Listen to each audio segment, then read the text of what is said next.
Birds and Man by W.H. Hudson. Read and published by Audiobook Library. If you enjoy audiobooks, don't forget to subscribe and turn on notifications so you never miss one. Like the video if you're enjoying it, and share your thoughts or audiobook requests in the comments. Chapter 1. Birds at Their Best. By way of introduction years ago, in a chapter concerning eyes in a book of Patagonian memories, I spoke of the unpleasant sensations produced in me by the sight of stuffed birds. Not bird skins in the drawers of a cabinet, it will be understood, these being indispensable to the ornithologist, and very useful to the larger class of persons who, without being ornithologists, yet take an intelligent interest in birds. The unpleasantness was at the sight of skins stuffed with wool and set up on their legs in imitation of the living bird, sometimes, oh, mockery, in their natural surroundings. These surroundings are as a rule constructed or composed of a few handfuls of earth to form the floor of the glass case. Sand, rock, clay, chalk, or gravel. Whatever the material may be, it invariably has, like all matter out of place, a grimy and depressing appearance. On the floor are planted grasses, sedges, and miniature bushes, made of tin or zinc and then dipped in a bucket of green paint. That in the last clause was wrongly writ. It should have been my mind, and the minds of those who, knowing living birds intimately as I do, have the same feeling about them. This, then, being my feeling about stuffed birds, set up in their natural surroundings, I very naturally avoid the places where they are exhibited. At Brighton, for instance, on many occasions when I have visited and stayed in that town, there was no inclination to see the Booth collection, which is supposed to be an ideal collection of British birds, and we know it was the life work of a zealous ornithologist who was also a wealthy man, and who spared no pains to make it perfect of its kind. About 18 months ago, I passed a night in the house of a friend close to the Dyke Road, and next morning, having a couple of hours to get rid of, I strolled into the museum. It was painfully disappointing, for though no actual pleasure had been expected, the distress experienced was more than I had bargained for. It happened that a short time before, I had been watching the living Dartford warbler, at a time when the sight of this small, elusive creature is loveliest, for not only was the bird in his brightest feathers, but his surroundings were then most perfect. The wind was frankincense and flame. It was perhaps a very rare thing, one of those effects of light on plumage which we are accustomed to see in birds that have glossed metallic feathers, and, more rarely, in other kinds. Thus, the turtle dove, when flying from the spectator with a strong sunlight on its upper plumage, sometimes at a distance of 200 to 300 yards, appears of a shining whiteness. I had been watching the birds for a couple of hours, sitting quite still on a tuft of heather among the furze bushes, and at intervals they came to me, impelled by curiosity and solicitude. Their nests being near, but ever restless, they would never remain more than a few seconds at a time in sight. But his color was no longer that of the furze wren. Seen at a distance, the upper plumage always appears slaty black. Near at hand, it is of a deep slaty brown. Now it was dark, sprinkled or frosted over with a delicate grayish white, the white of oxidized silver, and this rare and beautiful appearance continued for a space of about 20 seconds. But no sooner did he flit to another spray than it vanished, and he was once more the slaty brown little bird with a chestnut red breast. As I went in to see the famous Booth collection, a thought of the bird I have just described came into my mind. Listening to the talk of other visitors who were making the round of the room, I heard many sincere expressions of admiration. They were really pleased and thought it all very wonderful. That is, in fact, the common feeling which most persons express in such places, and assuming that it is sincere, the obvious explanation is that they know no better. They have never properly seen anything in nature, but have looked always with mind and the inner vision preoccupied with other and familiar things, indoor scenes and objects, and scenes described in books. We hear of the educational value of such exhibitions, and it may be conceded that they might be made useful to young students of zoology by distributing the specimens over a large area, arranged in scattered groups so as to give a rough idea of the relationship existing among its members, and of all together to other neighboring groups, and to others still further removed. but no such plan is ever attempted, probably because it would only be for the benefit of about one person in 500 visitors, and the expense would be too great. As things are, these collections help no one, and their effect is confusing and in many ways injurious to the mind, especially to the young. A multitude of specimens are brought before the sight, each and every one a falsification and degradation of nature, and the impression left is of an assemblage, or mob, of incongruous forms, and of a confusion of colors. The one comfort is that nature, wiser than our masters, sets herself against this rude system of overloading the brain. She is kind to her wild children in their intemperance, and is able to relieve the congested mind, too, from this burden. These objects in a museum are not and cannot be viewed emotionally, as we view living forms and all nature. Hence they do not, and we being what we are, cannot, register lasting impressions. It needed a long walk on the downs to get myself once more in tune with the outdoor world after that distooning experience. But just before quitting the house in the Dyke Road, an old memory came to me and gave me some relief, inasmuch as it caused me to smile. It was a memory of a tale of the Age of Fools, which I heard long years ago in the days of my youth. I was at a small riverine port of the Plata River called Ensenada de Barragán, assisting a friend to ship a number of sheep which he had purchased in Buenos Aires and was sending to the Banda Oriental, the little republic on the east side of the great sea-like river. The men were gauchos, all but one, a short, rather grotesque-looking Portuguese with one eye. This fellow was the life and soul of the gang, and with his jokes and antics kept the others in a merry humor. It was an excessively hot day, and at intervals of about an hour, the men would knock off work and, squatting on the muddy bank, rest and smoke their cigarettes. And on each occasion, the funny one-eyed Portuguese would relate some entertaining history. One of these histories was about the Age of Fools and amused me so much that I remember it to this day. It was the history of a man of that remote age who was born out of his time and who grew tired of the monotony of his life, even of the society of his wife, who was no whit wiser than the other inhabitants of the village they lived in. And at last, he resolved to go forth and see the world, and bidding his wife and friends farewell, he set out on his travels.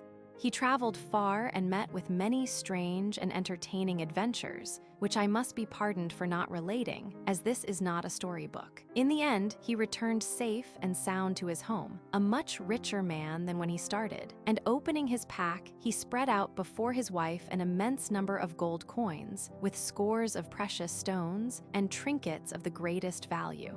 At the sight of this glittering treasure, she uttered a great scream of joy and jumping up rushed from the room. Seeing that she did not return, he went to look for her, and after some searching discovered that she had rushed down to the wine cellar and knocking open a large cask of wine had jumped into it and drowned herself for pure joy.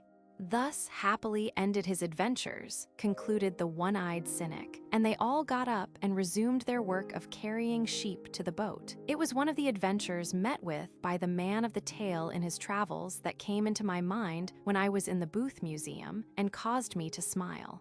In his wanderings in a thinly settled district, he arrived at a village where, passing by the church, his attention was attracted by a curious spectacle. The church was a big building with a rounded roof and great blank windowless walls, and the only door he could see was no larger than the door of a cottage. From this door, as he looked, a small old man came out with a large empty sack in his hands. He was very old, bowed and bent with infirmities, and his long hair and beard were white as snow. Toddling out to the middle of the churchyard, he stood still, and grasping the empty sack by its top, held it open between his outstretched arms for a space of about 5 minutes. Then, with a sudden movement of his hands, he closed the sack's mouth, and still grasping it tightly, hurried back to the church as fast as his stiff joints would let him, and disappeared within the door. "I am lighting the church," said the old man, and he then went on to explain that it was a large and a fine church, full of rich ornaments, but very dark inside, so dark that when people came to service the greatest confusion prevailed, and they could not see each other or the priest, nor the priest them. It is not necessary to relate the sequel. The reader knows by now that in the end the dark church was filled with light, that the traveler was feasted and honored by all the people of the village, and that he left them loaded with gifts. Parables of this kind, as a rule, can have no moral or hidden meaning in an age so enlightened as this. Yet oddly enough, we do find among us a delusion resembling that of the villagers who thought they could convey sunshine in a sack to light their dark church. It is one of a group or family of indoor delusions and illusions, which Mr. Sully has not mentioned in his book on that fascinating subject. One example of the particular delusion I have been speaking of, in which it is seen in its crudest form, may be given here. A man walking by the waterside sees by chance a kingfisher fly past, its color a wonderful blue, far surpassing in beauty and brilliancy any blue he has ever seen in sky or water, or in flower or stone, or any other thing. Forthwith he gets his gun and shoots it, and has it stuffed and put in a glass case. But it is no longer the same thing. The image of the living, sunlit bird flashing past him is in his mind, and creates a kind of illusion when he looks at his feathered mummy, but the luster is not visible to others. It is because of the commonness of this delusion that stuffed kingfishers and other brilliant species are to be seen in the parlors of tens of thousands of cottages all over the land. To return to my own taste and feelings, since in the present chapter I must be allowed to write on man, myself to wit and birds, the other chapters being occupied with the subject of birds and man, it has always, or since I can remember, been my ambition and principal delight to see and hear every bird at its best. This is here a comparative term, and simply means an unusually attractive aspect of the bird, or a very much better than the ordinary one. This may result from a fortunate conjunction of circumstances, or may be due to a peculiar harmony between the creature and its surroundings, or in some instances, as in that given above of the Dartford warbler, to a rare effect of the sun.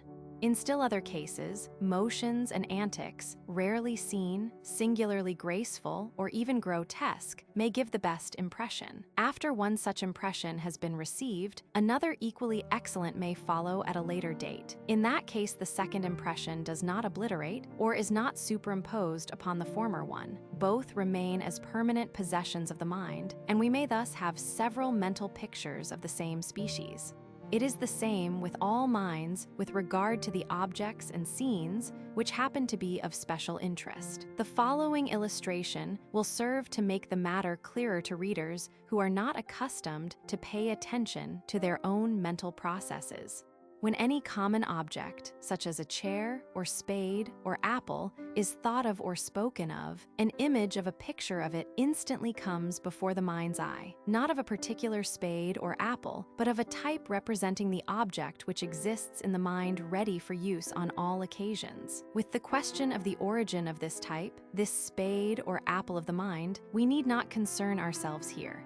If the object thought or spoken of be an animal, a horse, let us say, the image seen in the mind will in most cases be, as in the foregoing case, a type existing in the mind, and not of an individual. If, on the other hand, we think of a rat, we see not any individual but a type, because we have no interest in or no special feeling with regard to such a creature, and all the successive images we receive of it become merged in one, the type which already existed in the mind and was probably formed very early in life. The important point to be noted is that while each and everything we see registers an impression in the brain and may be recalled several minutes or hours or even days afterwards, the only permanent impressions are of the sights which we have viewed emotionally.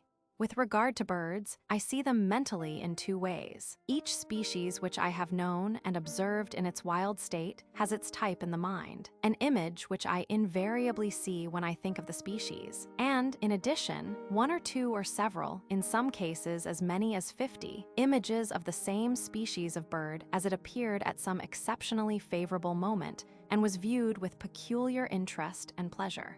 The long-tailed or bottle tit is one of the most delicately pretty of our small woodland birds, and among my treasures, in my invisible and intangible album, there were several pictures of him which I had thought unsurpassable, until on a day 2 years ago when a new and better one was garnered. I was walking a few miles from Bath by the Avon, where it is not more than 30 or 40 yards wide, on a cold, windy, very bright day in February. The opposite bank was lined with bushes growing close to the water, the roots and lower trunks of many of them being submerged, as the river was very full, and behind this low growth the ground rose abruptly, forming a long green hill crowned with tall beeches. A party of about a dozen long-tailed tits were traveling, or drifting, in their usual desultory way, through the line of bushes towards this point, and in due time they arrived, one by one, at the bush I was watching, and finding it sheltered from the wind they elected to remain at that spot. For a space of 15 minutes I looked on with delight, rejoicing at the rare chance which had brought that exquisite bird and plant scene before me. The long, deep-red pendant catkins, and the little pale birdlings among them in their gray and rose-colored plumage, with long, graceful tails and minute-round, parroty heads, some quietly perched just above the water, others moving about here and there, occasionally suspending themselves back downwards from the slender terminal twigs, the whole mirrored below. That magical effect of water and sunlight gave to the scene a somewhat fairy-like, an almost illusory, character. Such scenes live in their loveliness only for him who has seen and harvested them. They cannot be pictured forth to another by words, nor with the painter's brush, though it be charged with tintes orientals, least of all by photography, which brings all things down to one flat, monotonous, colorless shadow of things, weary to look at. We know that as with sights, so it is with sounds. Those to which we listen attentively, appreciatively, or in any way emotionally, live in the mind, to be recalled and reheard at will. There is no doubt that in a large majority of persons, this retentive power is far less strong with regard to sounds than sights, but we are all supposed to have it in some degree.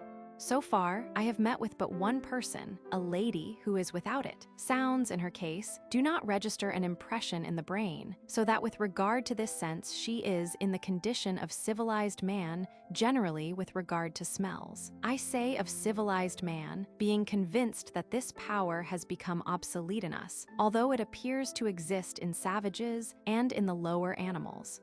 The most common sounds, natural or artificial, the most familiar bird notes, the lowing of a cow, the voices of her nearest and dearest friends, and simplest melodies sung or played, cannot be reproduced in her brain. She remembers them as agreeable sounds, just as we all remember that certain flowers and herbs have agreeable odors, but she does not hear them. Probably there are not many persons in the same case, but in such matters it is hard to know what the real condition of another's mind may be. Our acquaintances refuse to analyze or turn themselves inside out merely to gratify a curiosity which they may think idle. In some cases, they perhaps have a kind of superstition about such things. The secret processes of their mind are their secret or business, and, like the secret and real name of a person among some savage tribes, not to be revealed, but at the risk of giving to another a mysterious power over their lives and fortunes. Even worse than the reticent, the superstitious, and the simply unintelligent is the highly imaginative person who is only too ready to answer all inquiries, who catches at what you say in explanation, divines what you want, and instantly and unconsciously invents something to tell you. Furthermore, we see in the case of musical composers, and probably of most musicians who are devoted to their art, that this faculty is capable of being trained and developed to an extraordinary degree of efficiency. The composer sitting, pen in hand to write his score in his silent room, hears the voices and the various instruments, the solos and orchestral sounds, which are in his thoughts.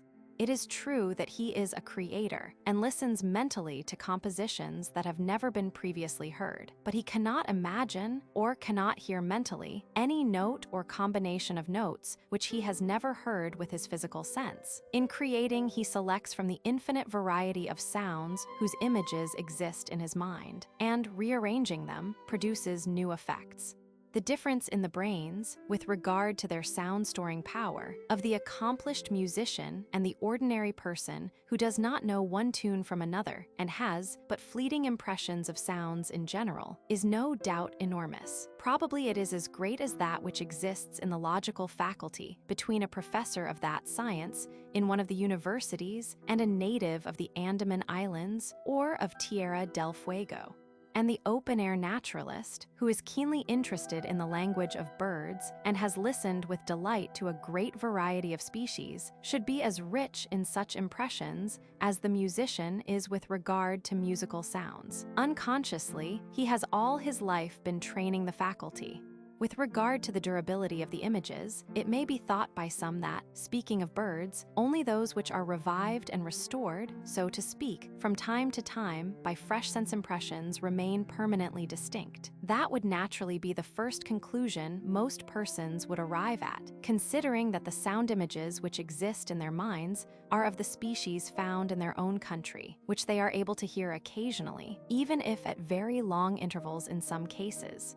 My own experience proves that it is not so, that a man may cut himself off from the bird life he knows, to make his home in another region of the globe thousands of miles away, and after a period exceeding a quarter of a century, during which he has become intimate with a wholly different bird life, to find that the old sound images, which have never been refreshed with new sense impressions, are as distinct as they ever were, and seem indeed imperishable. It will be said, perhaps, that in the infinite variety of bird sounds heard anywhere there must be innumerable notes which closely resemble, or are similar to, those of other species in other lands. And, although heard in a different order, the old images of cries and calls and songs are thus indirectly refreshed and kept alive. I do not think that has been any real help to me. Thus, I think of some species which has not been thought of for years, and its language comes back at call to my mind. I listen mentally to its various notes, and there is not one in the least like the notes of any British species.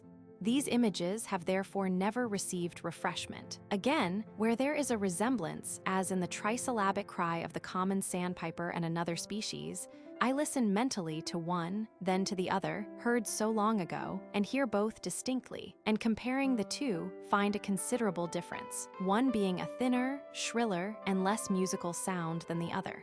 Still again, in the case of the blackbird, which has a considerable variety in its language, there is one little chirp familiar to everyone, a small round drop of sound of a musical, bell-like character. Now it happens that one of the true thrushes of South America, a bird resembling our song thrush, has an almost identical bell-like chirp, and so far as that small drop of sound is concerned, the old image may be refreshed by new sense impressions. Or I might even say that the original image has been covered by the later one, as in the case of the laughter-like cries of the Dominican and the black-backed gulls. But with regard to the thrushes, excepting that small drop of sound, the language of the two species is utterly different. Each has a melody perfect of its kind. The song of the foreign bird is not fluty, nor mellow, nor placid like that of the blackbird, but has in a high degree that quality of plaintiveness and gladness commingled which we admire in some fresh and very beautiful human voices, like that described in Lowell's lines, to Perdita singing, "It hath caught a touch of sadness, yet it is not sad. It hath tones of clearest gladness, yet it is not glad." The image of this beautiful song is as distinct in my mind as that of the blackbird, which I heard every day last summer from every green place. Doubtless, there are some, and perhaps a good many ornithologists among us who have been abroad to observe the bird life of distant countries, and who when at home find that the sound impressions they have received are not persistent, or, if not wholly lost, that they grow faint and indistinct and become increasingly difficult to recall. They can no longer listen to those oversea notes and songs as they can, mentally, to the cuckoo's call in spring, the wood owl's hoot, to the song of the skylark and of the tree pipit, the reeling of the night jar and the startling scream of the woodland jay, the deep human-like tones of the raven, the inflected wild cry of the curlew, and the beautiful wild whistle of the widgeon, heard in the silence of the night on some lonely mere. In my case, the foreign were the home birds, and on that account alone more to me than all others. Yet I escaped that prejudice which the British naturalist is never wholly without, the notion that the home bird is, intrinsically, better worth listening to than the bird abroad. Hearing them thus emotionally, their notes became permanently impressed on my mind, and I found myself the happy possessor of a large number of sound images representing the bird language of two widely separated regions. To return to the main point, the durability of the impressions both of sight and sound. In order to get a more satisfactory idea of the number and comparative strength or vividness of the images of 26 years ago remaining to me after so long a time than I could by merely thinking about the subject, I drew up a list of the species of birds observed by me in the two adjoining districts of La Plata and Patagonia. This has not been done solely for my own gratification. I confess to a very strong feeling of curiosity as to the mental experience on this point of other field naturalists, and as these, or some of them, may have the same wish to look into their neighbors' minds that I have, it may be that the example given here will be followed. My list comprises 226 species, a large number to remember when we consider that it exceeds by about 16 or 18 the number of British species. That is to say, those which may truly be described as belonging to these islands, without including the waifs and strays and rare visitants which by a fiction are described as British birds. Of the 226, the sight impressions of 10 have become indistinct, and one has been completely forgotten. The sight of a specimen might perhaps revive an image of this lost one as it was seen, a living wild bird, but I do not know. This leaves 215, every one of which I can mentally see as distinctly as I see in my mind the common species I am accustomed to look at every day in England: thrush, starling, robin, etc. A different story has to be told with regard to the language. To begin with, there are no fewer than 34 species, of which no sound impressions were received.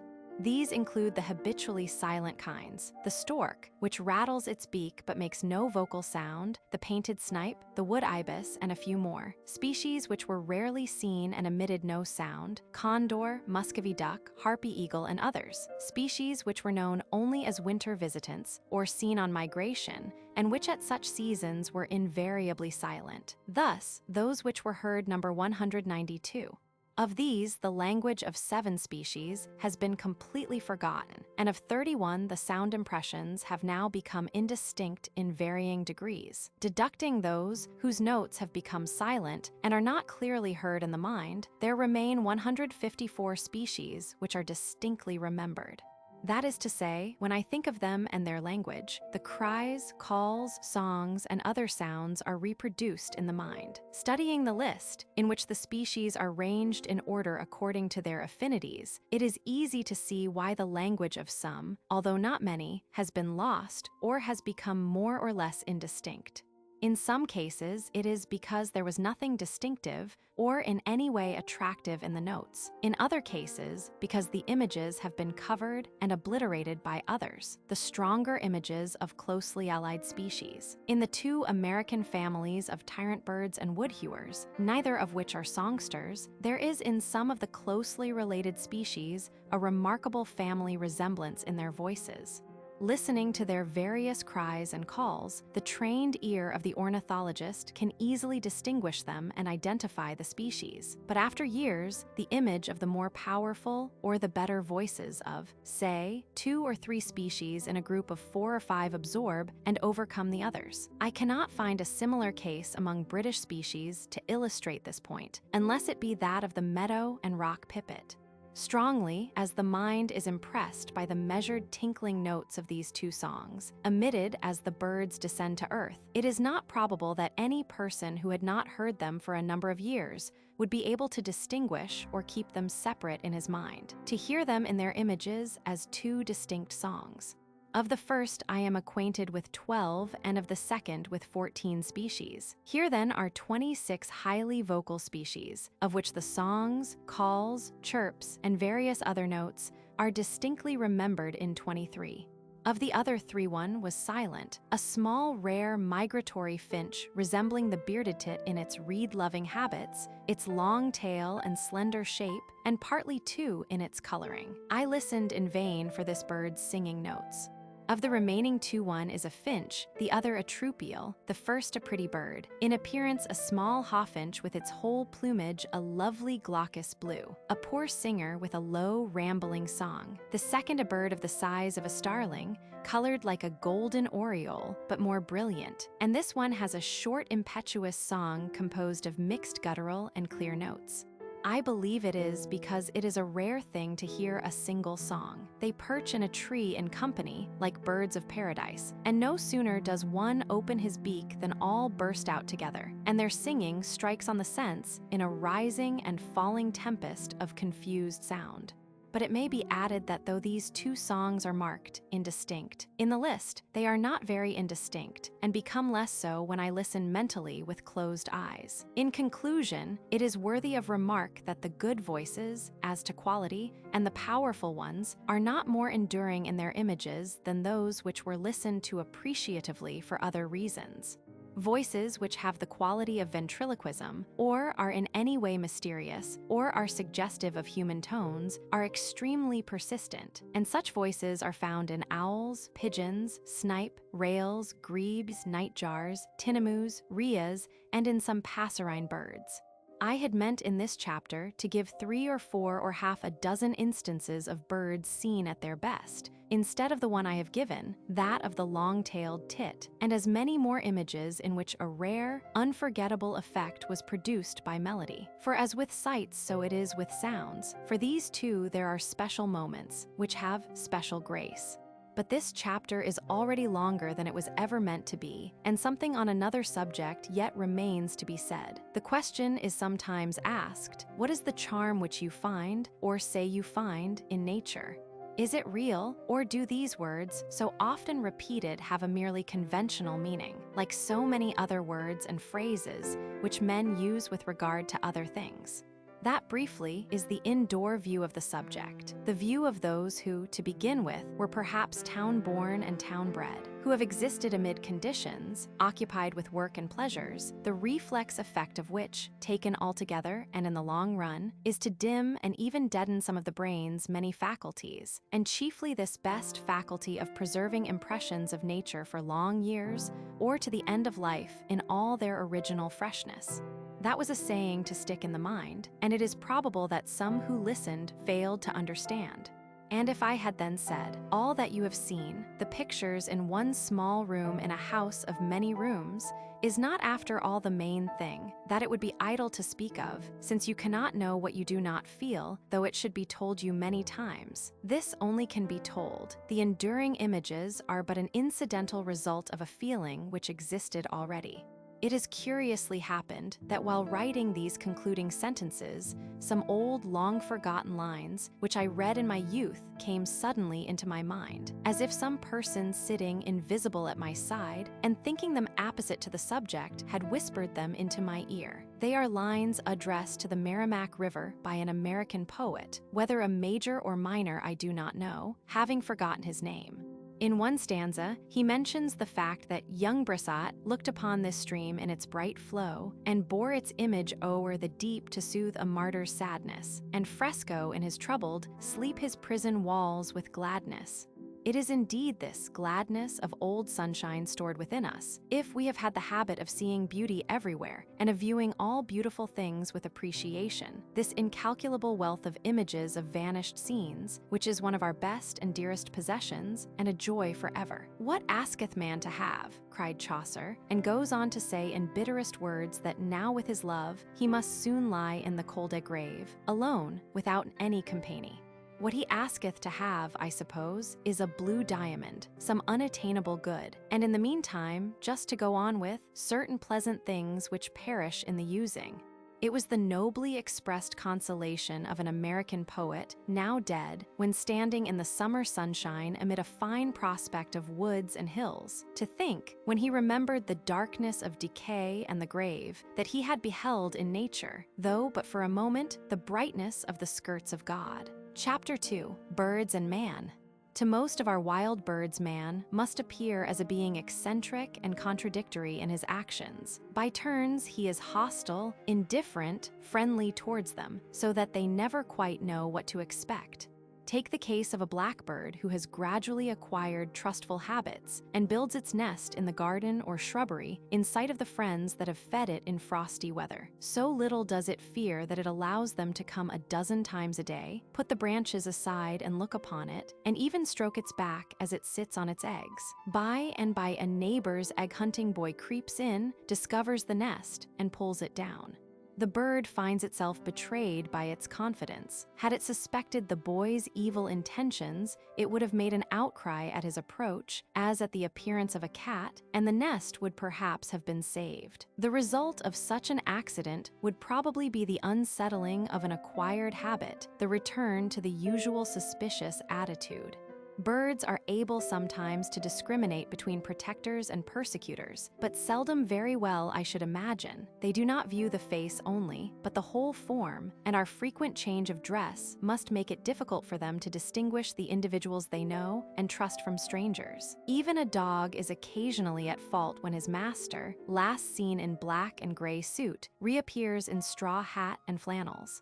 Nevertheless, if birds once come to know those who habitually protect them and form a trustful habit, this will not be abandoned on account of a little rough treatment on occasions. A lady at Worthing told me of her blackbirds breeding in her garden that they refused to be kept from the strawberries when she netted the ripening fruit.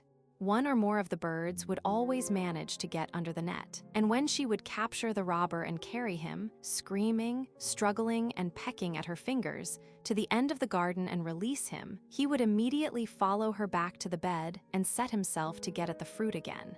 The fox must always be feared and detested. His disposition, like his sharp nose and red coat, is unchangeable. So too with the cat, stoat, weasel, etc. On the other hand, in the presence of herbivorous mammals, birds show no sign of suspicion. They know that all these various creatures are absolutely harmless, from the big formidable-looking bull and roaring stag to the mild-eyed, timorous hare and rabbit.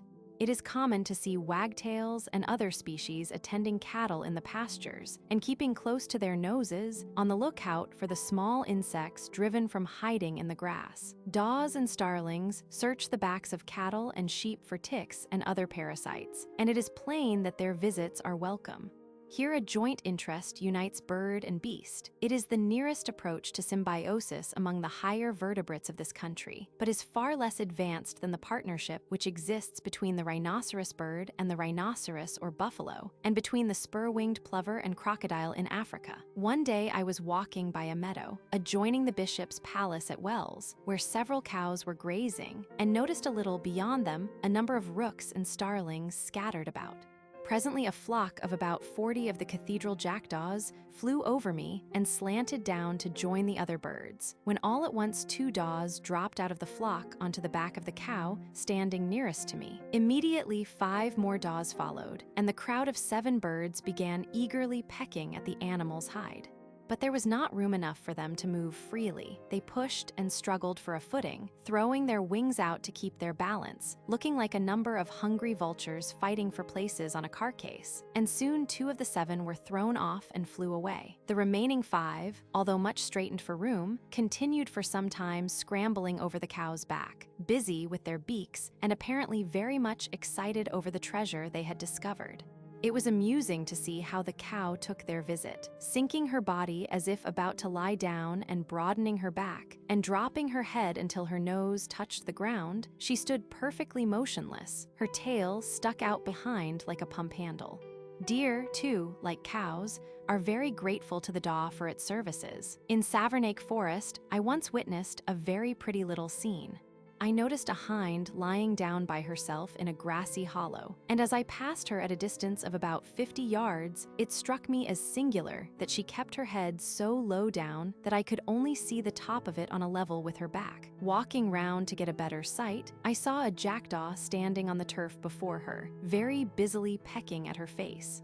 With my glass, I was able to watch his movements very closely. He pecked round her eyes, then her nostrils, her throat, and in fact every part of her face. And just as a man when being shaved turns his face this way, and that under the gentle guiding touch of the barber's fingers, and lifts up his chin to allow the razor to pass beneath it, so did the hind raise and lower and turn her face about to enable the bird to examine and reach every part with his bill.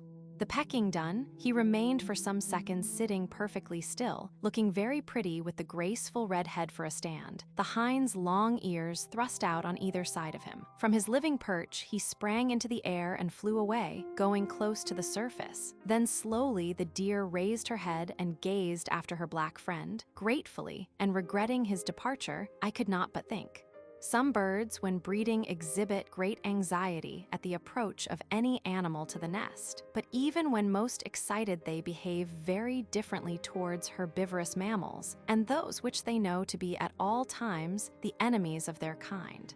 When small birds dash at and violently attack large animals and man in defense of their nest, even though the nest may not have been touched, the action appears to be purely instinctive and involuntary, almost unconscious. In fact, acts of this kind are more often seen in hummingbirds than in birds of other families, and hummingbirds do not appear to discriminate between rapacious and herbivorous mammals. When they see a large animal moving about, they fly close to and examine it for a few moments, then dart away. If it comes too near the nest, they will attack it or threaten an attack. When examining their nests, I have had hummingbirds dash into my face. The action is similar to that of a stingless, solitary carpenter bee, common in La Plata, a round, burly insect with a shining steel blue body. When the tree or bush in which this bee has its nest is approached by a man, it darts about in an eccentric manner, humming loudly, and at intervals remains suspended motionless for 10 or 15 seconds at a height of 7 or 8 yards above his head. Suddenly, it dashes quick as lightning into his face, inflicting a sharp blow. There is certainly a wide difference between so simple an instinctive action as this, which cannot be regarded as intelligent or conscious, and the actions of most birds in the presence of danger to their eggs or young. In species that breed on the ground in open situations, the dangers to which bird and nest are exposed are of different kinds, and, leaving out the case of that anomalous creature, man, we see that as a rule the bird's judgment is not at fault. In one case, it is necessary that he should guard himself while trying to save his nest. In another case, the danger is to the nest only, and he then shows that he has no fear for himself. The most striking instance I have met with, bearing on this last point, relates to the action of a spur-winged lapwing observed on the pampas. The bird's loud, excited cries attracted my attention. A sheep was lying down with its nose directly over the nest, containing 3 eggs, and the plover was trying to make it get up and go away. It was a hot day, and the sheep refused to stir. Possibly the fanning of the bird's wings was grateful to her. After beating the sheep's face for some time, it began pecking sharply at the nose. Then the sheep raised her head, but soon grew tired of holding it up, and no sooner was it lowered than the blows and peckings began again. In vain, the lapwing waited, and at last began to make little jumps at the face. The nose was out of reach, but by and by, in one of its jumps, it caught the sheep's ear in its beak and remained hanging with drooping wings and dangling legs. The sheep shook her head several times and at last shook the bird off. But no sooner was it down than it jumped up and caught the ear again. Then, at last, the sheep, fairly beaten, struggled up to her feet, throwing the bird off, and lazily walked away, shaking her head repeatedly. How great the confidence of the plover must have been to allow it to act in such a manner. This perfect confidence, which birds have in the mammals they have been taught by experience and tradition to regard as harmless, must be familiar to anyone who has observed partridges associating with rabbits. The manners of the rabbit, one would imagine, must be exceedingly upsetting to birds of so timorous a disposition. He has a way, after a quiet interval, of leaping into activity with startling suddenness, darting violently away as if scared out of his senses, but his eccentric movements do not in the least alarm his feathered companions. One evening early in the month of March, I witnessed an amusing scene near Ockley, in Surrey. I was walking towards the village about half an hour after sunset when, hearing the loud call of a partridge, I turned my eyes in the direction of the sound and saw 5 birds on a slight eminence nearly in the center of a small green field, surrounded by a low thorn hedge. They had come to that spot to roost. The calling bird was standing erect, and for some time he continued to call at intervals after the others had settled down at a distance of 1 or 2 yards apart. All at once, while I stood watching the birds, there was a rustling sound in the hedge, and out of it burst 2 buck rabbits engaged in a frantic running fight. Gradually, they went farther and farther from the hedge, and at length chance took them to the very spot on which the partridges had settled, and there for 3 or 4 minutes the duel went on. But the birds refused to be turned out of their quarters.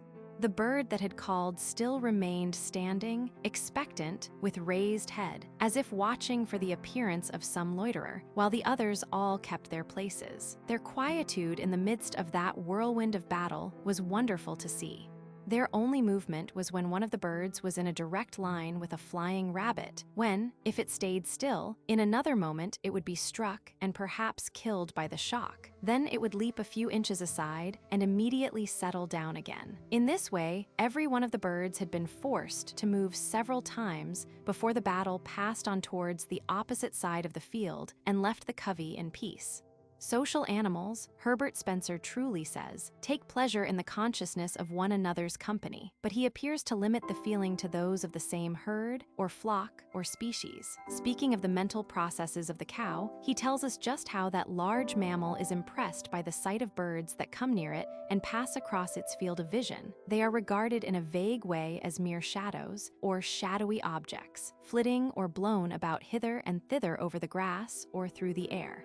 He didn't know a cow's mind. My conviction is that all animals distinctly see in those of other species, living, sentient, intelligent beings like themselves, and that, when birds and mammals meet together, they take pleasure in the consciousness of one another's presence, in spite of the enormous difference in size, voice, habits, etc. I believe that this sympathy exists and is just as strong between a cow and its small volatile companion, the wagtail, as between a bird and mammal that more nearly resemble each other in size. For instance, the partridge or pheasant and rabbit. The only bird with us that appears to have some such feeling of pleasure in the company of man is the robin. It is not universal, not even very common, and Macgillivray, in speaking of the confidence in men of that bird during severe weather, very truly says, "In ordinary times, he is not perfectly disposed to trust in man. Any person can prove this for himself by going into a garden or shrubbery and approaching a robin." We see, too, that the bird shows intense anxiety when its nest is approached by a man. This point, however, need not be made much of, since all visitors, even its best friends, are unwelcome to the breeding bird. Still, there is no doubt that the robin is less distrustful of man than other species, but not surely because this bird is regarded by most persons with kindly feelings. The curious point is that the young birds find something in man to attract them. This is usually seen at the end of summer, when the old birds have gone into hiding, and it is then surprising to find how many of the young robins left in possession of the ground appear to take pleasure in the company of human beings. Often before a person has been many minutes in a garden strolling about, he will discover that the quiet little spotted bird is with him, hopping and flying from twig to twig and occasionally alighting on the ground, keeping company with him, sometimes sitting quite still a yard from his hand. The gardener is usually attended by a friendly robin, and when he turns up the soil, the bird will come down close to his feet to pick up the small grubs and worms. Is it not probable that the tameness of the tame young robin so frequently met with is, like that of the robin who keeps company with the gardener or woodman, an acquired habit, that the young bird has made the discovery that when a person is moving about among the plants, picking fruit perhaps, lurking insects are disturbed at the roots and small spiders and caterpillars shaken from the leaves? We are to the robin what the cow is to the wagtail, and the sheep to the starling, a food finder. Among the birds of the homestead, the swallow is another somewhat exceptional species in his way of regarding man. He is too much a creature of the air to take any pleasure in the company of heavy animals, bound to earth. The distance is too great for sympathy to exist. When we consider how closely he is bound and how much he is to us, it is hard to believe that he is wholly unconscious of our benefits, that when he returns in spring, overflowing with gladness, to twitter his delightful airy music round the house, he is not singing to us, glad to see us again after a long absence, to be once more our welcome guest as in past years, but so it is. When there were no houses in the land, he built his nest in some rocky cavern, where a she-wolf had her lair, and his life and music were just as joyous as they are now, and the wolf suckling her cubs on the stony floor beneath was nothing to him. But if by chance she climbed a little way up or put her nose too near his nest, his lively twittering quickly changed to shrill cries of alarm and anger. And we are no more than the vanished wolf to the swallow, and so long as we refrain from peeping into his nest and handling his eggs or young, he does not know us, and is hardly conscious of our existence. All the social feelings and sympathy of the swallow are for creatures as aerial and swift-winged as itself, its playmates in the wide fields of air. Swallows hawking after flies in a village street where people are walking about is a familiar sight. Swifts are just as confident. A short time ago, while standing in the churchyard at Farnham, in Surrey, watching a bunch of 10 or 12 swifts racing through the air, I noticed that on each return to the church they followed the same line, doubling round the tower on the same side, then sweeping down close to the surface and mounting again.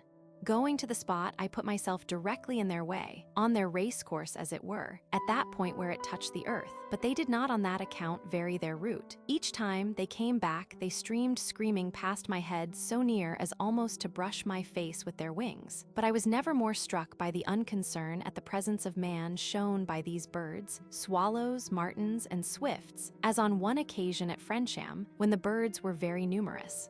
This was in the month of May, about 5 weeks after I had witnessed the fight between two rabbits, and the wonderful composure exhibited by a covey of partridges through it all. It was on a close hot morning, after a night of rain, when, walking down to Frensham Great Pond, I saw the birds hawking about near the water. The mayflies were just out, and in some mysterious way, the news had been swiftly carried all over the surrounding country. So great was the number of birds that the entire population of swallows, house and sand martins, and swifts must have been gathered at that spot from the villages, farms, and sandbanks for several miles around. At the side of the pond I was approaching there is a green strip about 120 or 130 yards in length and 40 or 50 yards wide, and over this ground from end to end, the birds were smoothly and swiftly gliding backwards and forwards. The whole place seemed alive with them. Hurrying to the spot, I met with a little adventure, which it may not be inapt to relate. Walking on through some scattered furze bushes, gazing intently ahead at the swallows, I almost knocked my foot against a hen pheasant covering her young chicks on the bare ground beside a dwarf bush. Catching sight of her just in time, I started back. Then, with my feet about a yard from the bird, I stood and regarded her for some time. Not the slightest movement did she make. She was like a bird carved out of some beautifully variegated and highly polished stone, but her bright round eyes had a wonderfully alert and wild expression.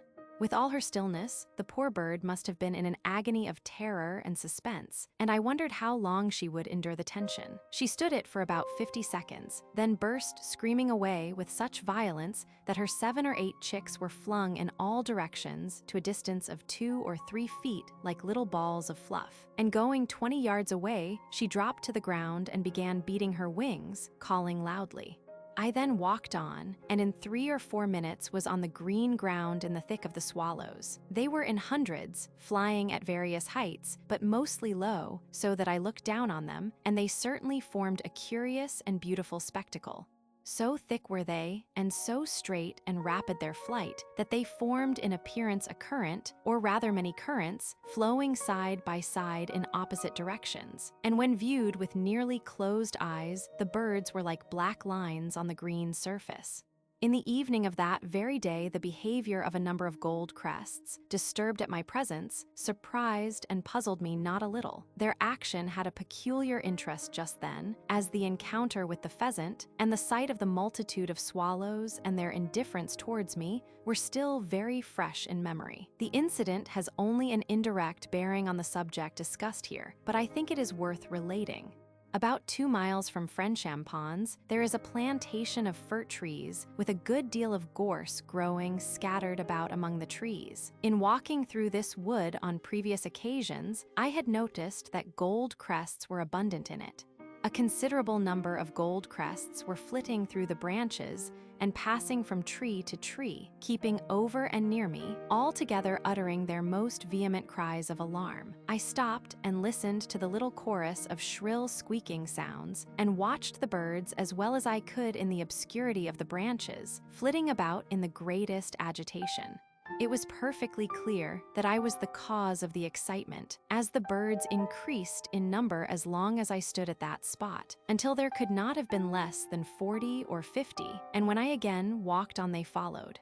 What, I asked myself, could be the reason of their sudden alarm, when my previous visits to the wood had not excited them in the least? I could only suppose that I had, without knowing it, brushed against a nest, and the alarm note of the parent birds had excited the others and caused them to gather near me, and that in the obscure light they had mistaken me for some rapacious animal.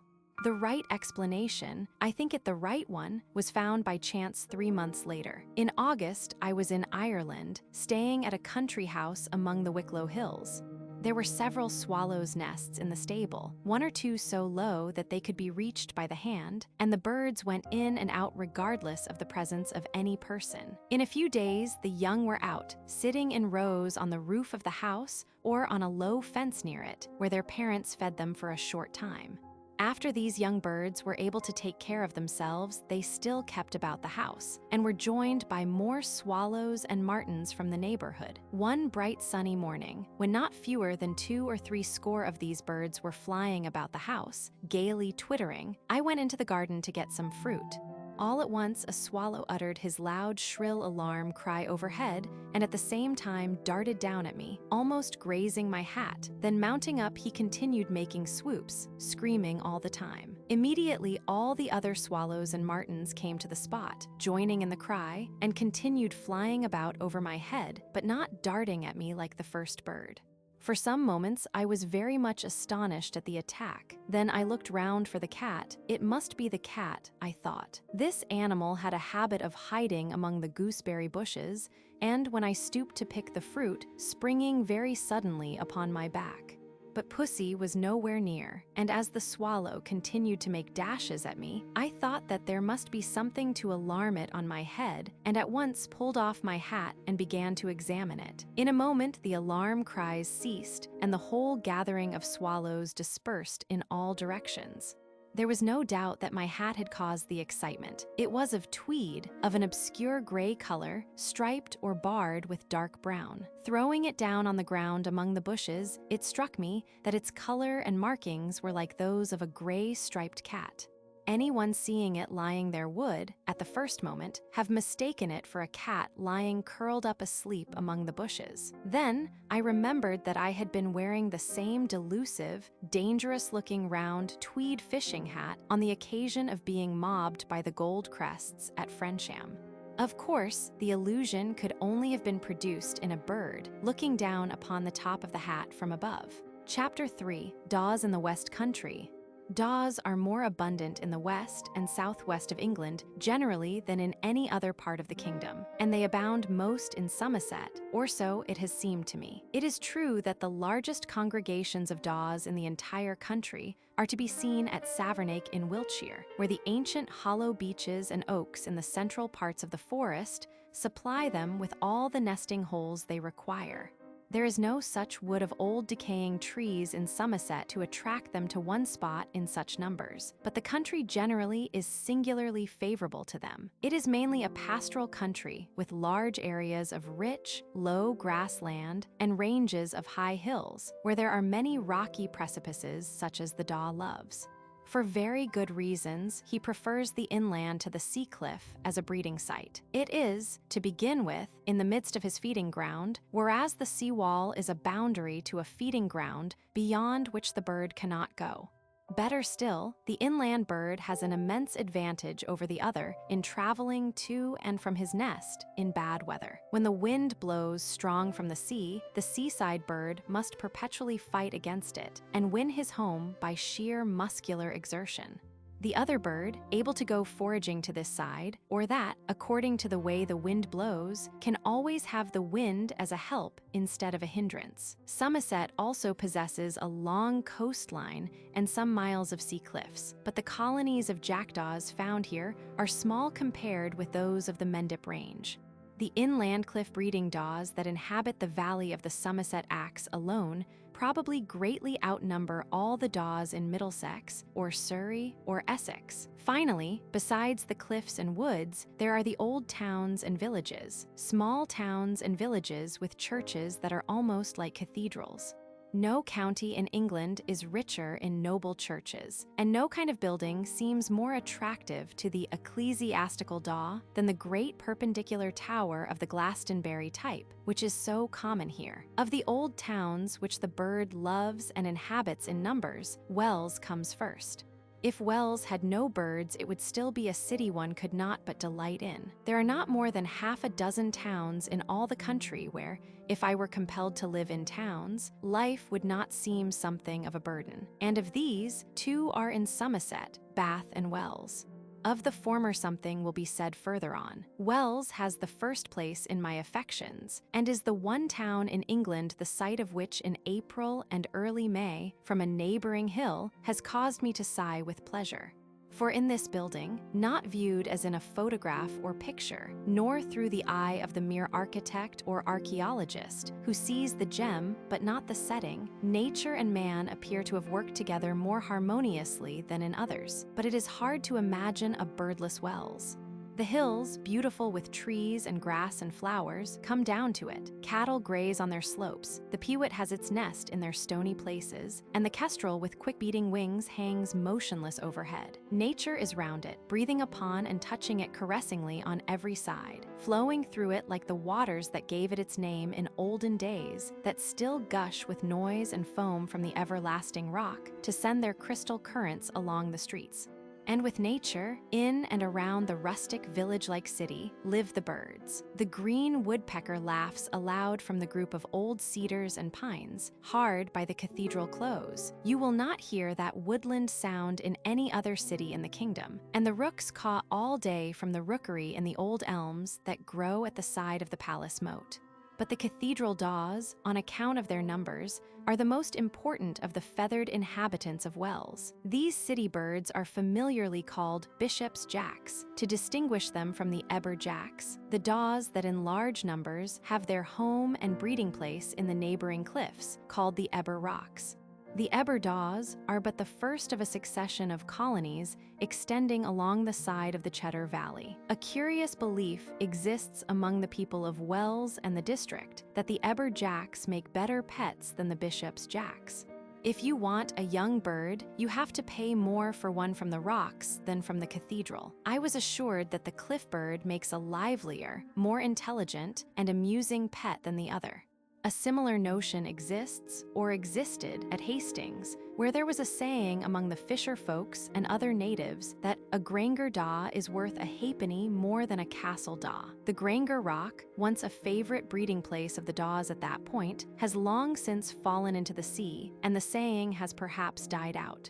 At Wells, most of the cathedral birds, 100 couples at least, breed in the cavities behind the stone statues, standing, each in its niche, in rows, tier above tier, on the west front. In April, when the daws are busiest at their nest building, I have amused myself early every morning watching them flying to the front in a constant procession, every bird bringing his stick.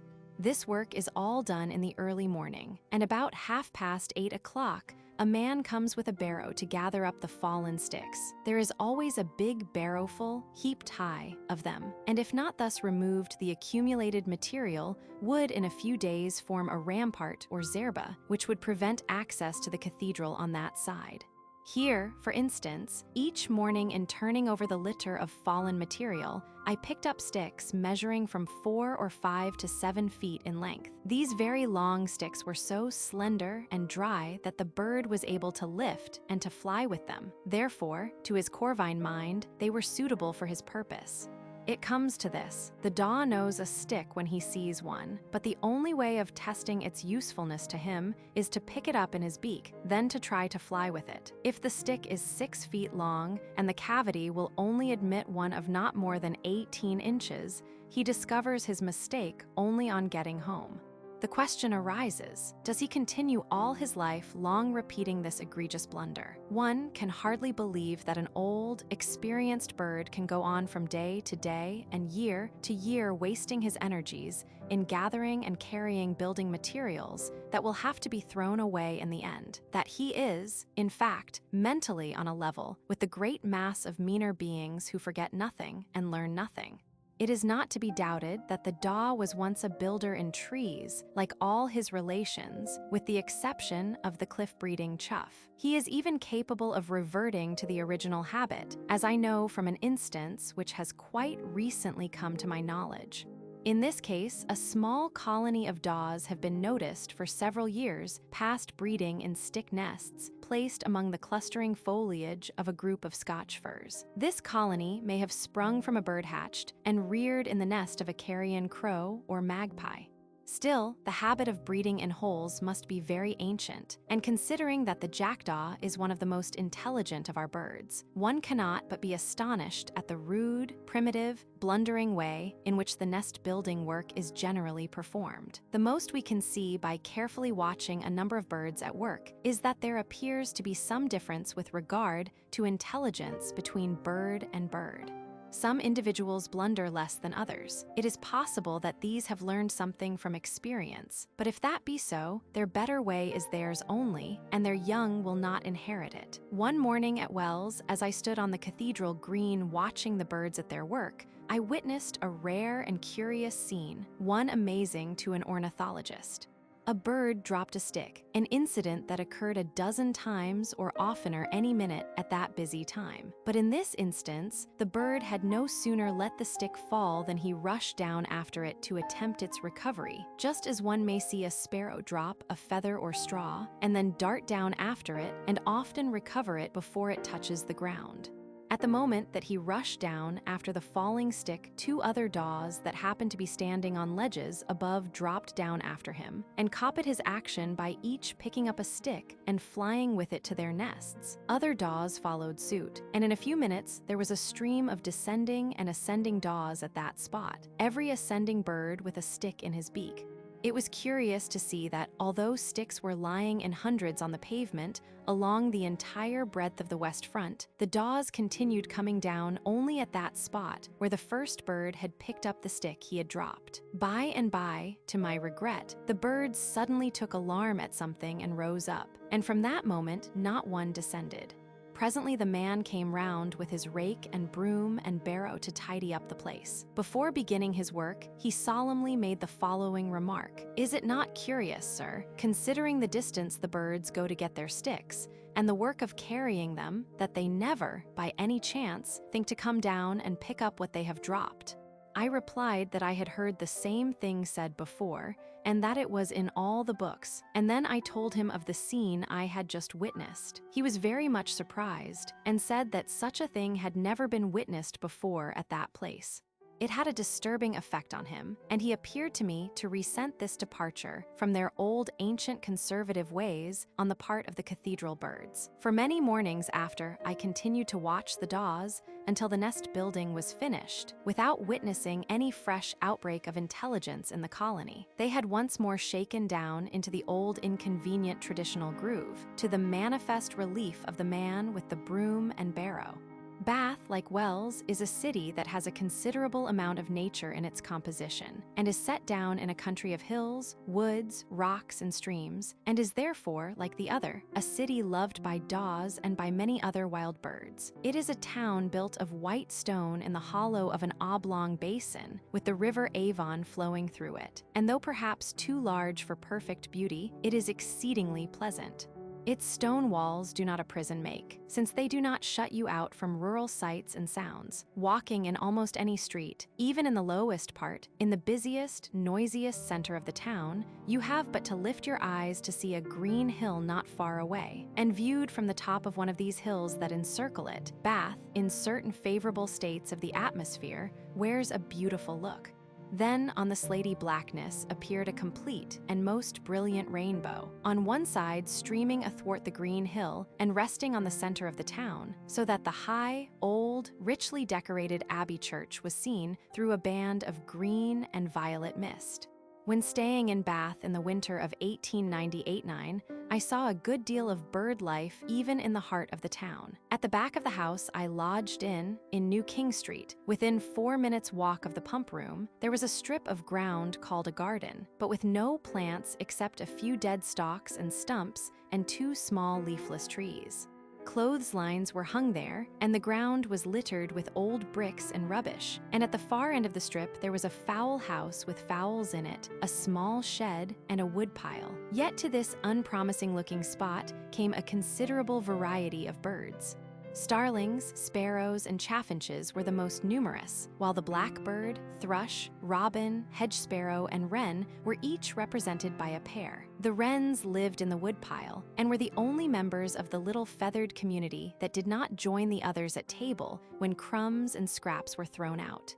It was surprising to find all or most of these birds evidently wintering on that small plot of ground in the middle of the town, solely for the sake of the warmth and shelter it afforded them, and the chance crumbs that came in their way. It is true that I fed them regularly, but they were all there before I came.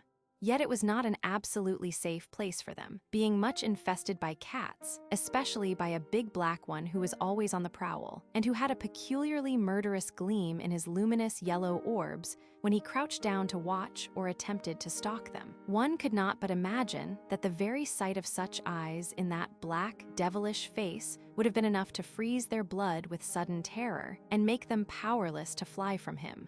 But it was not so. He could neither fascinate nor take them by surprise. No sooner would he begin to practice his wiles than all the population would be up in arms, the loud, sharp summons of the blackbird sounding first. Then the starlings would chatter angrily, the thrush scream, the chaffinches begin to pink with all their might, and the others would join in, even the small, idling wrens coming out of their fortress of faggots to take part in the demonstration.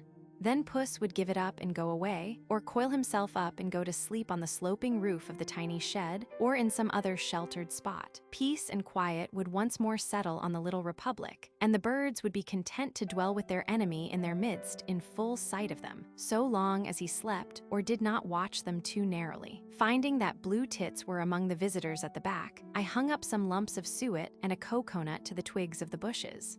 The suet was immediately attacked, but judging from the suspicious way in which they regarded the round, brown object swinging in the wind, the Bath tits had never before been treated to a coconut. But though suspicious, it was plain that the singular object greatly excited their curiosity. On the second day, they made the discovery that it was a new and delightful dish invented for the benefit of the blue tits, and from that time, they were at it at all hours, coming and going from morning till night. There were 6 of them, and occasionally they were all there at once, each one anxious to secure a place, and never able when he got one to keep it longer than 3 or 4 seconds at a time. Looking upon them from an upper window, as they perched against and flitted round and round the suspended coconut, they looked like a gathering of very large pale blue flies flitting round and feeding on medlar. No doubt the sparrow is the most abundant species in Bath. I have got into a habit of not noticing that bird, and it is as if I did not see him, but after him, the starling is undoubtedly the most numerous. He is, we know, increasing everywhere, but in no other town in England have I found him in such numbers. He is seen in flocks of a dozen to half a hundred, busily searching for grubs on every lawn and green place in and round the town, and if you go up to some elevated spot so as to look down upon Bath, you will see flocks of starlings arriving and departing at all points.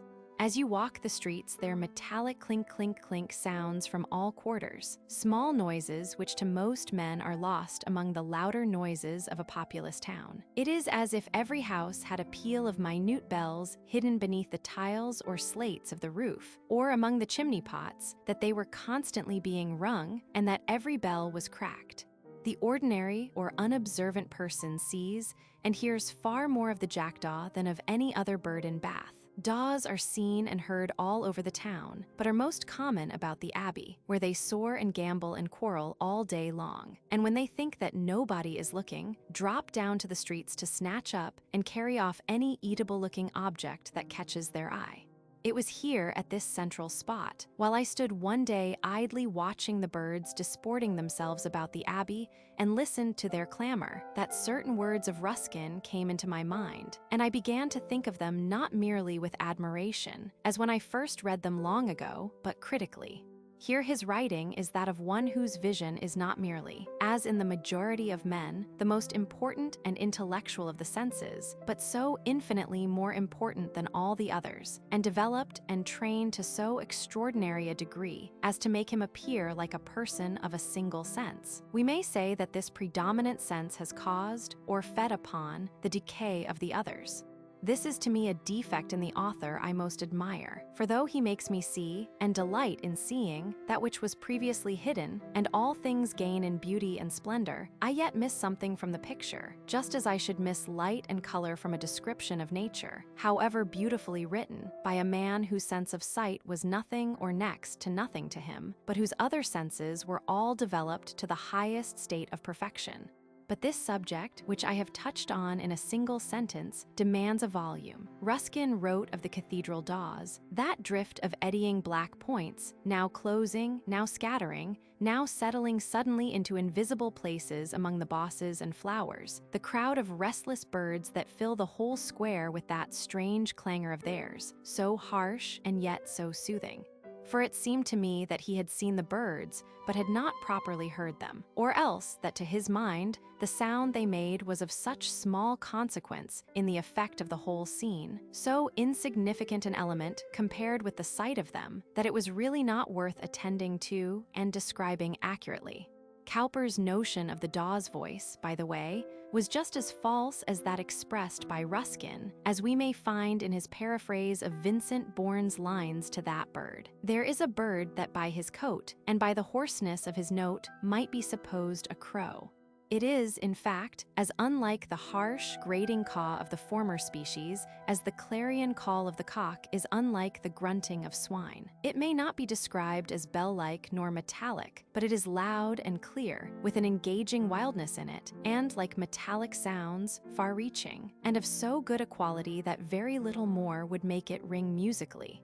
Sometimes when I go into this ancient abbey church, or into some cathedral, and seating myself, and looking over a forest of bonnets, see a pale young curate with a black mustache, arrayed in white vestments, standing before the reading desk, and hear him gabbling some part of the service in a continuous buzz and rumble that roams like a gigantic blue bottle through the vast dim interior, then I, not following him, for I do not know where he is, and cannot find out however much I should like to. Undoubtedly, he was as bad a naturalist as any singer before or after him, and as any true poet has a perfect right to be. As bad, let us say, as Shakespeare and Wordsworth and Tennyson. He does not, it is true, confound the sparrow and hedge sparrow like Wordsworth, nor confound the white owl with the brown owl like Tennyson, nor puzzle the ornithologist with a sea blue bird of March. But we must not forget that he addressed some verses to a nightingale heard on New Year's Day. It is clear that he did not know the crows well, for in a letter of May 10, 1780, to his friend Newton, he writes, "A crow, rook, or raven has built a nest in one of the young elm trees at the side of Mrs. Asprey's orchard." But when he wrote those words, sounds inharmonious in themselves, and harsh, yet heard in scenes where peace forever reigns, and only there, please highly for their sake, words which I have suggested misled Ruskin, and have certainly misled others. He, Cowper, knew better. His real feeling, and better and wiser thought, is expressed in one of his incomparable letters, Haley, Vol, Roman 2, p. 230, "My greenhouse is never so pleasant as when we are just on the point of surrendering it. I sit with all the windows and the door wide open, and am regaled with the scent of every flower in a garden as full of flowers as I have known how to make it. We keep no bees, but if I lived in a hive, I could hardly have more of their music. All the bees in the neighborhood resort to a bed of mignonette opposite to the window and pay me for the honey they get out of it by a hum, which, though rather monotonous, is as agreeable to my ears as the whistling of my linnets. All the sounds that nature utters are delightful, at least in this country. I should not perhaps find the roaring of lions in Africa or of bears in Russia very pleasing, but I know no beast in England whose voice I do not account as musical, save and except always the braying of an ass. The notes of all our birds and fowls please me without one exception.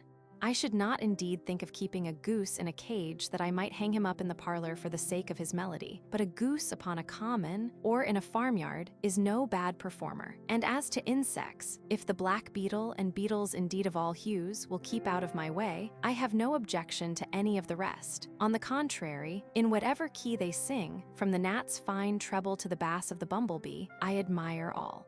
Who has not felt the truth of this saying, that all natural sounds heard in their proper surroundings are pleasing, that even those which we call harsh do not distress, jarring or grating on our nerves like artificial noises? The braying of the donkey was to Cowper the one exception in animal life, but he never heard it in its proper conditions. I have often listened to it and have been deeply impressed in a wild, silent country, in a place where herds of semi-wild asses roamed over the plains, and the sound at a distance had a wild expression that accorded with the scene, and owing to its much greater power, affected the mind more than the trumpeting of wild swans and shrill neighing of wild horses and other far-reaching cries of wild animals. Chapter 4: Early Spring in Savernake Forest.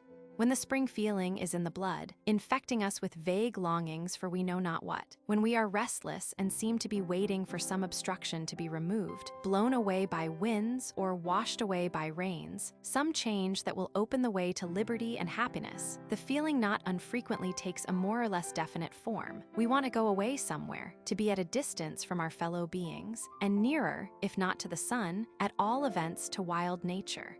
It is not that spring is early there. On the contrary, it is actually later by many days than in the surrounding country. It is flowerless at a time when, outside the forest, on southern banks and by the hedge side, in coppices and all sheltered spots, the firstlings of the year are seen, purple and white and yellow. The woods, which are composed almost entirely of beech and oak, are leafless. The aspect on a dull, cold day is somewhat cheerless. On the other hand, there is that largeness and wildness which accord with the spring mood, and there are signs of the coming change even in the grayest weather. Standing in some wide green drive or other open space, you see all about you acres on acres, miles on miles of majestic beeches, and their upper branches and network of terminal twigs that look at a distance like heavy banked-up clouds, are dusky red and purple with the renewed life that is surging in them. There are jubilant cries of wild creatures that have felt the seasonal change far more keenly than we are able to feel it. Above everything, we find here that solitariness and absence of human interest now so rare in England. For albeit social creatures in the main, we are yet all of us at times hermits in heart, if not exactly wild men of the woods, and that solitude which we create by shutting ourselves from the world in a room or a house is but a poor substitute, nay, a sham. It is to immure ourselves in a cage, a prison, which hardly serves to keep out the all-pervading atmosphere of miserable conventions and cannot refresh and invigorate us. These last, if they be not of some improved breed, may have a novel or quaint aspect, as of wild creatures, but the appearance is deceptive. As you pass, they lift their long snouts from grubbing among the dead leaves to salute you with a too familiar grunt, an assurance that William Rufus is dead and all is well, that they are domestic and will spend their last days in a sty and end their life respectably at the hands of the butcher. You have heard that this domain is the property of some person, but it seems like a fiction. The forest is nature's and yours. There you are at liberty to ramble all day unchallenged by anyone, to walk and run to warm yourself, to disturb a herd of red deer or of fallow deer, which are more numerous, to watch them standing still to gaze back at you, then all with one impulse move rapidly away, showing their painted tails, keeping a kind of discipline, row behind row, moving over the turf with that airy tripping or mincing gait that strikes you as quaint and somewhat bird-like. To lie or sit thus for an hour at a time listening to the wind is an experience worth going far to seek. It is very restorative. That is a mysterious voice which the forest has. It speaks to us, and somehow the life it expresses seems nearer, more intimate than that of the sea. Doubtless because we are ourselves terrestrial and woodland in our origin, also because the sound is infinitely more varied as well as more human in character. There are sighings and moanings, and wails and shrieks, and wind-blown murmurings, like the distant, confused talking of a vast multitude. A high wind in an extensive wood always produces this effect of numbers. The sea-like sounds and rhythmic volleyings, when the gale is at its loudest, die away, and in the succeeding lull there are only low, mysterious, agitated whisperings, but they are multitudinous. The suggestion is ever of a vast concourse, crowds and congregations, tumultuous or orderly, but all swayed by one absorbing impulse, solemn or passionate, but not always moved simultaneously. Through the near whisperings a deeper, louder sound comes from a distance. It rumbles like thunder, falling and rising as it rolls onwards. It is antiphonal, but changes as it travels nearer. Then there is no longer demand and response. The smitten trees are all bent one way, and their innumerable voices are as one voice, expressing we know not what, but always something not wholly strange to us: lament, entreaty, denunciation. Listening, thinking of nothing, simply living in the sound of the wind, that strange feeling which is unrelated to anything that concerns us, of the life and intelligence inherent in nature, grows upon the mind. I have sometimes thought that never does the world seem more alive and watchful of us than on a still, moonlight night in a solitary wood, when the dusky green foliage is silvered by the beams, and all visible objects and the white lights and black shadows in the intervening spaces seem instinct with spirit. But it is not so. If the conditions be favorable, if we go to our solitude as the crystal gazer to his crystal, with a mind prepared, this faculty is capable of awaking and taking complete possession of us by day as well as by night. As the trees are mostly beeches, miles upon miles of great trees, many of them hollow-trunked from age and decay, the fallen leaves are an important element in the forest scenery. They lie half a yard to a yard deep in all the deep hollows and dells and old water-worn channels, and where the ground is sheltered they cover acres of ground, millions and myriads of dead, fallen beech leaves. These, too, always seem to be alive. It is a leaf that refuses to die wholly. When separated from the tree it has, if not immortality, at all events, a second, longer life. Oak and ash and chestnut leaves fade from month to month and blacken, and finally rot and mingle with the earth, while the beech leaf keeps its sharp, clean edges unbroken, its hard texture and fiery color, its buoyancy and rustling, incisive sound. Swept by the autumn winds into sheltered hollows and beaten down by rains, the leaves lie mingled in one dead, sodden mass for days and weeks at a time, and appear ready to mix with the soil, but frost and sun suck up the moisture, and the dead come to life again. They glow like fire and tremble at every breath. On a calm day, when there was no motion in the sunlit yellow leaves below and the reddish-purple cloud of twigs above, the sounds of bird life were the chief attraction of the forest. Of these, the cooing of the wood pigeon gave me the most pleasure. Here some reader may remark that this pigeon's song is a more agreeable sound than its plain cooing note. This, indeed, is perhaps thought little of. In most biographies of the bird, it is not even mentioned that he possesses such a note. Nevertheless, I prefer it to the song. The song itself, the set melody composed of half a dozen inflected notes, repeated 3 or 4 times with little or no variation, is occasionally heard in the late winter and early spring, but at this time of the year, it is often too husky or croaky to be agreeable. The songster has not yet thrown off his seasonal cold. The sound might sometimes proceed from a crow suffering from a catarrh. It improves as the season advances. The song is sometimes spelt in books, kukuru, kukuru. A lady friend assures me the right words of this song are, "Take 2 cows, David." She cannot, if she tries, make the bird say anything different, for these are the words she was taught to hear in the song as a child in Leicestershire. Of course, they are uttered with a great deal of emotion in the tone, David being tearfully, almost sobbingly, begged and implored to take 2 cows. The emphasis is very strong on the 2. It is apparently a matter of the utmost consequence that David should not take 1, nor 3, nor any other number of cows, but just 2. In East Anglia, I have been informed that what the bird really and truly says is, "My toe bleeds, Betty."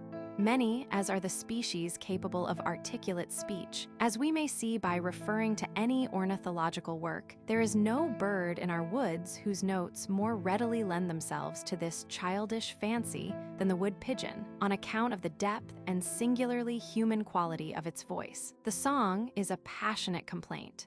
One can fancy the human-like feathered creature in her green bower, pleading, upbraiding, lamenting, and listening, we will find it easy enough to put it all into plain language. "Oh, swear not you love me, for you cannot be true, O perjured wood pigeon. Go from me, woo some other. Heartbroken I rue that softness, ah me, when you cooed your false coo. Sore to your new love, the creature in blue, who would have thought it of you? And perhaps you consider her beau? Ooh, trifle. Oh, you are too crew, bid them come shoe, oot me do. Would I had given my heart to a who, ooting wood owl, cuckoo, woodcock, hoopoo. One morning, at a village in Berkshire, I was walking along the road, about 25 yards from a cottage, when I heard, as I imagined, the familiar song of the wood pigeon. But it sounded too close, for the nearest trees were 50 yards distant. Glancing up at the open window of an upper room in the cottage, I made the discovery that my supposed pigeon was a 4-year-old child who had recently been chastised by his mother and sent upstairs to do penance. The incident shows how much the pigeon's plaint resembles some human sounds. The plain cooing note is so common in this order of birds that it may be regarded as the original and universal pigeon language, out of which the set songs have been developed, with, in most instances, but little change in the quality of the sound. In the multitude of species, there are voices clear, resonant, thick or husky, or guttural, hollow or booming, grating and grunting. But however much they vary, you can generally detect the pigeon or family sound, which is more or less human-like. In some species, the set song has almost superseded the plain single note, which has diminished to a mere murmur. In others, on the contrary, there is no song at all, unless the single unvarying coo can be called a song. In most species in the typical genus Columba, the plain coo is quite distinct from the set song, but has at the same time developed into a kind of second song, the note being pleasantly modulated and repeated many times. We find this in the rock dove. The curious guttural sounds composing its set song, which accompany the love antics of the male, are not musical, while the clear inflected cooing note is agreeable to most ears. It is a pleasing morning sound of the dovecote, but the note, to be properly appreciated, must be heard in some dimly lighted ocean cavern in which the bird breeds in its wild state. The long-drawn, oft-repeated musical coo mingles with and is heard above the murmuring and lapping of the water beneath. The hollow chamber retains and prolongs the sound and makes it more sonorous, and at the same time gives it something of mystery. Of all the cooing notes of the different species I am acquainted with, that of the stock dove, a pigeon with no set song, is undoubtedly the most attractive. Next in order is that of the wood pigeon on account of its depth and human-like character, and it is far from monotonous. In this wood in March, I have often kept near a pigeon for half an hour at a time, hearing it uttering its cooing note, repeated half a dozen or more times, at intervals of 3 or 4 minutes. And again the note has changed in length and power and modulation. In the profound stillness, on a windless day, of the vast beechen woods, these sonorous notes had a singularly beautiful effect. After spending a short time in the forest, one might easily get the idea that it is a sanctuary for all the persecuted creatures of the crow family. It is not quite that. The ravens have been destroyed here as in most places, but the other birds of that tribe are so numerous that even the most bloodthirsty keeper might be appalled at the task of destroying them. The clearance would doubtless have been affected if this noble forest had passed, as so nearly happened, out of the hands of the family that have so long possessed it. That calamity was happily averted. Not only are the rooks there in legions, having their rookeries in the park, but throughout the forest, daws, carrion crows, jays, and magpies are abundant. The jackdaws outnumber all the other species, rooks included, put together. They literally swarm, and their ringing, yelping cries may be heard at all hours of the day in any part of the forest. In March, when they are nesting, their numbers are concentrated in those parts of the wood where the trees, beech and oak, are very old and have hollow trunks. In some places, you will find many acres of wood where every tree is hollow and apparently inhabited. Yet there are doubtless some hollow trees into which the daw is not permitted to intrude. The wood owl is common here and is presumably well able to hold his castle against all aggressors. If one could but climb into the airy tower and, sitting invisible, watch the siege and defense and the many strange incidents of the war between these feathered foes. The daw, bold yet cautious, venturing a little way into the dim interior with shrill threats of ejectment, ruffling his gray pate and peeping down with his small, malicious, serpent-like gray eyes, the owl puffing out his tiger-colored plumage and lifting to the light his pale, shield-like face and luminous eyes, would indeed be a rare spectacle. And then, what hissings, snappings, and beak clatterings, and shrill, cat-like and yelping cries. An experience I had one day when I was new to the forest and used occasionally to lose myself gave me some idea of the numbers of jackdaws breeding in Savernake. Many a time looking at one of these trees, I have been reminded of Holman Hunt's forlorn scapegoat. Here the daws had their most populous settlement. As I advanced, the dead twigs and leaves crackling beneath my feet, they rose up everywhere, singly, and in twos and threes and half-dozens, darting hurriedly away and disappearing among the trees before me. Tired of walking, I sat down on a root in the shelter of a large oak and remained there perfectly motionless for about an hour. But the birds never lost their suspicion. All the time, the distant, subdued tempest of sharp notes went on, occasionally dying down until it nearly ceased, then suddenly rising and spreading again until I was ringed round with the sound.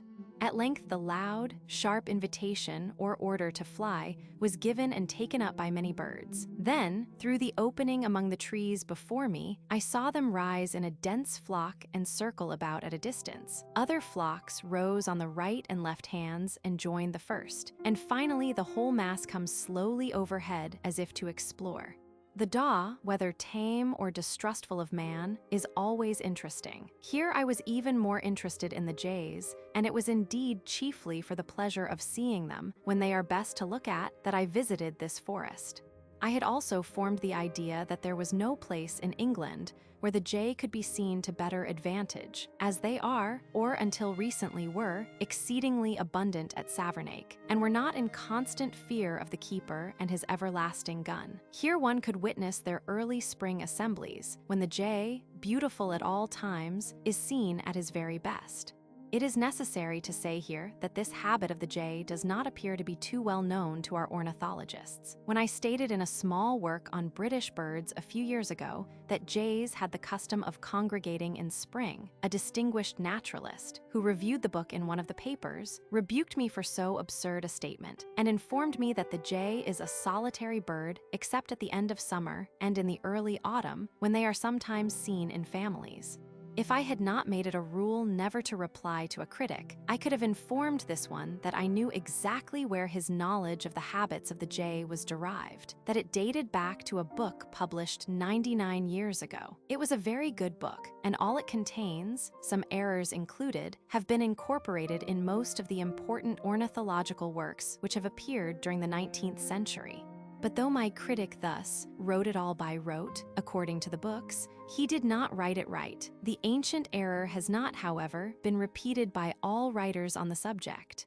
Seebohm, in his History of British Birds, wrote, "Sometimes, especially in spring, fortune may favor you, and you will see a regular gathering of these noisy birds. It is only at this time that the jay displays a social disposition, and the birds may often be heard to utter a great variety of notes, some of the modulations approaching almost to a song. The truth of the statement I have made that most of our writers on birds have strictly followed Montague in his account of the jay's habits unmistakably shows itself in all they say about the bird's language. These imitations are so exact, even in a natural wild state, that we have frequently been deceived. This description, somewhat amplified, and the wording varied to suit the writer's style, has been copied into most books on British birds, the lamb and the cat, and the kite and the horse, faithfully appearing in most cases. Yet it is certain that if all the writers had listened to the jay's vocal performances for themselves, they would have given a different account. It is not that Montagu was wrong. He went to nature for his facts and put down what he heard or thought he heard, but the particular sounds which he describes they would not have heard. My experience is that the same notes and phrases are not ordinarily heard in any two localities, that the bird is able to emit a great variety of sounds, some highly musical, that he is also a great mimic in a wild, irregular way, mixing borrowed notes with his own and flinging them out anyhow, so that there is no order nor harmony, and they do not form a song. This singing of the jay is somewhat of a puzzle, as it is not the same song in any two places, and gives one the idea that there is no inherited and no traditional song in this species, but that each bird that has a song has invented it for himself. This set and far-reaching song is rare, but some birds have a single very powerful and musical note, or short phrase, which they repeat at regular intervals by way of song. What I should very much like to know is whether these powerful and peculiar notes, phrases, and songs of the jay, which are clearly not imitations of other species, are repeated year after year by the birds in the same localities, or are dropped forever or forgot at the end of each season. It is hard for me to find this out, because I do not as a rule revisit the same places in spring, and on going to a new or a different spot, I find that the birds utter different sounds. Again, the places where jays assemble in numbers are very few and far between. In genial, whether the jay's assembly may be held at any hour, but is most frequently seen during the early part of the day. On a fine, warm morning in March and April, one can always count on witnessing an assembly, or at all events of hearing the birds, in any wood where they are fairly common and not very shy. The loud, rasping alarm and angry cry of the jay is a sound familiar to everyone. The cry used by the bird to call his fellows together is somewhat different. It resembles the cry or call of the carrion crow in localities where that bird is not persecuted, when in the love season he takes his stand on the top of the nesting tree and calls with a prolonged, harsh, grating, and exceedingly powerful note, many times repeated. The jay's call has the same grating or grinding character, but is louder, sharper, more prolonged, and in a quiet atmosphere may be heard distinctly a mile away. The wood is in an uproar when the birds assemble and scream in concert while madly pursuing one another over the tall trees. At such times, the peculiar flight of the jay is best seen and is very beautiful. In almost all birds that have short, round wings, as we may see in our little wren, and in game birds, and the sparrowhawk and several others, the wing beats are exceedingly rapid. This is the case with the magpie. The quickness of the wing beats causes the black and white on the quills to mingle and appear a misty gray, but at short intervals, the bird glides and the wings appear black and white again. The jay, although his wings are so short and round, when not in a hurry progresses by means of comparatively slow, measured wing beats, and looks as if swimming rather than flying. It is when the gathered birds all finally settle on a tree that they are most to be admired. They will sometimes remain on the spot for half an hour or longer, displaying their graces and emitting the extraordinary medley of noises mixed with musical sounds. But they do not often sit still at such times. If there are many birds and the excitement is great, some of them are perpetually moving, jumping and flitting from branch to branch, and springing into the air to wheel round or pass over the tree, all apparently intent on showing off their various colors: vinaceous brown, sky blue, velvet black, and glistening white to the best advantage. Our jay in some ways resembles his glorious eastern relation, and although his luster is so much less, he is at his very best not altogether unworthy of being called the British bird of paradise. Chapter 5. A Wood Wren at Wells.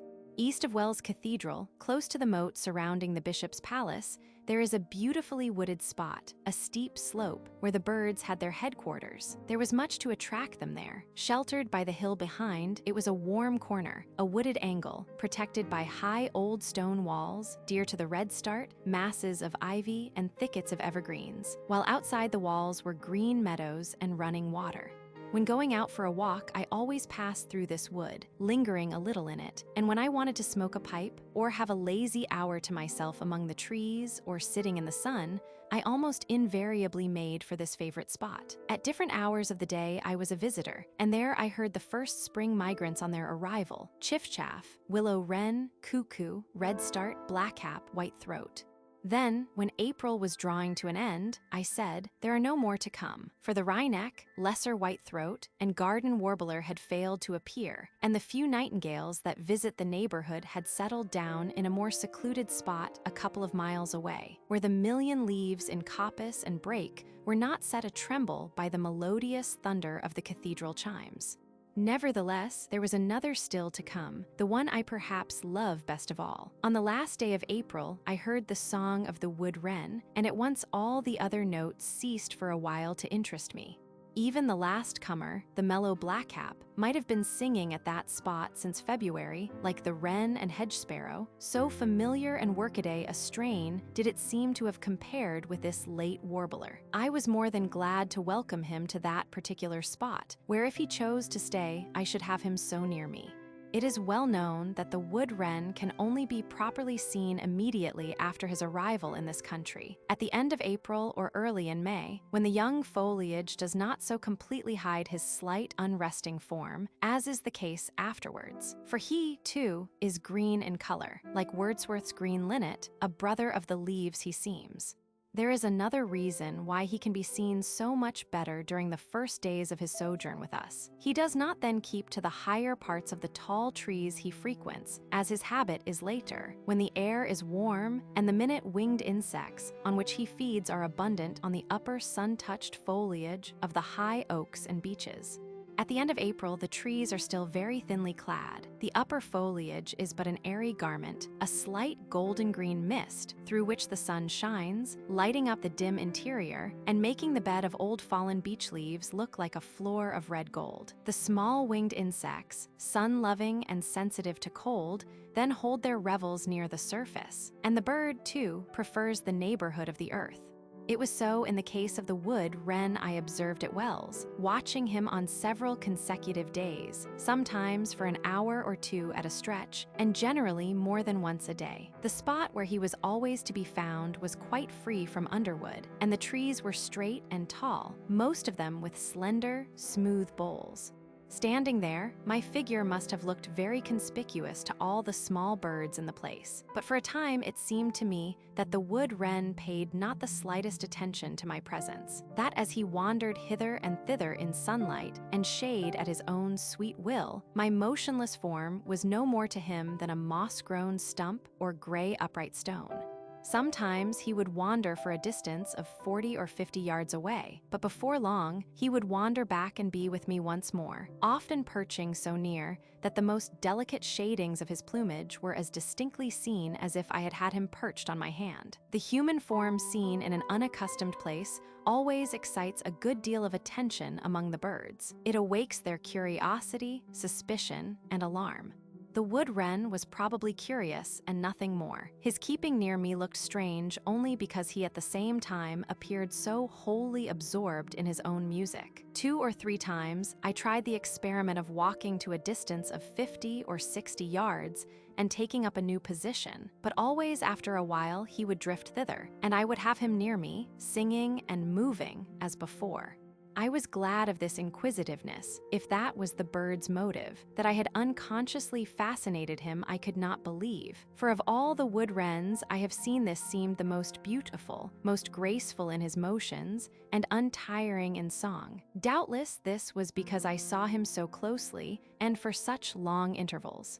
His fresh, yellowish-green upper and white underplumage gave him a wonderfully delicate appearance, and these colors harmonized with the tender greens of the opening leaves and the pale grays and silvery whites of the slender boles. Seebohm says of this species, "They arrive in our woods in marvelously perfect plumage. In the early morning sun, they look almost as delicate a yellowish green as the half-grown leaves amongst which they disport themselves. In the hand, the delicate shading of the eye stripe and the margin of the feathers of the wings and tail is exquisitely beautiful, but is almost all lost under the rude handling of the bird skinner." The concluding words sound almost strange, but it is a fact that this sylph-like creature is sometimes shattered with shot and its poor remains operated on by the bird stuffer. Its beauty in the hand cannot compare with that exhibited when it lives and moves and sings. Its appearance during flight differs from that of other warblers on account of the greater length and sharpness of the wings. Most warblers fly and sing hurriedly. The wood wren's motions, like its song, are slower, more leisurely, and more beautiful. When moved by the singing passion, it is seldom still for more than a few moments at a time, but is continually passing from branch to branch, from tree to tree, finding a fresh perch from which to deliver its song on each occasion. At such times, it has the appearance of a delicately colored miniature kestrel or hobby.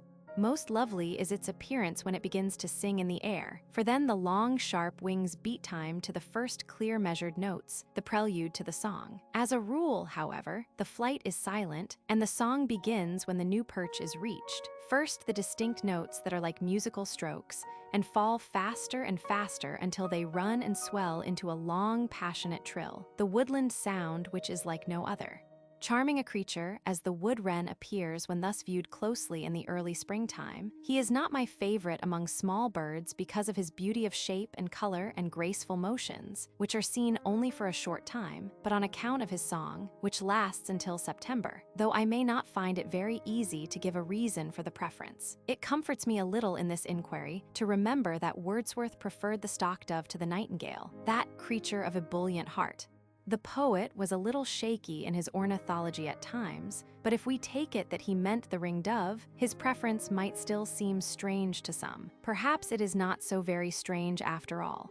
If we take any one of the various qualities which we have agreed to consider highest in bird music, we find that the wood wren compares badly with his fellow vocalists, that, measured by this standard, he is a very inferior singer.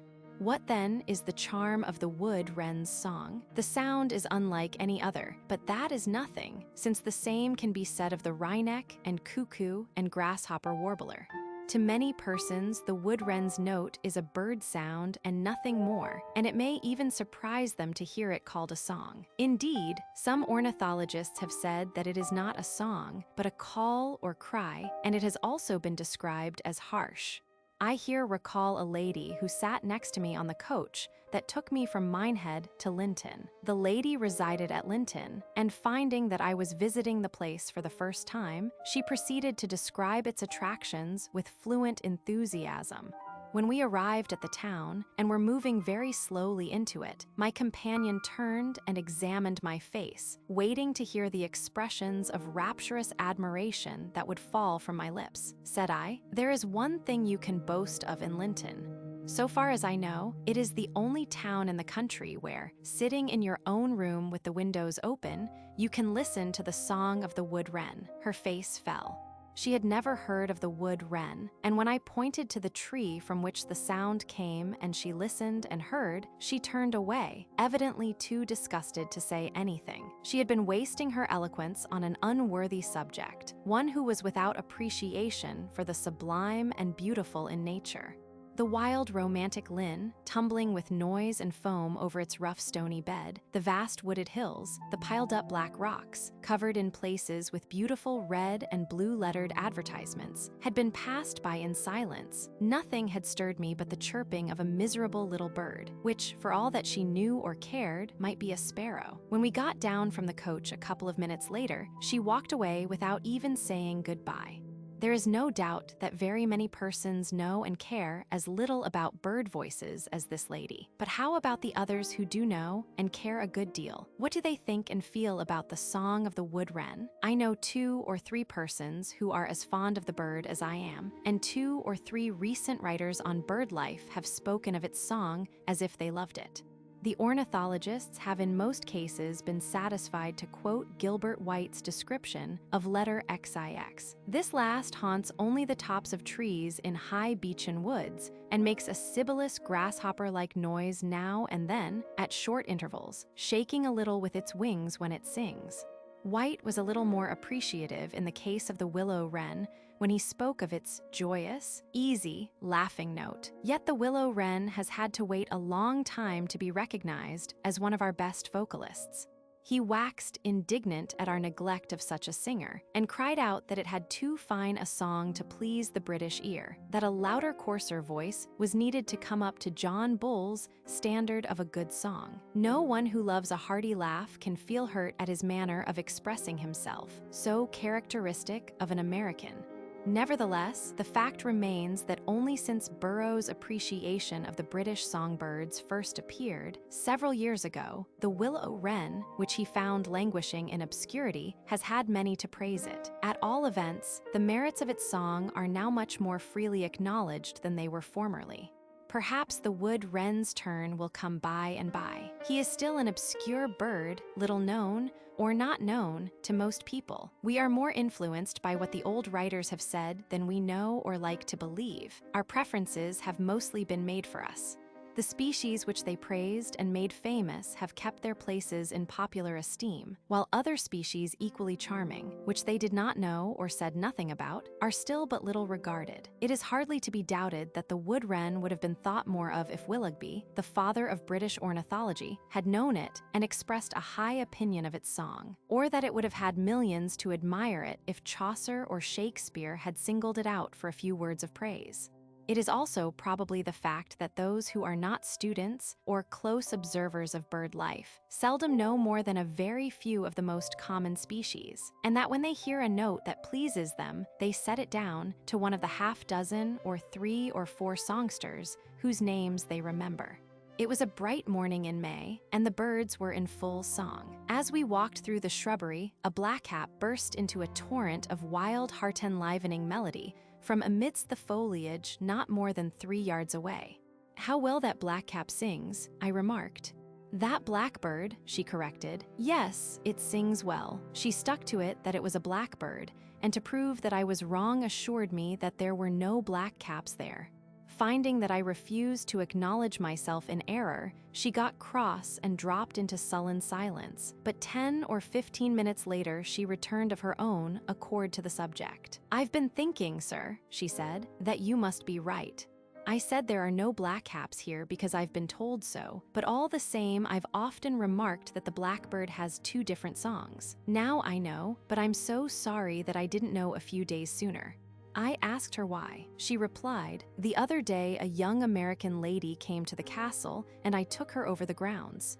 The birds were singing the same as today, and the young lady said, 'Now, I want you to tell me which is the blackcap song.' Just think," she said, "what a distance I have come from America." Well, when I was bidding goodbye to my friends at home, I said, "Don't you envy me? I'm going to Old England to hear the blackcap song." Well, when I told her we had no blackcaps, she was so disappointed. And yet, sir, if what you say is right, the bird was singing near us all the time. Poor young lady from America. I should have liked to know whose written words first fired her brain with desire of the blackcap song, a golden voice in imagination's ear, while the finest home voices were merely silvern. I think of my own case, how in boyhood this same bird first warbled to me in some lines of a poem I read, and how, long years afterwards, I first heard the real song, beautiful, but how unlike the song I had imagined. One bright evening in early May at Netley Abbey, but the poet's name had meanwhile slipped out of memory. Nothing but a vague impression remained and still persists, that he flourished and had great fame about the beginning of the 19th century, and that now his, or her, fame and works are covered with oblivion. To return to the subject of this paper, the wood wren, the secret of its charm. We see that, tried by ordinary standards, many other singers are its superiors. What then is the mysterious something in its music that makes it to some of us even better than the best? Speaking for myself, I should say because it is more harmonious, or in more perfect accord with the nature amid which it is heard. It is the truer woodland voice. The chaffinch as a rule sings in open woods and orchards and groves when there is light and life and movement, but sometimes in the heart of a deep wood, the silence is broken by its sudden loud lyric. It is unexpected and sounds unfamiliar in such a scene. The wonderfully joyous ringing notes are like a sudden flood of sunshine in a shady place. The sound is intensely distinct and individual, in sharp contrast to the low forest tones. Its effect on the ear is similar to that produced on the sight by a vivid contrast in colors, as by a splendid scarlet or shining yellow flower blooming solitary, where all else is green.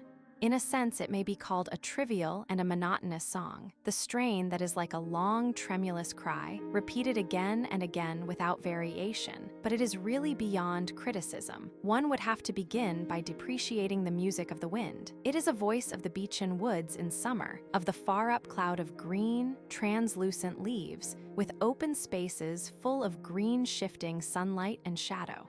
Though resonant and far-reaching, it does not strike you as loud, but rather as the diffused sound of the wind in the foliage concentrated and made clear, a voice that has light and shade, rising and passing like the wind, changing as it flows and quivering like a wind-fluttered leaf. It is on account of this harmony that it is not trivial, and that the ear never grows tired of listening to it. Sooner would it tire of the nightingale, its purest, most brilliant tone and most perfect artistry.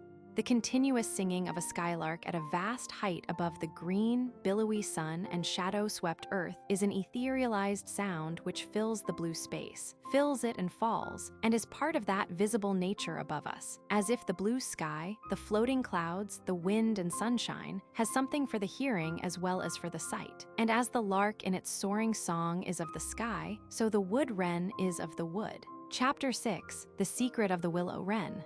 The willow wren is one of the commonest and undoubtedly the most generally diffused of the British songsters. A summer visitor, one of the earliest to arrive, usually appearing on the south coast in the last week in March. A little later, he may be met with in very nearly every wood, thicket, hedge, common, marsh, orchard, and large garden throughout the kingdom. It is hard to say, right Seabohm, where he is not found. Wherever there are green perching places and small caterpillars, flies, and aphides to feed upon, there you will see and hear the willow wren. He is a sweet and constant singer from the date of his arrival until about the middle of June, when he becomes silent for a season, resuming his song in July and continuing it throughout August and even into September. This late summer singing is, however, fitful and weak and less joyous in character than in the spring. But in spite of his abundance and universality, and the charm of his little melody, he is not familiarly known to the people generally, as they know the robin redbreast, pied wagtail, dunnock, redstart, wheatear, and stonechat. The name we call him by is a very old one. It was first used in English by Ray in his translation of Willoughby's Ornithology about 3 centuries ago, but it still remains a book name unknown to the rustic. Nor has this common little bird any widely known vernacular name. If by chance you find a countryman who knows the bird and has a name for it, this will be one which is applied indiscriminately to 2, 3, or 4 species. The willow wren, in fact, is one of those little birds that are seen rather than distinguished, on account of its small size, modest coloring, and its close resemblance to other species of warblers. Also on account of the quiet, gentle character of its song, which is little noticed in the spring and summer concert of loud, familiar voices. One day in London, during the late summer, I was amused, and at the same time, a little disgusted at this general indifference to the delicate beauty in a bird sound which distinguishes the willow wren even among such delicate singers as the warblers. It struck me as a kind of aesthetic hardness of hearing. Just after I had sat down, a throstle, perched on the topmost bough of a thorn that projected over the walk, began his song and continued it a long time, heedless of the people passing below. Now, I noticed that in almost every case, the person approaching lifted his eyes to the bird above, apparently admiring the music, sometimes even pausing for a moment in his walk, and that when 2 or 3 came together, they not only looked up, but made some remark about the beauty of the song. But from first to last, not one of all the passers-by cast a look towards the tree where the willow wren was singing, nor was there anything to show that the sound had any attraction for them, although they must have heard it. The loudness of the thrush prevented them from giving it any attention and made it practically inaudible. It was like a pimpernel blossoming by the side of a poppy, or dahlia, or peony, where, even if seen, it would not be noticed as a beautiful flower. In the chapter on the wood wren, I endeavored to trace to its source the pleasurable feelings which the song of that bird produces in me and in many others, a charm exceeding that of many more celebrated vocalists. In that chapter, the song of the willow wren was mentioned incidentally. Now, these two, wood wren and willow wren, albeit nearly related, are, in the character of their notes, as widely different as it is possible for 2 songsters to be. And when we listen attentively to both, we recognize that the feeling produced in us differs in each case, that it has a different cause. In the case of the willow wren, it might be said offhand that our pleasure is simply due to the fact that it is a melodious sound, associated in our minds with summer scenes. As much could be said of any other migrant song: nightingale, tree pipit, blackcap, garden warbler, swallow, and a dozen more. But it does not explain the individual and very special charm of this particular bird, what I have ventured to call the secret of the willow wren. The song of the willow wren has been called singular and unique among our birds, and Mr. Ward Fowler, who has best described it, says that it forms an almost perfect cadence, and adds, by which I mean that it descends gradually, not, of course, on the notes of our musical scale, by which no birds in their natural state would deign to be fettered, but through fractions of 1 or perhaps 2 of our tones, and without returning upward at the end. The secret of the charm, I imagine, is traceable to the fact that there is distinctly something human-like in the quality of the voice, its timbre. Many years ago, an observer of wild birds and listener to their songs came to this country, and walking one day in a London suburb, he heard a small bird singing among the trees. The trees were in an enclosure and he could not see the bird, but there would, he thought, be no difficulty in ascertaining the species, since it would only be necessary to describe its peculiar little song to his friends, and they would tell him. Accordingly, on his return to the house, he proceeded to describe the song and ask the name of the singer. No one could tell him, and much to his surprise, his account of the melody was received with smiles of amusement and incredulity. He described it as a song that was like a wonderfully bright and delicate human voice talking, or laughingly, saying something rather than singing. It was not until some time afterwards that the bird lover in a strange land discovered that his little talker and laugher among the leaves was the willow wren. In vain he had turned to the ornithological works. The song he had heard, or at all events the song as he had heard it, was not described therein, and yet to this day he cannot hear it differently, cannot dissociate the sound from the idea of a fairy-like child with an exquisitely pure, bright, spiritual voice laughingly speaking in some green place. And yet Gilbert White over a century ago had noted the human quality in the willow wren's voice when he described it as an easy, joyous, laughing note. It is still better to be able to quote Mr. Ward Fowler, when writing in A Year with the Birds, on the futile attempts which are often made to represent birds' songs by means of our notation, since birds are guided in their songs by no regular succession of intervals.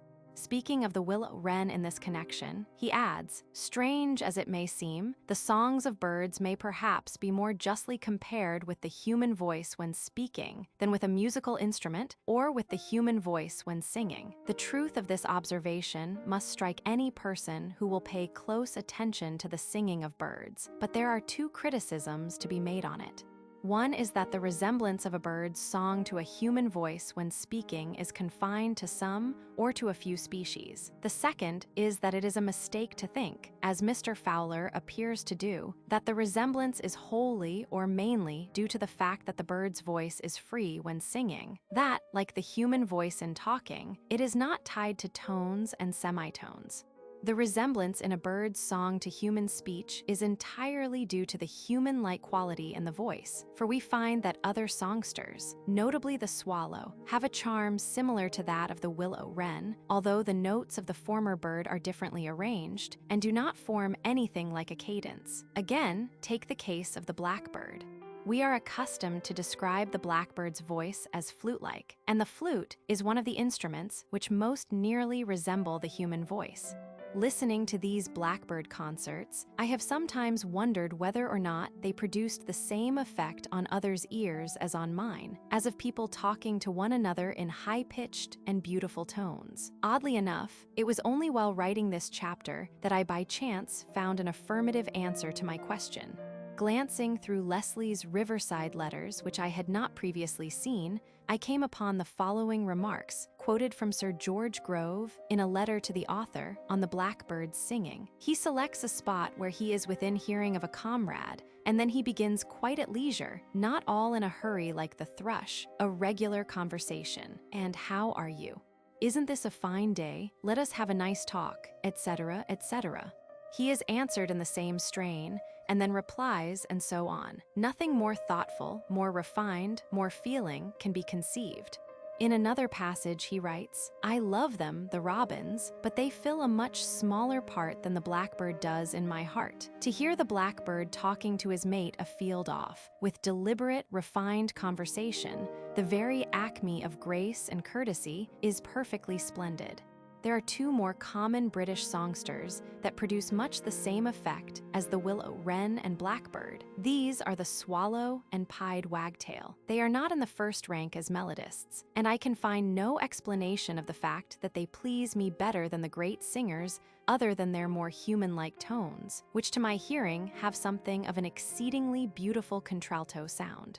The swallow's song is familiar to everyone, but that of the wagtail is not well known. The bird has two distinct songs. One, heard oftenest in early spring, consists of a low, rambling warble with some resemblance to the winchat's song. It is the second song, heard occasionally until late June, frequently uttered on the wing, a torrent of loud, rapidly uttered, and somewhat swallow-like notes. That comes nearest in tone to the human voice and has the greatest charm. After these, we find other songsters with one or two notes, or a phrase, human-like in quality, in their songs. Of these, I will only mention the blackcap, linnet, and tree pipit. The most beautiful of the blackcap's notes, which come nearest to the blackbird, have this human sound. And certainly the most beautiful part of the linnet's song is the opening phrase, composed of notes that are both swallow-like and human-like. No doubt it was a bird in which these human-like, languishing notes at the close of the song were very full and beautiful that inspired Burns to write his Address to a Woodlark. The tree pipit is often called by that name in Scotland, where the true woodlark is not found. "O stay, sweet warbling woodlark, stay, nor quit for me the trembling spray. A hopeless lover courts thy lay, thy soothing, fond complaining. Again that tender part, that I may catch thy melting art, for surely that would touch her heart who kills me why disdaining. Say, was thy little mate unkind, and heard thee as the passing wind? O knocked but love and sorrow joined sick notes, O we could waken. Thou tells, O never-ceasing care, a speechless grief and dark despair. For pity's sake, sweet bird, nay mare, or my poor heart is broken." Much more could be said about these and other species in the passerine order that have some resemblance, distinct or faint, to the human voice in their singing notes. An echo, as it were, of our own common emotions, in most cases simply glad or joyous, but sometimes, as in the case of the tree pipit, of another character. And even those species that are furthest removed from us in the character of the sounds they emit have some notes that suggest a highly brightened human voice. Witness the throstle and nightingale. The last approaches to the human voice in that rich, musical throb, repeated many times with passion, which is the invariable prelude to his song. And again, in that, one low piping note, more sweet than all, 4 times repeated in a wonderfully beautiful crescendo. Who that ever listened to Carlotta Patti does not remember sounds like these from her lips? It was commonly said of her that her voice was bird-like. Certainly, it was clarified and brightened beyond other voices, in some of her notes almost beyond recognition as a human voice. It was a voice that had a great deal of the quality of gladness in it, but less depth of human passion than other great singers. Still, it was a human voice, and just as Carlotta Patti, outshining the best of her sister singers even as the diamond outsparkles all other gems, rose to the birds in her miraculous flights, so do some of the birds come down to and resemble us in their songs. Why, I mean, should the mere likeness to a human tone in a little singing bird impart so great a pleasure to the mind, when the undoubtedly human-like voices of many non-passerine species do not as a rule affect us in the same way? As a matter of fact, we find in the multitude of species that resemble us in their voices, a few, outside of the order of singers, that do give us a pleasure similar to that imparted by the willow wren, swallow, and tree pipit. Thus, among British birds, we have the wood pigeon and the stock dove, the green woodpecker with his laugh-like cry, the cuckoo, a universal favorite on account of his double fluty call, and to those who are not inclined to be superstitious, the wood owl, a most musical night singer, and the curlew with, in a less degree, various other shore birds. But in a majority of the larger birds of all orders, the effect produced is different, and often the reverse of pleasant. Or if such sounds delight us, the feeling differs in character from that produced by the melodious singer, and is mainly due to that wildness with which we are in sympathy expressed by such sounds. Human-like voices are found among the auks, loons, and grebes, eagles and falcons, cuckoos, pigeons, goatsuckers, owls, crows, rails, ducks, waders, and gallinaceous birds. The cries and shrieks of some among these, particularly when heard in the dark hours, in deep woods and marshes and other solitary places, profoundly impress and even startle the mind, and have given rise all the world over to numberless superstitious beliefs. The 3 British species best known on account of their supernatural character have very remarkable voices with a human sound in them. The raven with his angry, barking cry and deep, solemn croak, the booming bittern, and the white or church owl with his funereal screech. It is, I think, plain that the various sensations excited in us by the cries, moans, screams, and the more or less musical notes of different species are due to the human emotions which they express or seem to express. If the voice simulates that of a maniac, or of a being tortured in body or mind, or overcome with grief, or maddened with terror, the blood-curdling and other sensations proper to the occasion will be experienced. Only, if we are familiar with the sound or know its cause, the sensation will be weak. Similarly, if in some deep, silent wood we are suddenly startled by a loud human whistle or shouted, "Hi!" Although we may know that a bird, somewhere in that waste of foliage around us, uttered the shout, we yet cannot help experiencing the feelings, a combination of curiosity, amusement, and irritation, which we should have if some friend or some human being had hailed us while purposely keeping out of sight. Herbert Spencer, in his account of the origin of our love of music in his Psychology, writes, "While the tones of anger and authority are harsh and coarse, the tones of sympathy and refinement are relatively gentle and of agreeable timbre. That is to say, the timbre is associated in experience with the receipt of gratification, has acquired a pleasure-giving quality, and consequently the tones which in music have an allied timbre become pleasure-giving and are called beautiful. Not that this is the sole cause of their pleasure-giving quality. Still, in recalling the tones of instruments which approach the tones of the human voice, and observing that they seem beautiful in proportion to their approach, we see that this secondary aesthetic element is important. As with instruments, so it is with bird voices. In proportion as they approach the tones of the human voice, expressive of sympathy, refinement, and other beautiful qualities, they will seem beautiful, in some cases even more beautiful than those which, however high they may rank in other ways, are yet without this secondary aesthetic element. Chapter 7, Secret of the Charm of Flowers. When my mind was occupied with the subject of the last chapter, the human quality in some sweet bird voices, it struck me forcibly that all resemblances to man in the animal and vegetable worlds and in inanimate nature enter largely into and strongly color our aesthetic feelings. We have but to listen to the human tones in wind and water and in animal voices, and to recognize the human shape in plant and rock and cloud, and in the round heads of certain mammals, like the seal, and the human expression in the eyes and faces generally of many mammals, birds, and reptiles, to know that these casual resemblances are a great deal to us. It was principally with flowers, which excite more attention and give more pleasure than most natural objects, that my mind was occupied in this connection. For here it seemed to me that the effect was similar to that produced on the mind by sweet human-like tones in bird music. We see, then, that there is an intimate connection between the two subjects, human associations in the coloring of flowers and in the voices of birds, and that in both cases this association constitutes, or is a principal element in, the expression. This connection, and the fact that the present subject was suggested and appeared almost an inevitable outcome of the one last discussed, must be my excuse for introducing a chapter on flowers in a book on birds, or birds and man. But an excuse is hardly needed. It must strike most readers that a great fault of books on birds is that there is too much about birds in them, consequently that a chapter about something else, which has not exactly been dragged in, may come as a positive relief.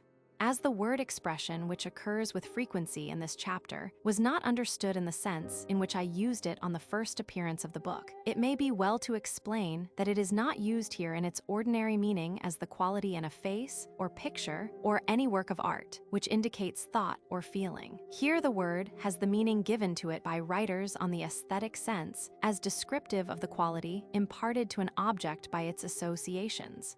These may be untraceable. We may not be conscious, and as a rule, we are not conscious that any such associations exist. Nevertheless, they are in us all the time, and with what they add to an object may enhance and even double its intrinsic beauty and charm. I have somewhere read a very ancient legend, which tells that man was originally made of many materials, and that at the last a bunch of wild flowers was gathered and thrown into the mixture to give color to his eyes. It is a pretty story, but might have been better told, since it is certain that flowers which have delicate and beautiful flesh tints are attractive mainly on that account, just as blue and some purples delight us chiefly because of their associations with the human iris. The skin, too, needed some beautiful color, and there were red as well as blue flowers in the bunch, and the red flowers being most abundant in nature and in greater variety of tints, give us altogether more pleasure than their beautiful rivals in our affection. The blue flower is associated, consciously or not, with the human blue eye, and as the floral blue is in all or nearly all instances pure and beautiful, it is like the most beautiful human eye. This association, and not the color itself, strikes me as the true cause of the superior attraction which the blue flower has for most of us. Nevertheless, the blue has a stronger hold on our affections. As a human color, blue comes first in a blue-eyed race because it is the color of the most important feature, and, we may say, of the very soul in man. Some purple flowers stand next in our regard on account of their nearness in color to the pure blue. The wild hyacinth, bluebottle, violet, and pansy, and some others will occur to everyone. These are the purple flowers in which blue predominates, and on that account have the same expression as the blue. The purples in which red predominates are akin in expression to the reds, and are associated with flesh tints and blood. And here it may be noted that the blue and blue-purple flowers, which have the greatest charm for us, are those in which not only the color of the eye, but some resemblance in their form to the iris, with its central spot representing the pupil, appears. With regard to the numerous blue and purple-blue flowers which we all admire, or rather for which we all feel so great an affection, we find that in many cases their very names have been suggested by their human associations, by their expression. Love in a Mist, Angel's Eyes, Forget-Me-Not, and Heartsease are familiar examples. Heartsease and pansy both strike us as peculiarly appropriate to one of our commonest and most universal garden flowers. Yet we see something besides the sympathetic and restful expression which suggested these names in this flower. A certain suggestion of demureness, in fact, reminding those who have seen Guido's picture of the adoration of the Virgin, of one of his loveliest angels whose angelical eyes and face reveal some desire for admiration and love in the spectator.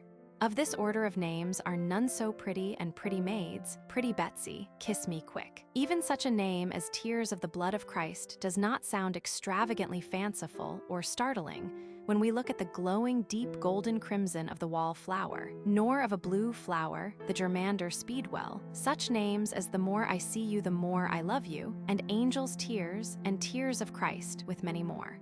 A writer on our wild flowers, in speaking of their vernacular names of this kind, has said, "Could we penetrate to the original suggestive idea that called forth its name, it would bring valuable information about the first openings of the human mind towards nature, and the merest dream of such a discovery invests with a strange charm the words that could tell, if we could understand, so much of the forgotten infancy of the human race."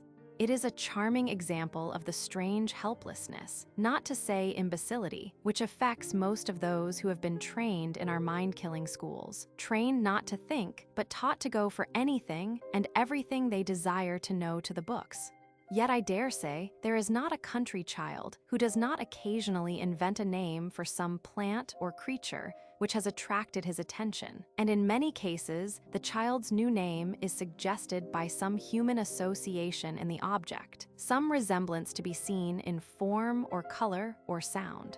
From this, it will be seen that I am not claiming a discovery, that what I have called a secret of the charm of flowers is a secret known to every man, woman, and child, even to those of my own friends who stoutly deny that they have any such knowledge. But I think it is best known to children. What I am here doing is merely to bring together and put in form certain more or less vague thoughts and feelings which I, and therefore all of us, have about flowers, and it is a small matter, but it happens to be one which no person has hitherto attempted. Such a doubt ought to disappear when the reds are considered, and when it is found that the expression peculiar to red flowers varies infinitely in degree, and is always greatest in those shades of the color which come nearest to the most beautiful flesh tints. When I say beautiful flesh tints, I am thinking of the aesthetic pleasure which we receive from the expression, the associations, of the red flower. The expression which delights is in the soft and delicate shades, and in the texture which is sometimes like the beautiful soft skin. But the expression would exist still in the case of floral tints resembling the unpleasant reds, or the reds which disgust us, in the human face. And we most of us know that these distressing hues are to be seen in some flowers. I remember that I once went into a florist's shop, and seeing a great mass of hard purple-red cinerarias on a shelf, I made some remark about them. "Yes, are they not beautiful?" said the woman in the shop. "No, I loathe the sight of them," I returned. "So do I." She said very quickly, and then added that she called them beautiful because she had to sell them. She, too, had no doubt seen that same purple-red color in the evil flower called grog blossom, and in the faces of many middle-aged lovers of the bottle, male and female, who would perish before their time, to the great relief of their kindred, and whose actions after they were gone would not smell sweet and blossom in the dust. The reds we like best in flowers are the delicate roseate and pinky shades. They are more to us than the purest and most luminous tints. And here, as with bird notes which delight us on account of their resemblance to fresh, young, highly musical human voices, flowers please us best when they exhibit the loveliest human tints, the apple blossom and the bindweed, musk mallow and almond and wild rose, for example. After these, we are most taken with the deeper but soft and not too luminous reds, the red which we admire in the red horsechestnut blossom, and many other flowers, down to the minute pimpernel. Next come the intense rosy reds seen in the herb robert and other wild geraniums, valerian, red campion, and ragged robin. And this shade of red, intensified but still soft, is seen in the willow herb and foxglove, and still more intensified in the bell and small-leafed heath. Some, if not all of these pleasing reds have purple in them, and there are very many distinctly purple flowers that appeal to us in the same way that red flowers do, receiving their expression from the same cause. There is some purple color in most skins, and even some blue. The azured harebell, like thy veins, is a familiar verse from Cymbeline. Anyone can see the resemblance to the pale blue of that admired and loved blossom in the blue veins of any person with a delicate skin. Purples and purplish reds in masses are mostly seen in young persons of delicate skins, and high color in frosty weather in winter, when the eyes sparkle and the face glows with the happy sensations natural to the young and healthy during and after outdoor exercise. The skin purples and purple reds here described are beautiful and may be matched to a nicety in many flowers. The human purple may be seen, to name a very common wild flower, in purple loosestrife and the large marshmallow, and in dozens and scores of other familiar purple flowers. And the purple-red hue in many richly colored skins has its exact shade in common hound's tongue and in other dark and purple-red flowers. I think we may see this even in a small flower like the fumitory, in which one portion is deep purple and all the rest of the blossoms a delicate pink. Even when the red is very intense, as in the common field poppy, the pleasing expression of purple on red is very evident. To return to pure reds, we may say that just as purples in flowers look best, or have a greater degree of expression, when appearing in or with reds, so do the most delicate rose and pink shades appeal most to us when they appear as a tinge or blush on white flowers.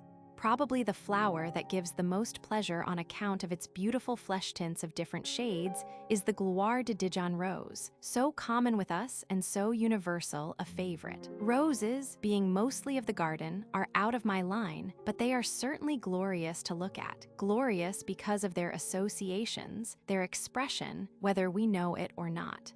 One can forgive Thomas Caro the conceit in his lines, "Ask me no more where Jove bestows when June is past, the fading rose, for in your beauties orient deep these flowers as in their causes sleep." But all reds have something human, even the most luminous scarlets and crimsons, the scarlet verbena, the poppy, our garden geraniums, etc. Although in intensity, they so greatly surpass the brightest color of the lips and the most vivid blush on the cheek. Luminous reds are not, however, confined to lips and cheeks. Even the fingers, when held up before the eyes to the sun or to firelight, show a very delicate and beautiful red. And the same brilliant floral hue is seen at times in the membrane of the ear. It is, in fact, the color of blood, and that bright fluid, which is the life and is often spilt, comes very much into the human associations of flowers.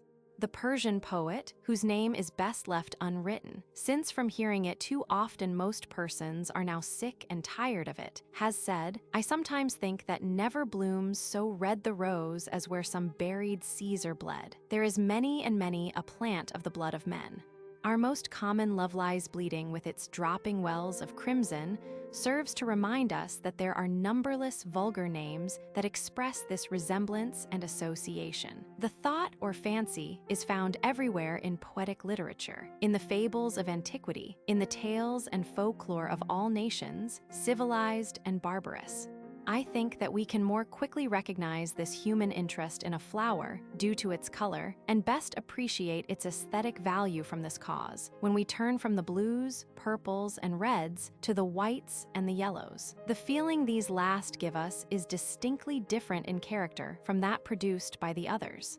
They are not like us, nor like any living sentient thing we are related to. There is no kinship, no human quality. When I say no kinship, no human quality, I refer to flowers that are entirely pure white or pure yellow, in some dull or impure yellows, and in white and yellow flowers that have some tinge or mixture of red or purple, we do get the expression of the red and purple flower. The crystalline and snow white of the whitest flowers do indeed resemble the white of the eyeballs and the teeth in human faces, but we may see that this human white color by itself has no human association in a flower. The whiteness of the white flower where there is any red is never unhuman, probably because a very brilliant red or rose color on some delicate skins causes the light flesh tints to appear white by contrast, and is the complexion known as milk and roses. The apple blossom is a beautiful example, and the beloved daisy, the wee, modest, crimson-tipped flower, which would be so much less dear but for that touch of human crimson. This is the herb Margaret of so many tender and pretty legends, that has white for purity and red for repentance. Even those who have never read these legends, and that prettiest, most pathetic of all which tells of the daisy's origin, find a secret charm in the flower. Among other common examples are the rosy white hawthorn, wood anemone, bindweed, dropwort, and many others. In the dropwort, the rosy buds are seen among the creamy white open flowers, and the expression is always very marked and beautiful when there is any red or purple tinge or blush on cream whites and ivory whites. When we look from the dropwort to its nearest relative, the common meadowsweet, we see how great a charm the touch of rose red has given to the first. The meadowsweet has no expression of the kind we are considering, no human association. In pure yellow flowers, as in pure white, human interest is wanting. It is true that yellow is a human color, since in the hair we find yellows of different shades. It is a pity that we cannot find, or have not found, a better word than shades for the specific differences of a color. There is the so-called tow, the tawny, the bronze, the simple yellow, and the golden, which includes many varieties, and the hair called carroty. But none of these has the flower yellow.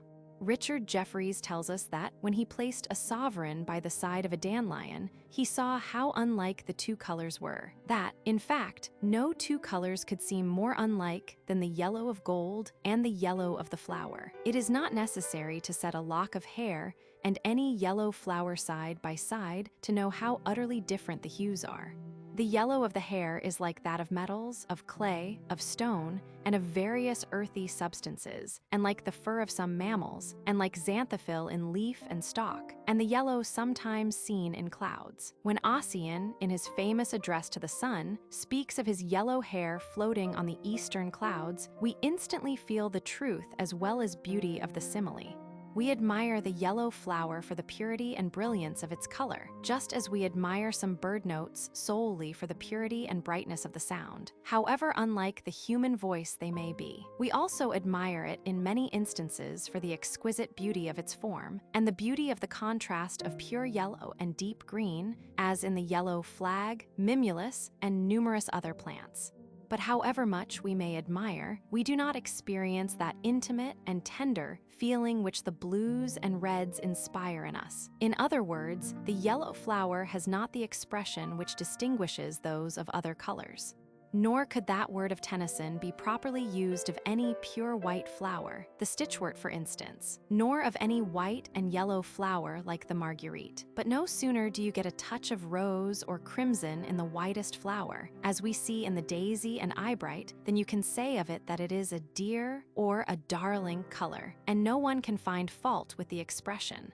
When we consider the dull and impure yellows sometimes seen in flowers, and some soft yellows seen in combination with pleasing wholesome reds, as in the honeysuckle, we may find something of the expression, the human association, in yellow flowers. For there is yellow in the skin, even in perfect health. It appears strongest on the neck, and spread round to the throat and chin, and is a warm buff, very beautiful in some women, but very little of this tint appears in the face.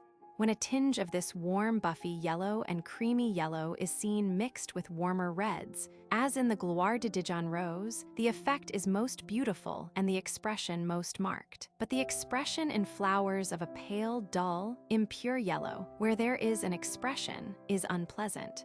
It is the yellow of unhealthy skins, of faces discolored by jaundice, dyspepsia, and other ailments. We commonly say of such flowers that they are sickly in color, and the association is with sick and decaying humanity. Gerard, in describing such hues in flowers, was fond of the word overworn, and it was a very good word, and, like the one now in use, is derived from the association. It will be noted by those who are acquainted with many flowers that I have given the names of but few, it may be too few, as examples, and that these are nearly all of familiar wild flowers. My reason for not going to the garden is that our cultivated blooms are not only artificially produced, and in some degree monstrosities, but they are seen in unnatural conditions, in crowds and masses, the various kinds too near together, and in most cases selected on account of their gorgeous coloring. The effect produced, however delightful it may be in some ways, is confusing to those simple natural feelings which flowers in a state of nature cause in us. I confess that gardens in most cases affect me disagreeably, hence I avoid them and think and know little about garden flowers. It is of course impossible not to go into gardens.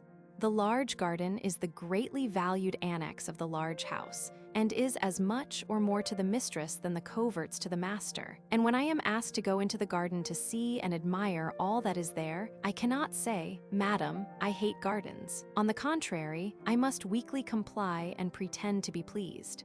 And when going the rounds of her paradise, my eyes light, by chance, on a bed of tulips, or scarlet geraniums, or blue larkspurs, or detested calceolarias or cinerarias, a great patch of colored flame springing out of a square or round bed of grassless, brown, desolate earth, the effect is more than disagreeable. The mass of color glares at and takes possession of me, and spreads itself over and blots out 100 delicate and prized images of things seen that existed in the mind.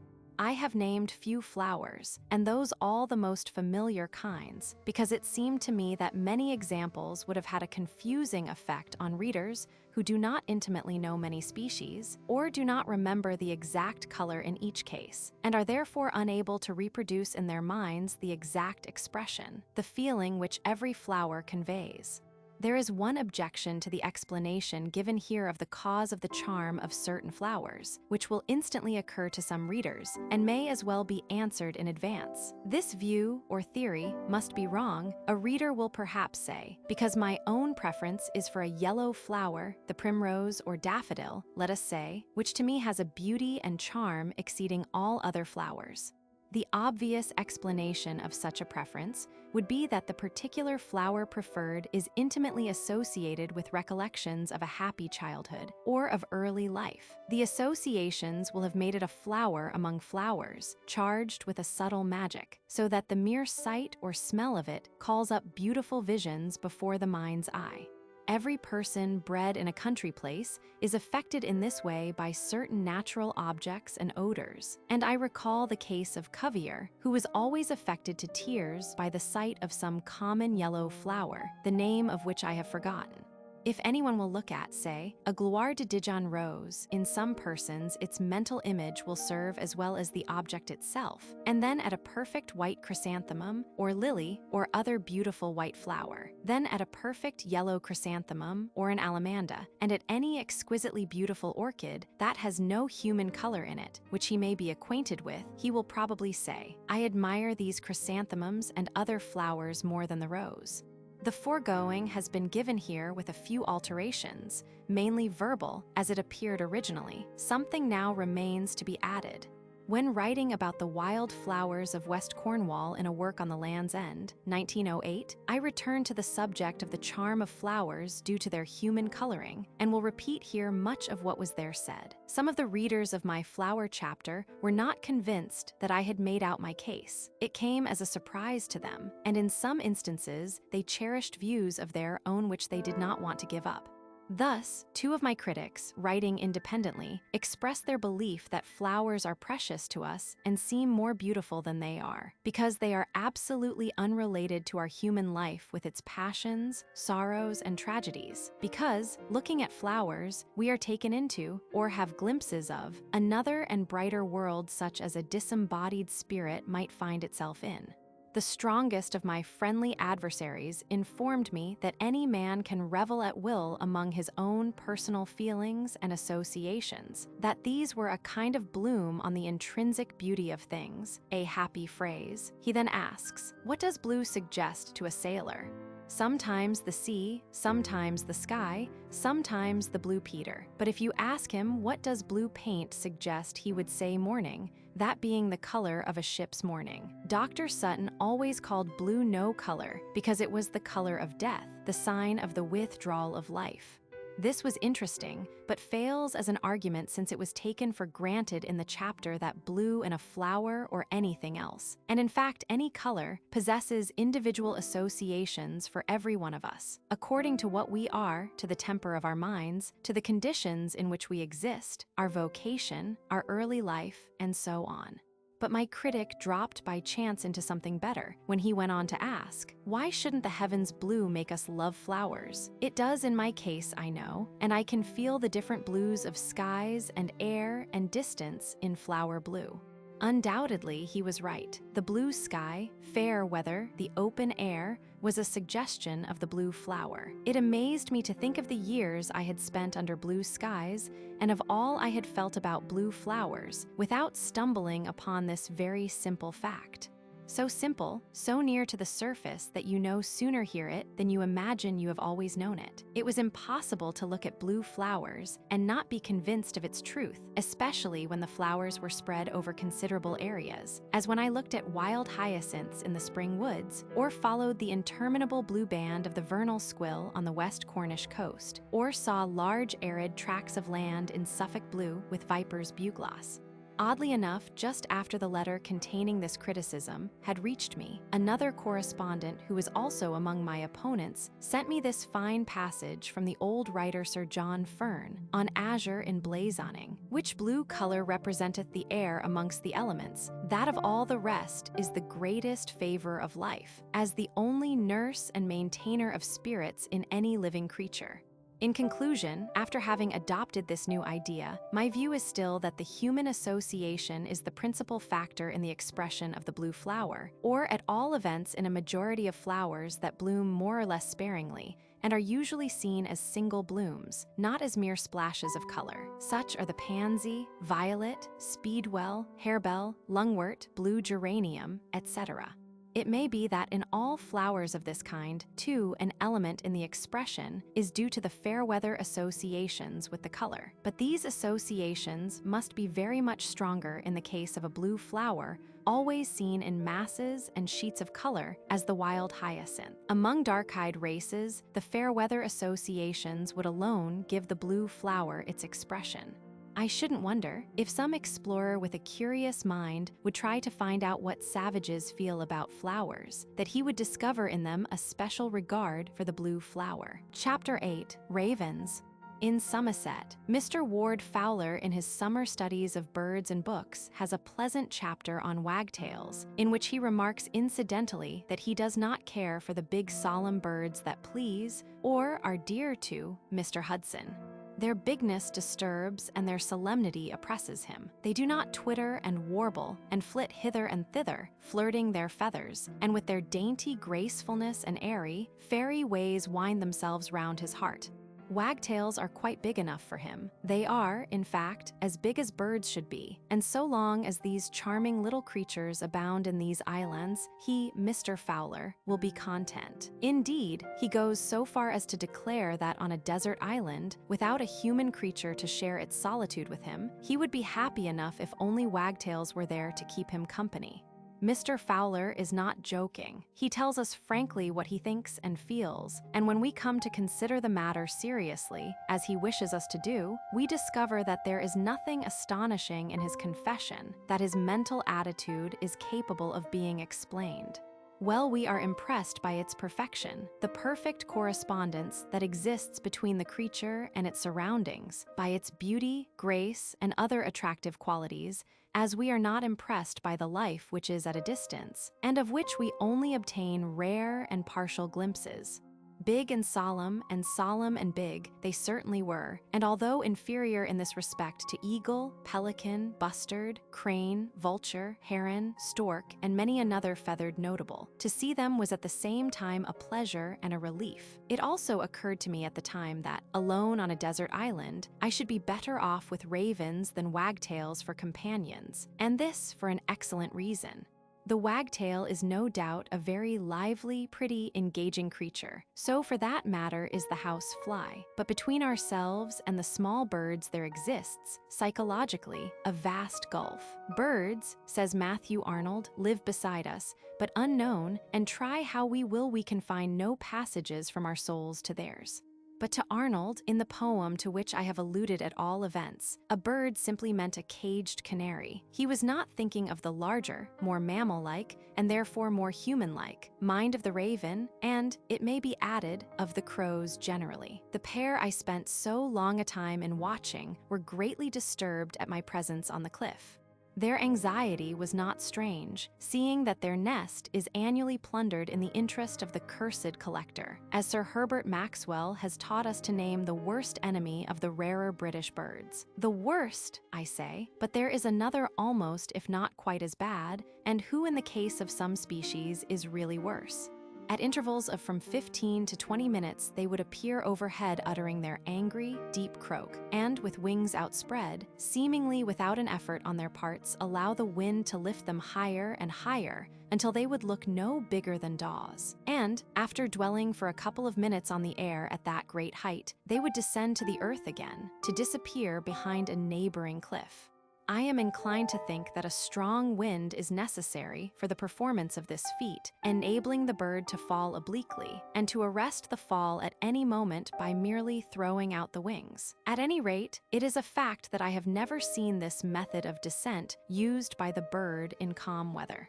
It is totally different to the tumbling down, as if wounded, of ravens when two or more are seen toying with each other in the air, a performance which is also practiced by rooks and other species of the crow family. The tumbling feat is indulged in only when the birds are playing, and, as it would appear, solely for the fun of the thing. The feat I am describing has a use, as it enables the bird to come down from a great height in the air in the shortest time and with the least expenditure of force possible.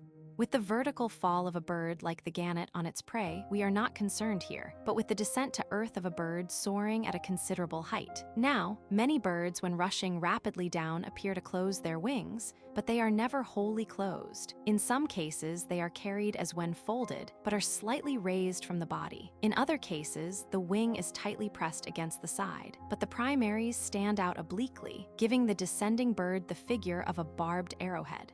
This may be seen in daws, choughs, pipits, and many other species. The raven suddenly closes his outspread wings, just as a man might drop his arms to his sides, and falls head downwards through the air like a stone bird cast down from its pedestal. But he falls obliquely, and after falling for a space of 20 or 30 or more feet, he throws out his wings and floats for a few seconds on the air, then falls again, and then again, until the earth is reached.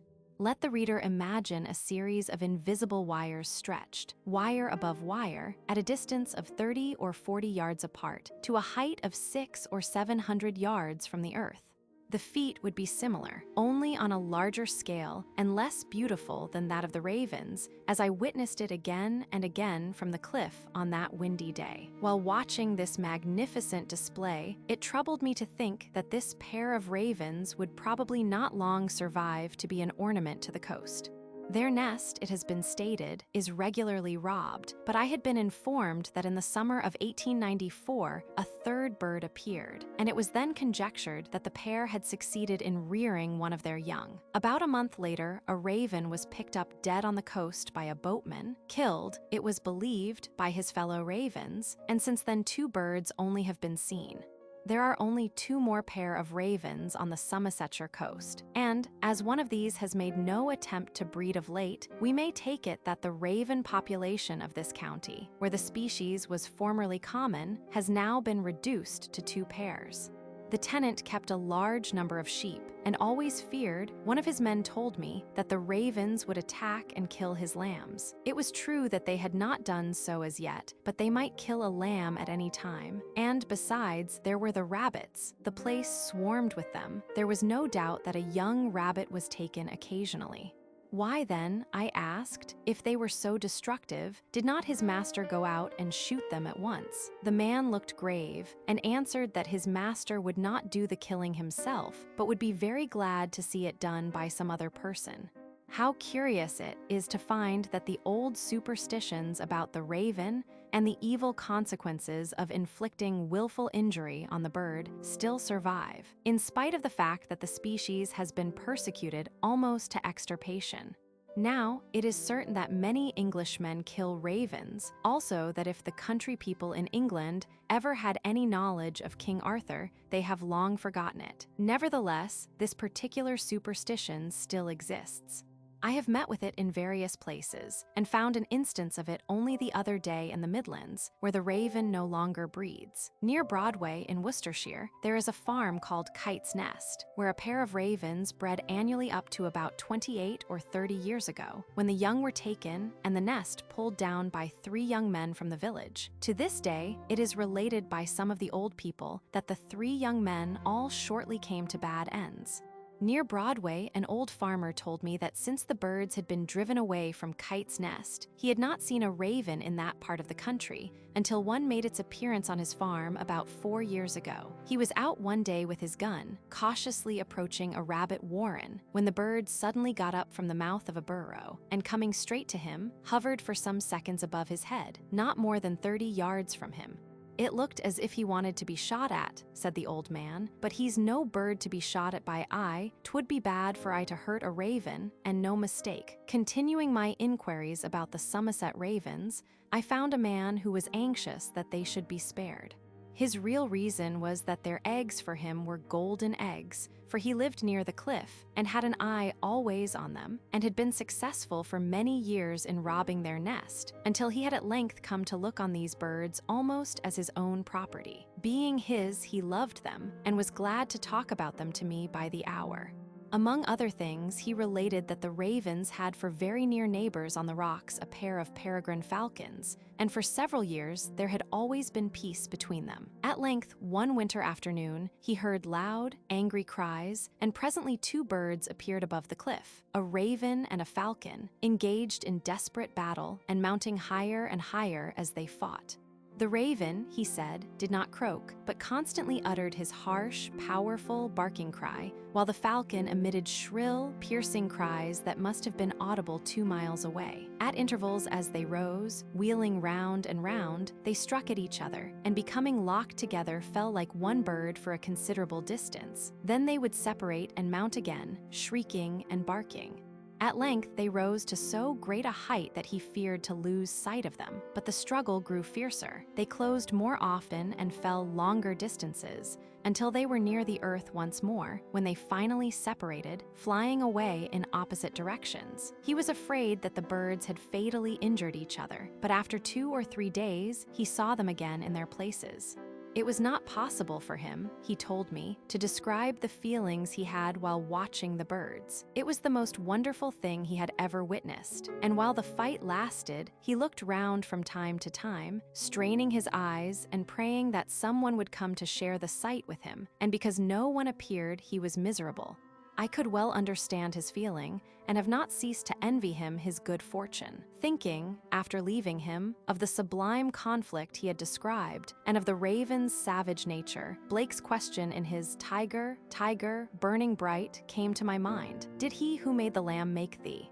We can but answer that it was no other, that when the supreme artist had fashioned it with bold, free lines out of the blue-black rock, he smote upon it with his mallet and bade it live and speak, and its voice when it spoke was in accord with its appearance and temper, the savage, human-like croak, and the loud, angry bark, as if a deep-chested man had barked like a bloodhound.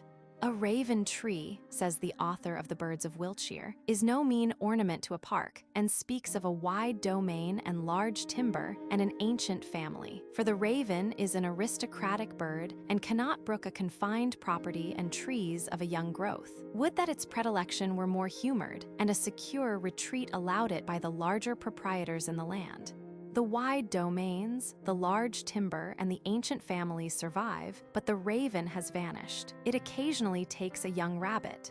But the human ravens of Somerset, to wit, the men and boys who have as little right to the rabbits, do the same. I do not suppose that in this way fewer than 10,000 to 20,000 rabbits are annually picked up, or poached, if anyone likes that word better, in the county.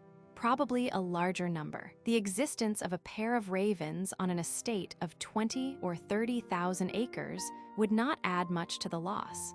No doubt the raven kills other creatures that are preserved for sport, but it does not appear that its extermination has improved things in Somerset. 30 years ago, when black game was more plentiful than it is now, the raven was to be met with throughout the county and was abundant on Exmoor and the Quantocks.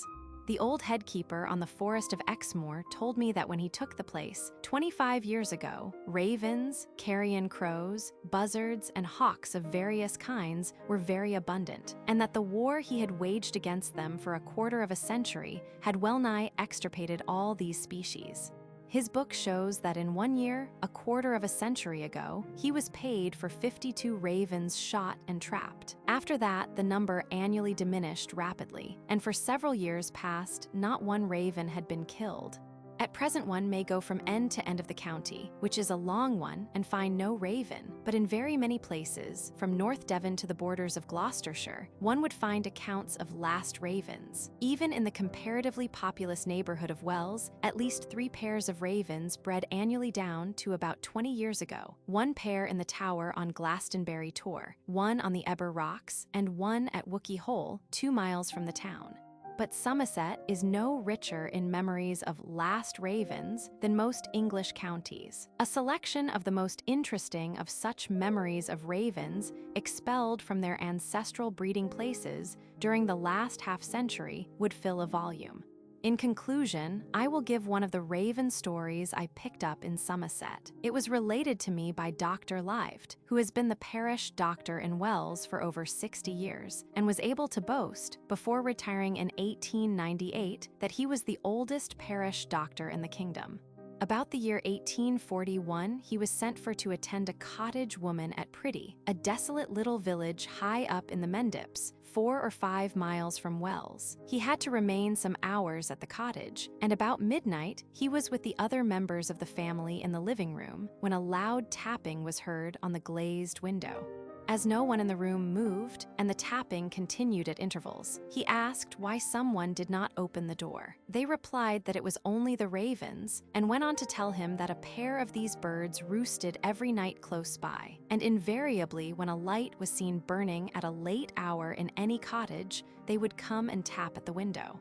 The ravens had often been seen doing it, and their habit was so well known that no notice was taken of it. Chapter 9: Owls in a Village.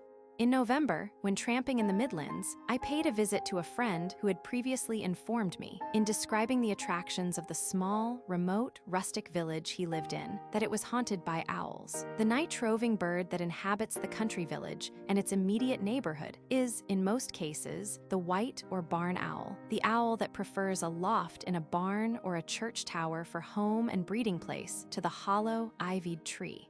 The loft is dry and roomy, the best shelter from the storm and the tempest, although not always from the tempest of man's insensate animosity. The larger wood owl is supposed to have a different disposition, to be a dweller in deep woods, in love with seclusion, gloom, and retirement, a thorough hermit. It is not so everywhere, certainly not in my friend's Gloucestershire village, where the white owl is unknown, while the brown or wood owl is quite common. But it is not a thickly wooded district. The woods there are small and widely separated. There is, however, a deal of old hedgerow timber and many large trees scattered about the fields. These the owl inhabits, and is abundant simply because the gamekeeper is not there with his everlasting gun, while the farmers look on the bird rather as a friend than an enemy. To go a little further into the matter, there are no gamekeepers because the landowners cannot afford the expensive luxury of hand-reared pheasants. The country is, or was, a rich one, but the soil is clay so extraordinarily stiff that 4 or 5 horses are needed to draw a plow. It is, indeed, strange to see 5 huge horses, all in line, dragging a plow, and moving so slowly that, when looked at from a distance, they appear not to move at all. If here and there a little wheat is still grown, it is only because, as the farmers say, we mun have straw. The land has mostly gone out of cultivation. Many vacant farms could be had at about 5 shillings an acre, and the landlords would in many cases, when payday came round, be glad to take half a crown and forgive the rest. The fields that were once plowed are used for grazing, but the sheep and cattle on them are very few. One can only suppose that the land is not suitable for grazing purposes, or else that the farmers are too poor to buy sufficient stock. Viewed from some eminence, the wide, green country appears a veritable waste. The idle hedges enclosing vacant fields, the ancient scattered trees, the absence of life, the noonday quiet, where the silence is only broken at intervals by some distant bird voice, strangely impress the mind as by a vision of a time to come and of an England dispeopled. It is restful. There is a melancholy charm in it similar to that of a nature untouched by man, although not so strong. Here, everywhere are visible the marks of human toil and ownership, the wave-like, parallel ridges in the fields, now mantled with grass, and the hedges that cut up the surface of the earth into innumerable segments of various shapes and sizes. It is not wild, but there is something in it of the desolatin that accompanies wildness, a promise soon to be fulfilled, now that grass and herbage will have freedom to grow, and the hedges that have been trimmed for 1,000 years will no longer be restrained from spreading. In this district, the farmhouses and cottages are not scattered over the country. The farm buildings, as a rule, form part of the village. The villages are small and mostly hidden from sight among embowering trees or in a coombe. From the high ground in some places, it is possible to gaze over many miles of surrounding country and not see a human habitation. Hours may sometimes be passed in such a spot without a human figure appearing in the landscape. The village I was staying at is called Willersey. The nearest to it, a little over a mile away, is Saintbury. This last was just such a pretty peaceful spot as would tempt a world-weary man to exclaim on first catching sight of it. Here I could wish to end my days. A little old-world village, set among trees in the sheltering hollow of a deep coombe, consisting of thatched stone cottages, grouped in a pretty disorder, a modest ale-house, a parsonage overgrown with ivy, and the old stone church, stained yellow and gray with lichen, its low square tower overtopped by the surrounding trees. It was a pleasure merely to sit idle, thinking of nothing, on the higher part of the green slope, with that small center of rustic life at my feet. For many hours of each day it was strangely silent, the hours during which the men were away at a distance in the fields, the children shut up in school, and the women in their cottages. An occasional bird voice alone broke the silence, the distant harsh call of a crow, or the sudden startled note of a magpie close at hand, a sound that resembles the broken or tremulous bleat of a goat. If an apple dropped from a tree in the village, its thud would be audible from end to end of the little crooked street. In every cottage it would be known that an apple had dropped. On some days, the sound of the thrashing machine would be heard a mile or two away. In that still atmosphere, it was like the prolonged hum of some large fly magnified 1,000,000 times. A musical sound, buzzing or clear, at times tremulous, rising or falling at intervals. It would swell and fill the world, then grow faint and die away. This is one of the artificial sounds which, like distant chimes, harmonize with rural scenes. Towards evening the children were all at play, their shrill cries and laughter sounding from all parts of the village.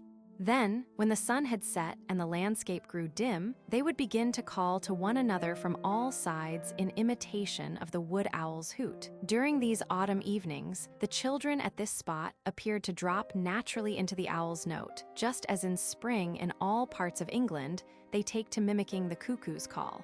Children are like birds of a social and loquacious disposition in their fondness for a set call, a penetrative cry or note, by means of which they can converse at long distances. But they have no settled call of their own, no cry as distinctive as that of one of the lower animals. They mimic some natural sound. In the case of the children of these Midland villages, it is the wood owl's clear, prolonged note, and in every place where some animal with a striking and imitable voice is found, its call is used by them. Where no such sound is heard, as in large towns, they invent a call. That is, one invents it and the others immediately take it up. It is curious that the human species, in spite of its long wild life in the past, should have no distinctive call or calls universally understood. Among savage tribes, the men often mimic the cry of some wild animal as a call, just as our children do that of an owl by night and of some diurnal species in the daytime. Other tribes have a call of their own, a shout or yell peculiar to the tribe, but it is not used instinctively. It is a mere symbol and is artificial, like the long-drawn piercing cooey of the Australian colonists in the bush and the abrupt hi. After dark, the silence at the village was very profound until about 9:30 to 10 o'clock, when the real owls, so easily to be distinguished from their human mockers, would begin their hooting, a single, long, uninflected note, and after it a silent interval of 8 or 10 seconds. Then the succeeding longer, much more beautiful note, quavering at first, but growing steady and clear, with some slight modulation in it.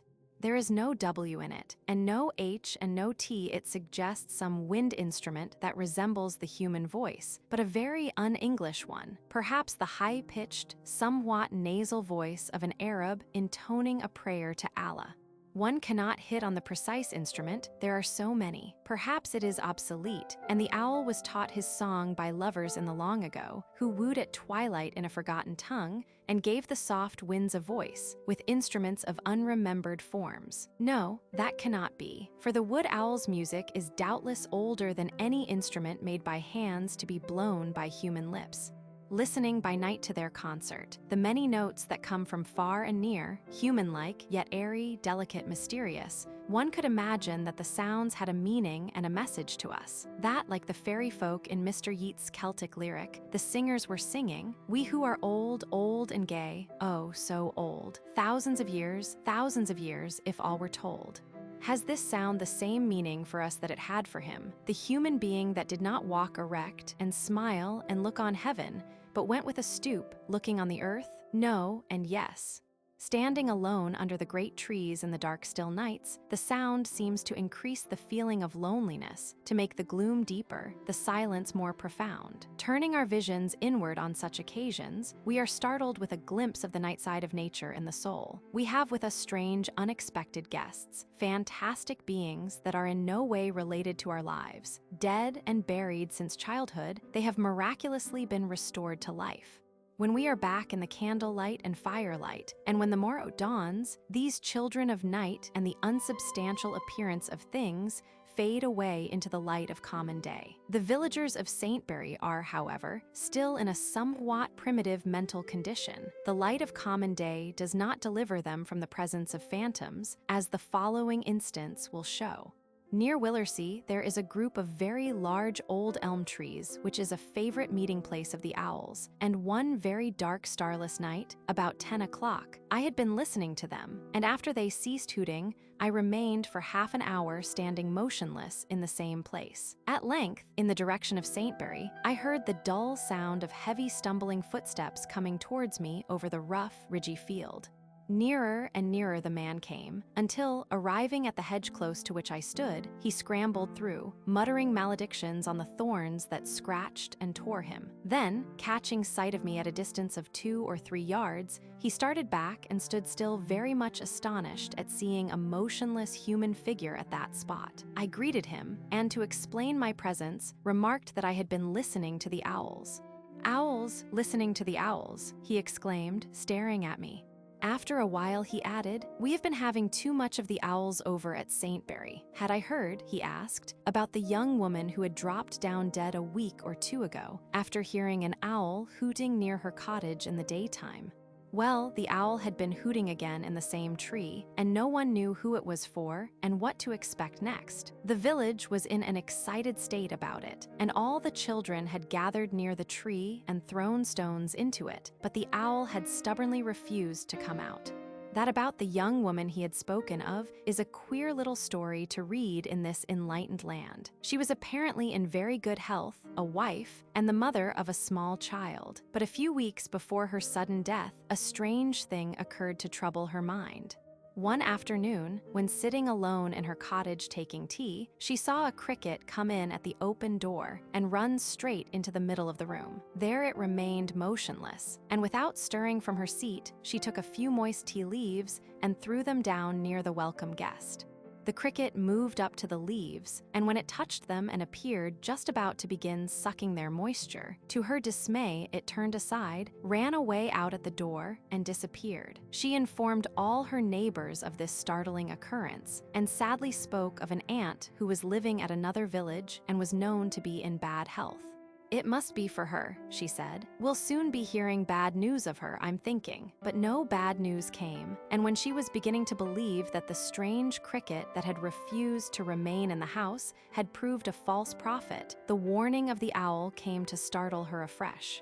At noonday, she heard it hooting in the great horse chestnut overgrown with ivy that stands at the roadside, close to her cottage. The incident was discussed by the villagers with their usual solemnity and head shakings, and now the young woman gave up all hopes of her sick aunt's recovery, for that one of her people was going to die was certain, and it could be no other than that ailing one. And after all, the message and warning was for her and not the aunt. Not many days after the owl had hooted in broad daylight, she dropped down dead in her cottage while engaged in some domestic work. On the following morning, I went with the friend I was visiting at Willersey to Saintbury, and the story heard overnight was confirmed. The owl had been hooting in the daytime in the same old horse chestnut tree from which it had a short time ago foretold the young woman's death. One of the villagers, who was engaged in repairing the thatch of a cottage close to the tree, informed us that the owl's hooting had not troubled him in the least. Owls, he truly said, often hoot in the daytime during the autumn months, and he did not believe that it meant death for someone. This skeptical fellow, it is hardly necessary to say, was a young man who had spent a good deal of his time away from the village. At Willersey, a Mr. Andrews, a lover of birds who owns a large garden and orchard in the village, gave me an entertaining account of a pet wood owl he once had. He had it as a young bird and never confined it. As a rule, it spent most of the daylight hours in an apple loft, coming forth when the sun was low to fly about the grounds until it found him, when it would perch on his shoulder and spend the evening in his company. In one thing, this owl differed from most pet birds which are allowed to have their liberty. He made no difference between the people of the house and those who were not of it. He would fly on to anybody's shoulder, although he only addressed his hunger cry to those who were accustomed to feed him. As he roamed at will all over the place, he became well known to everyone, and on account of his beauty and perfect confidence, he grew to be something of a village pet. But short days with long, dark evenings, and how dark they can be in a small, tree-shaded, lampless village, wrought a change in the public feeling about the owl. He was always abroad in the evening, gliding about unseen in the darkness on downy, silent wings, and very suddenly dropping onto the shoulder of any person, man, woman, or child who happened to be out of doors. Men would utter savage maledictions when they felt the demon claws suddenly clutch them. Girls shrieked and fled to the nearest cottage, into which they would rush, palpitating with terror. Then there would be a laugh, for it was only the tame owl, but the same terror would be experienced on the next occasion, and young women and children were afraid to venture out after nightfall lest the ghostly creature with luminous eyes should pop down upon them. At length, one morning the bird came not back from his night wandering, and after 2 days and nights, during which he had not been seen, he was given up for lost. On the third day Mr. Andrews was in his orchard, when, happening to pass near a clump of bushes, he heard the owl's note of recognition very faintly uttered.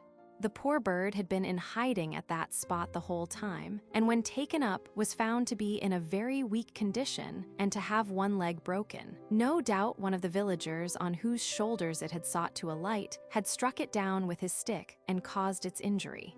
The bone was skillfully repaired and the bird tenderly cared for, and before long he was well again and strong as ever. But a change had come over his disposition. His confidence in his human fellow creatures was gone. He now regarded them all, even those of the house, with suspicion, opening wide his eyes and drawing a little back when any person approached him.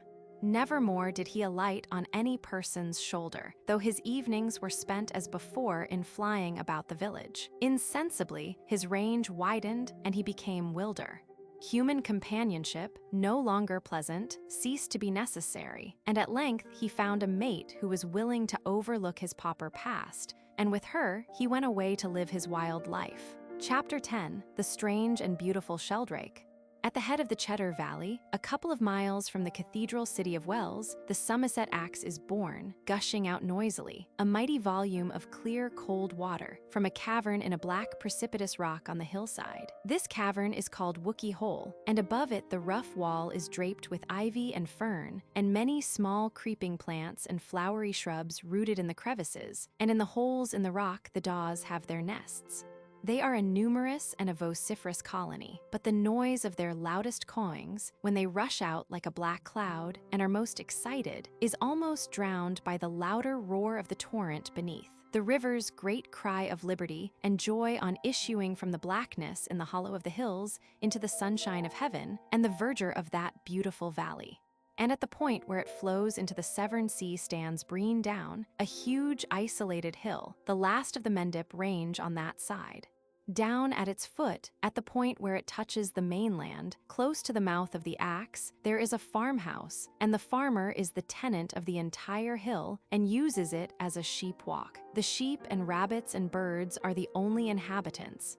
I remember a delightful experience I had one cold, windy, but very bright spring morning near the farmhouse. There is there, at a spot where one is able to ascend the steep hill, a long strip of rock that looks like the wall of a gigantic ruined castle, rough and black, draped with ancient ivy and crowned with furze and bramble and thorn. Here, coming out of the cold wind to the shelter of this giant ivy-draped black wall, I stood still to enjoy the sensations of warmth and a motionless air, when high above appeared a swift-moving little cloud of linnets, seemingly blown across the sky by the gale. But quite suddenly, when directly over me, the birds all came straight down, to drop like a shower of small stones into the great masses of ivy and furze and bramble. On this hill or down, at the highest point, you have the Severn Sea before you, and beyond the blue mountains of Glamorganshire, and on the shore, the town of Cardiff made beautiful by distance, vaguely seen in the blue haze and shimmering sunlight like a dream city. On your right hand, on your own side of the narrow sea, you have a good view of the big, young, growing town of Weston-super-Mare, Bristol's Margate or Brighton, as it has been called. It is built of Bath stone, and at this distance looks gray, darkened with the slate roofs and a little strange. But the sight is not unpleasant, and if you wish to retain that pleasant impression, go not nearer to it than Brean Down, since on a closer view its aspect changes, and it is simply ugly. On your left hand you look over long miles, long leagues of low flat country, extending to the Parrot River, and beyond it to the Blue Quantock Range. That low land is on a level with the sea and is the flattest bit of country in England, not even excepting the Ely district. Apart from the charm which flatness has in itself for some persons, it has for me a very great charm on account of early associations. There is much here to attract the lover of nature. It is the chief haunt and paradise of the reed warbler, one of our sweetest songsters, and here his music may be heard amid more perfect surroundings than in any other haunt of the bird known to me in England. This low-level strip of country is mostly pasture land and is drained by endless ditches, full of reeds and sedges growing in the stagnant sherry-colored water. Dwarf hawthorn grows on the banks of the ditches and is the only tree vegetation. Standing on one of the wide, flat green fields or spaces, at a distance from the sandy dike or ditch, it is strangely silent. Unless a lark is singing near, there is no sound at all, but it is wonderfully bright and fragrant where the green level earth is yellowed over with cowslips, and you get the deliciousness of that flower in fullest measure. On coming to the dike, you are no longer in a silent land with fragrance as its principal charm. You are in the midst of a perpetual flow and rush of sound. You may sit or lie there on the green bank by the hour, and it will not cease. And so sweet and beautiful is it, that after a day spent in rambling in such a place with these delicate spring delights, on returning to the woods and fields and homesteads, the songs of thrush and blackbird sound in the ear as loud and coarse as the cackling of fowls and geese. It is in this district, from Brean down westwards along the coast to Dunster, that I have been best able to observe and enjoy the beautiful sheldrake, almost the only large bird which is now permitted to exist in Somerset. The sheldrake of the British Islands, called the common sheldrake or shelduck in the natural history books, for no good reason, since there is but one, is now becoming common enough as an ornamental waterfowl.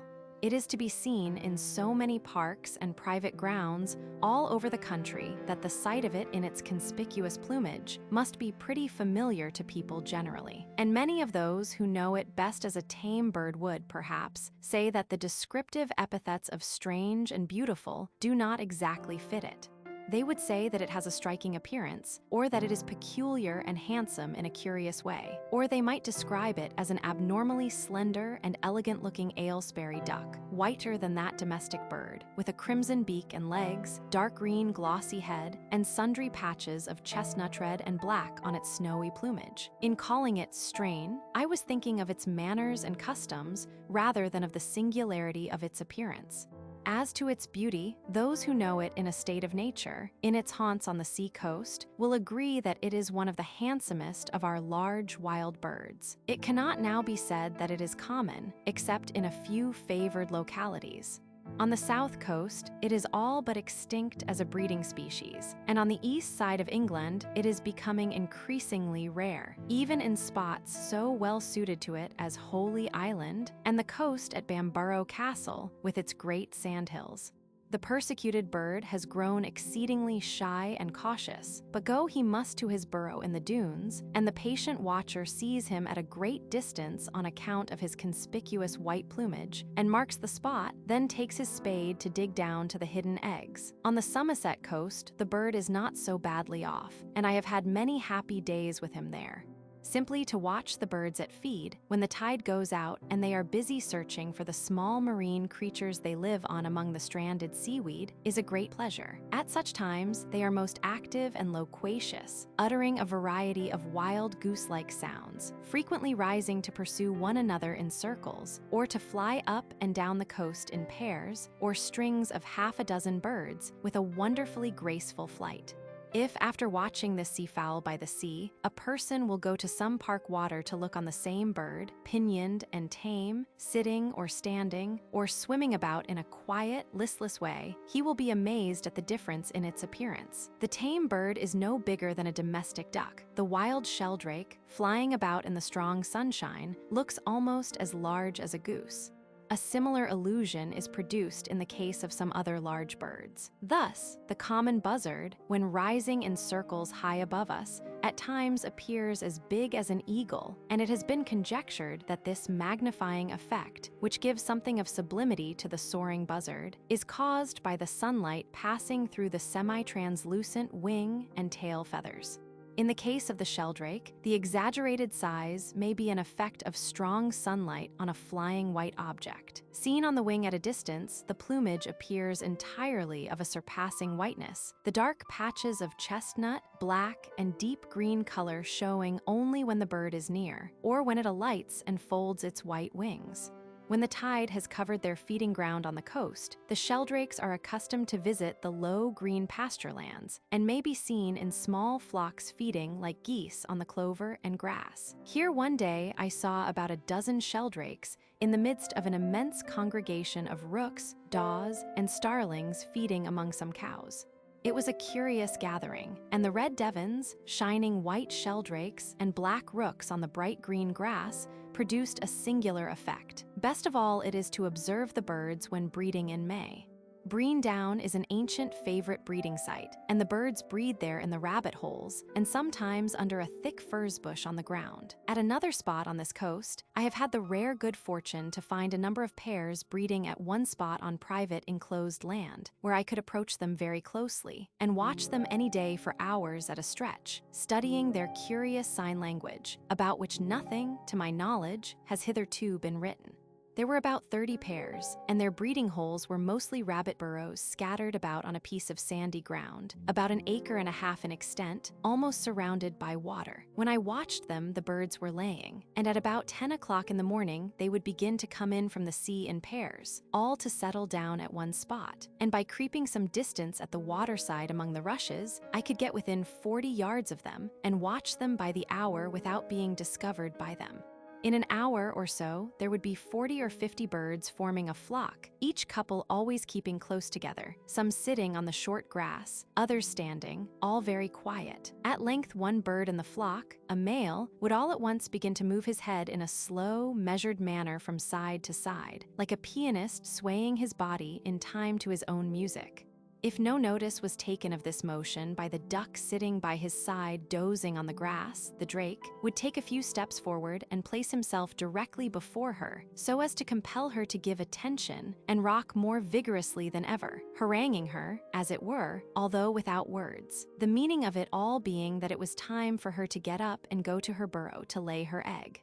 But mark what follows. The duck at length gets up, in a lazy, reluctant way, perhaps, and stretches a wing and a leg, and then after a while sways her head 2 or 3 times, as if to say that she is ready. At once the drake, followed by her, walks off and leads the way to the burrow, which may be a couple of 100 yards away, and during the walk she sometimes stops, whereupon he at once turns back and begins the swaying motion again.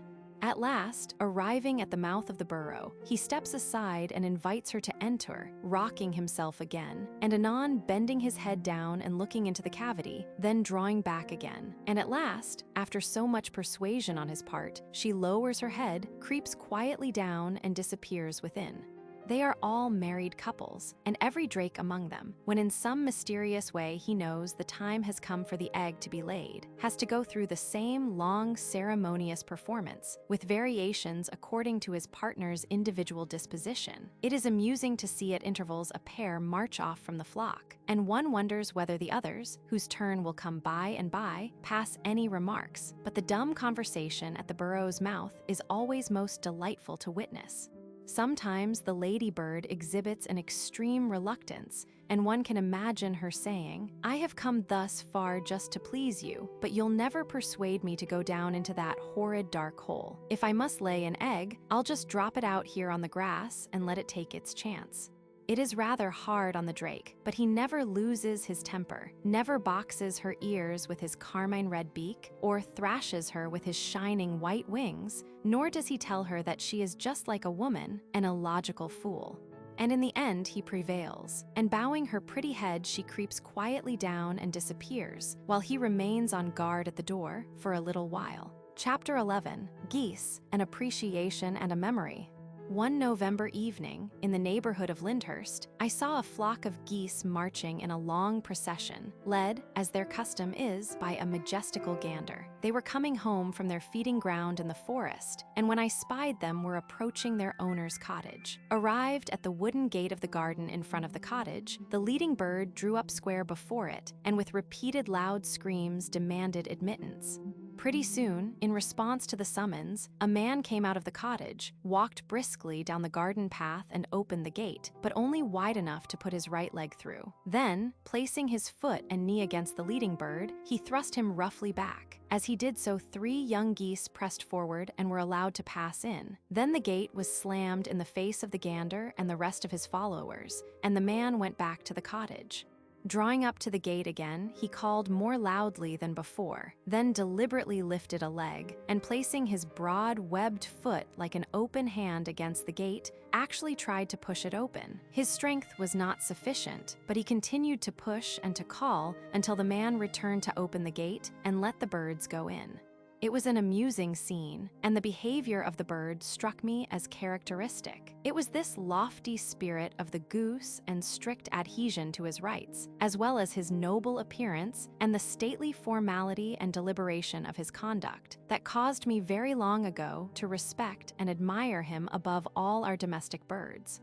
Doubtless, from the aesthetic point of view, other domesticated species are his superiors in some things. The mute swan, floating double, graceful and majestical, with arched neck and ruffled scapulars, the oriental peafowl in his glittering mantle, the helmeted guinea fowl, powdered with stars, and the red cock with his military bearing, a shining Elizabethan knight of the feathered world, singer, lover, and fighter. He satisfies a material want only too generously, and on this account is too much associated in the mind with mere flavors. We keep a swan or a peacock for ornament, a goose for the table. He is the Michaelmas and Christmas bird. A somewhat similar debasement has fallen on the sheep in Australia. To the man in the bush, he is nothing but a tallow-elaborating organism whose destiny it is to be cast, at maturity, into the melting vat, and whose chief use it is to lubricate the machinery of civilization. It a little shocks, and at the same time amuses, our colonial to find that great artists in the parent country admire this most unpoetic beast and waste their time and talents in painting it. Some 5 or 6 years ago, in the Alpine Journal, Sir Martin Conway gave a lively and amusing account of his first meeting with A.D.M. Cormack, the artist who subsequently accompanied him to the Karakoram Himalayas. "A friend," he wrote, "came to me bringing in his pocket a crumpled-up water sketch or impression of a lot of geese. I was struck by the breadth of the treatment, and I remember saying that the man who could see such monumental magnificence in a flock of geese ought to be the kind of man to paint mountains and render somewhat of their majesty." I will venture to say that he looked at the sketch or impression with the artist's clear eye, but had not previously so looked at the living creature, or had not seen it clearly, owing to the mist of images, if that be a permissible word, that floated between it and his vision, remembered flavors and fragrances of rich meats, and of sage and onions and sweet apple sauce. For albeit a conquered bird, something of the ancient wild and independent spirit survives to give him a prouder bearing than we see in his fellow feathered servants. He is the least timid of our domestic birds, yet even at a distance, he regards your approach in an attitude distinctly reminiscent of the grey-lag goose, the wariest of wild fowl, stretching up his neck and standing motionless and watchful, a sentinel on duty.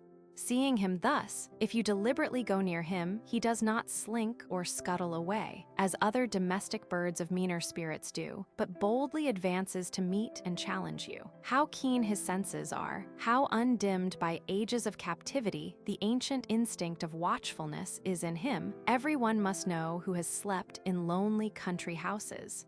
At some late hour of the night, the sleeper was suddenly awakened by the loud screaming of the geese. They had discovered the approach of some secret prowler, a fox perhaps, or a thievish tramp or gypsy, before a dog barked. In many a lonely farmhouse throughout the land, you will be told that the goose is the better watchdog. When we consider this bird purely from the aesthetic point of view, and here I am speaking of geese generally, all of the 30 species of the subfamily Anserininae distributed over the cold and temperate regions of the globe, we find that several of them possess a rich and beautiful coloring, and, if not so proud, often a more graceful carriage than our domestic bird, or its original, the wild grey-lag goose. It is the belief of distinguished Egyptologists that a fragmentary fresco, discovered at Medum, dates back to a time at least 4,000 years before the Christian era, and is probably the oldest picture in the world. It is a representation of 6 geese of 3 different species, depicted with marvelous fidelity and a thorough appreciation of form and coloring. Among the most distinguished in appearance and carriage of the handsome exotic species is the Magellanic goose, one of the 5 or 6 species of the Antarctic genus Cliphaga, found in Patagonia and the Magellan Islands. One peculiarity of this bird is that the sexes differ in coloring, the male being white with gray mottlings, whereas the prevailing color of the female is a ruddy brown, a fine rich color set off with some white, gray, intense cinnamon, and beautiful black mottlings. Seen on the wing, the flock presents a somewhat singular appearance, as of 2 distinct species associating together, as we may see when by chance gulls and rooks, or sheldrakes and black scoters, mix in one flock. This fine bird has long been introduced into this country, and as it breeds freely, it promises to become quite common. I can see it any day, but these exiles, pinioned and imprisoned in parks, are not quite like the Magellanic geese I was intimate with in former years, in Patagonia and in the southern pampas of Buenos Aires, where they wintered every year in incredible numbers, and were called bustards by the natives. Listening to the birds when, during migration on a still frosty night, they flew low, following the course of some river, flock succeeding flock all night long, or heard from a herdsman's hut on the pampas, when thousands of the birds had encamped for the night on the plain hard by, the effect of their many voices, like that of their appearance when seen flying, was singular as well as beautiful on account of the striking contrasts in the various sounds they uttered. It is probable that those who have never known the Magellanic goose in a state of nature are best able to appreciate its fine qualities in its present semi-domestic state in England. At all events, the enthusiasm with which a Londoner spoke of this bird in my presence some time ago came to me rather as a surprise. It was at the studio in St. John's Wood of our greatest animal painter, one Sunday evening, and the talk was partly about birds, when an elderly gentleman said that he was pleased to meet someone who would be able to tell him the name of a wonderful bird he had lately seen in St. James's Park. His description was vague. He could not say what its color was, nor what sort of beak it had, nor whether its feet were webbed or not, but it was a large, tall bird, and there were two of them. It was the way this bird had comported itself towards him that had so taken him. As he went through the park at the side of the enclosure, he caught sight of the pair some distance away on the grass, and the birds, observing that he had stopped in his walk to regard them, left off feeding or whatever they were doing and came to him. Not to be fed, it was impossible to believe that they had any such motive. It was solely and purely a friendly feeling towards him which caused them immediately to respond to his look and to approach him, to salute him in their way. Here our old friend rose and paced up and down the floor, bowing to this side and that and making other suitable gestures, to try to give us some faint idea of the bird's gentle courtesy and exquisite grace. It was, he assured us, most astonishing. The bird's gestures and motions were those of a human being, but in their perfection immeasurably superior to anything of the kind to be seen in any court in Europe or the world. The birds he had described, I told him, were no doubt upland geese. Geese! He exclaimed in a tone of surprise and disgust. Are you speaking seriously? Geese? Oh no, nothing like geese. A sort of ostrich. It was plain that he had no accurate knowledge of birds. If he had caught sight of a kingfisher or green woodpecker, he would probably have described it as a sort of peacock. Of the goose, he only knew that it is a ridiculous, awkward creature, proverbial for its stupidity, although very good to eat, and it wounded him to find that anyone could think so meanly of his intelligence and taste as to imagine him capable of greatly admiring any bird called a goose, or any bird in any way related to a goose. I will now leave the subject of the beautiful Antarctic goose, the bustard of the horsemen of the Pampas, and sort of ostrich of our Londoner, to relate a memory of my early years, and of how I first became an admirer of the familiar domestic goose. Never since have I looked on it in such favorable conditions. 2 miles from my home, there stood an old mud-built house, thatched with rushes and shaded by a few ancient half-dead trees. Here lived a very old woman with her 2 unmarried daughters, both withered and gray as their mother. Indeed, in appearance, they were 3 amiable sister witches, all very, very old. The high ground on which the house stood sloped down to an extensive reed and rush-grown marsh, the source of an important stream. It was a paradise of wild fowl, swan, roseate spoonbill, herons white and herons gray, ducks of half a dozen species, snipe and painted snipe, and stilt, plover and godwit, the glossy ibis, and the great crested blue ibis with a powerful voice. The 3 old women were so fond of their geese that they would not part with one for love or money. The most they would ever do would be to present an egg, in the laying season, to some visitor as a special mark of esteem. It was a grand spectacle when the entire flock, numbering upwards of 1,000, stood up on the marsh and raised their necks on a person's approach. It was grand to hear them, too, when, as often happened, they all burst out in a great screaming concert. I can hear that mighty uproar now. With regard to the character of the sound, we have seen in a former chapter that the poet Cowper thought not meanly of the domestic gray goose as a vocalist, when heard on a common or even in a farmyard. But there is a vast difference in the effect produced on the mind when the sound is heard amid its natural surroundings in silent desert places. Even hearing them as I did, from a distance, on that great marsh, where they existed almost in a state of nature, the sound was not comparable to that of the perfectly wild bird in his native haunts. The cry of the wild greylag was described by Robert Gray in his Birds of the West of Scotland. Of the bird's voice he writes, "My most recent experiences, August 1870, in the Outer Hebrides remind me of a curious effect which I noted in connection with the call note of this bird in these quiet solitudes. I had reached South Uist and taken up my quarters under the hospitable roof of Mr. Burney at Groggery, and in the stillness of the Sabbath morning following my arrival was aroused from sleep by the cries of the greylags as they flew past the house. Their voices, softened by distance, sounded not unpleasantly, reminding me of the clanging of church bells in the heart of a large town. It is a fact, I think, that to many minds the mere wildness represented by the voice of a great wild bird in his lonely haunts is so grateful that the sound itself, whatever its quality may be, delights, and is more than the most beautiful music. A certain distinguished man of letters and church dignitary was once asked, a friend tells me, why he lived away from society, buried in the loneliest village on the dreary East Coast, at that spot where, standing on the flat, desolate shore, you look over the North Sea and have no land between you and far Spitzbergen. He answered that he made his home there because it was the only spot in England in which, sitting in his own room, he could listen to the cry of the pink-footed goose. Only those who have lost their souls will fail to understand. The geese I have described, belonging to the 3 old women, could fly remarkably well, and eventually some of them, during their flights downstream, discovered at a distance of about 8 miles from home the immense, low, marshy plain bordering the sea-like Plata River.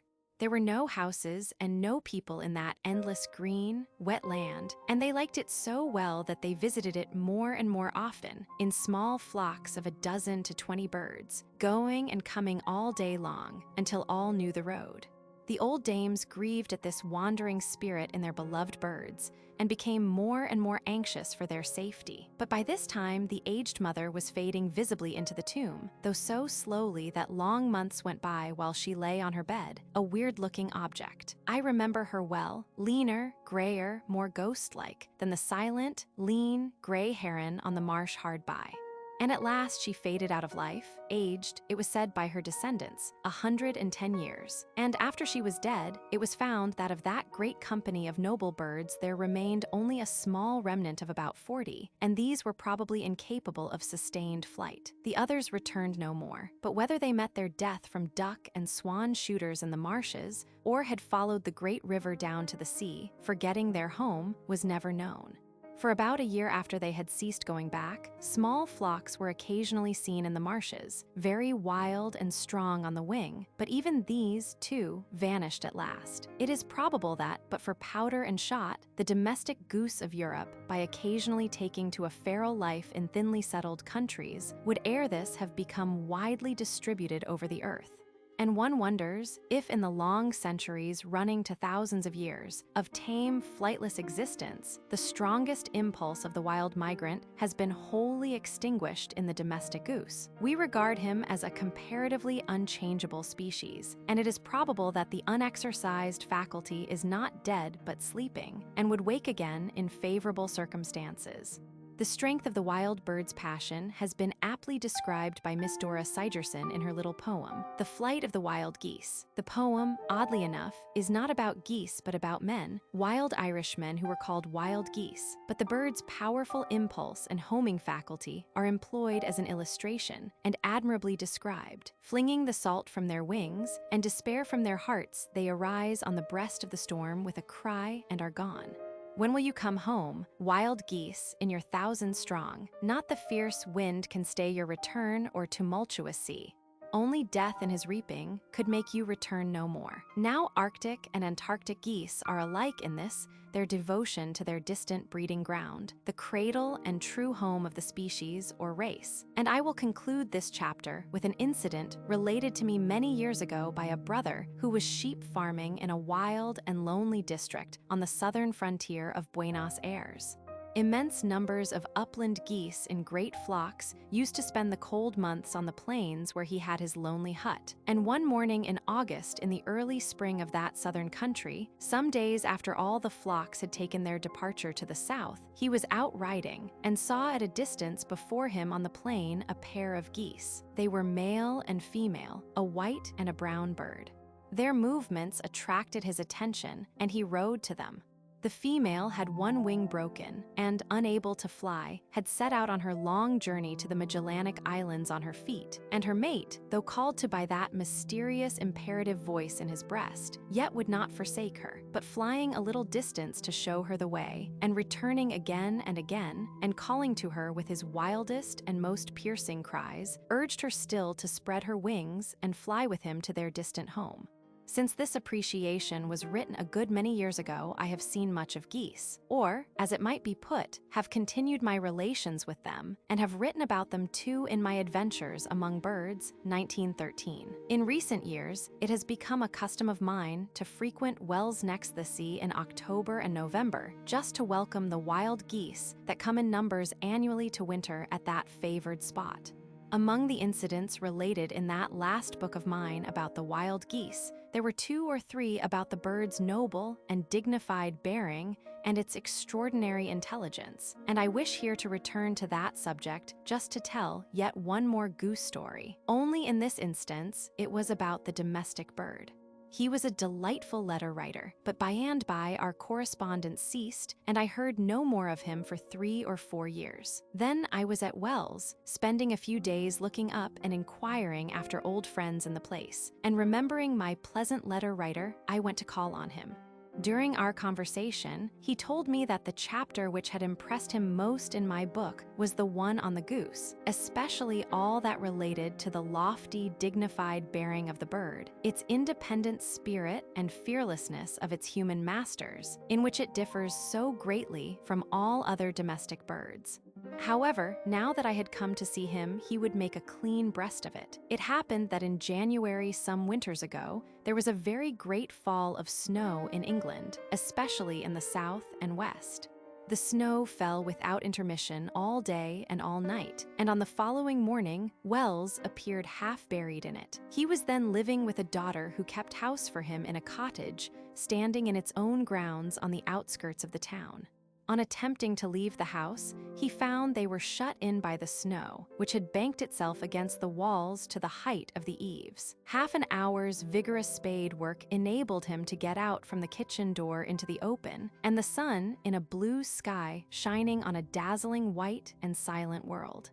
But no milkman was going his rounds, and there would be no baker, nor butcher, nor any other tradesman to call for orders, and there were no provisions in the house. But the milk for breakfast was the first thing needed, and so, with a jug in his hand, he went bravely out to try and make his way to the milk shop, which was not far off. A wall and hedge bounded his front garden on one side, and this was now entirely covered by an immense snowdrift, sloping up to a height of about 7 feet.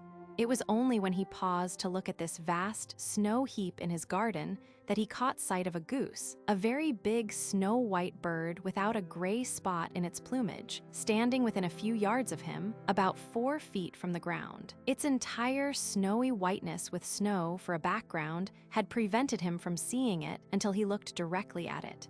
He stood still gazing in astonishment and admiration at this noble bird, standing so motionless with its head raised high that it was like the figure of a goose carved out of some crystalline white stone and set up at that spot on the glittering snowdrift. But it was no statue. It had living eyes which without the least turning of the head watched him and every motion he made. Then all at once the thought came into his head that here was something, very good succulent food in fact, sent, he almost thought providentially, to provision his house. For how easy it would be for him as he passed the bird to throw himself suddenly upon and capture it. It had belonged to someone, no doubt, but that great snowstorm and the furious northeast wind had blown it far, far from its native place, and it was lost to its owner forever. Practically, it was now a wild bird free for him to take without any qualms, and to nourish himself on its flesh while the snow siege lasted. Standing there, jug in hand, he thought it out, and then took a few steps towards the bird in order to see if there was any sign of suspicion in it. But there was none, only he could see that the goose, without turning its head, was all the time regarding him out of the corner of one eye.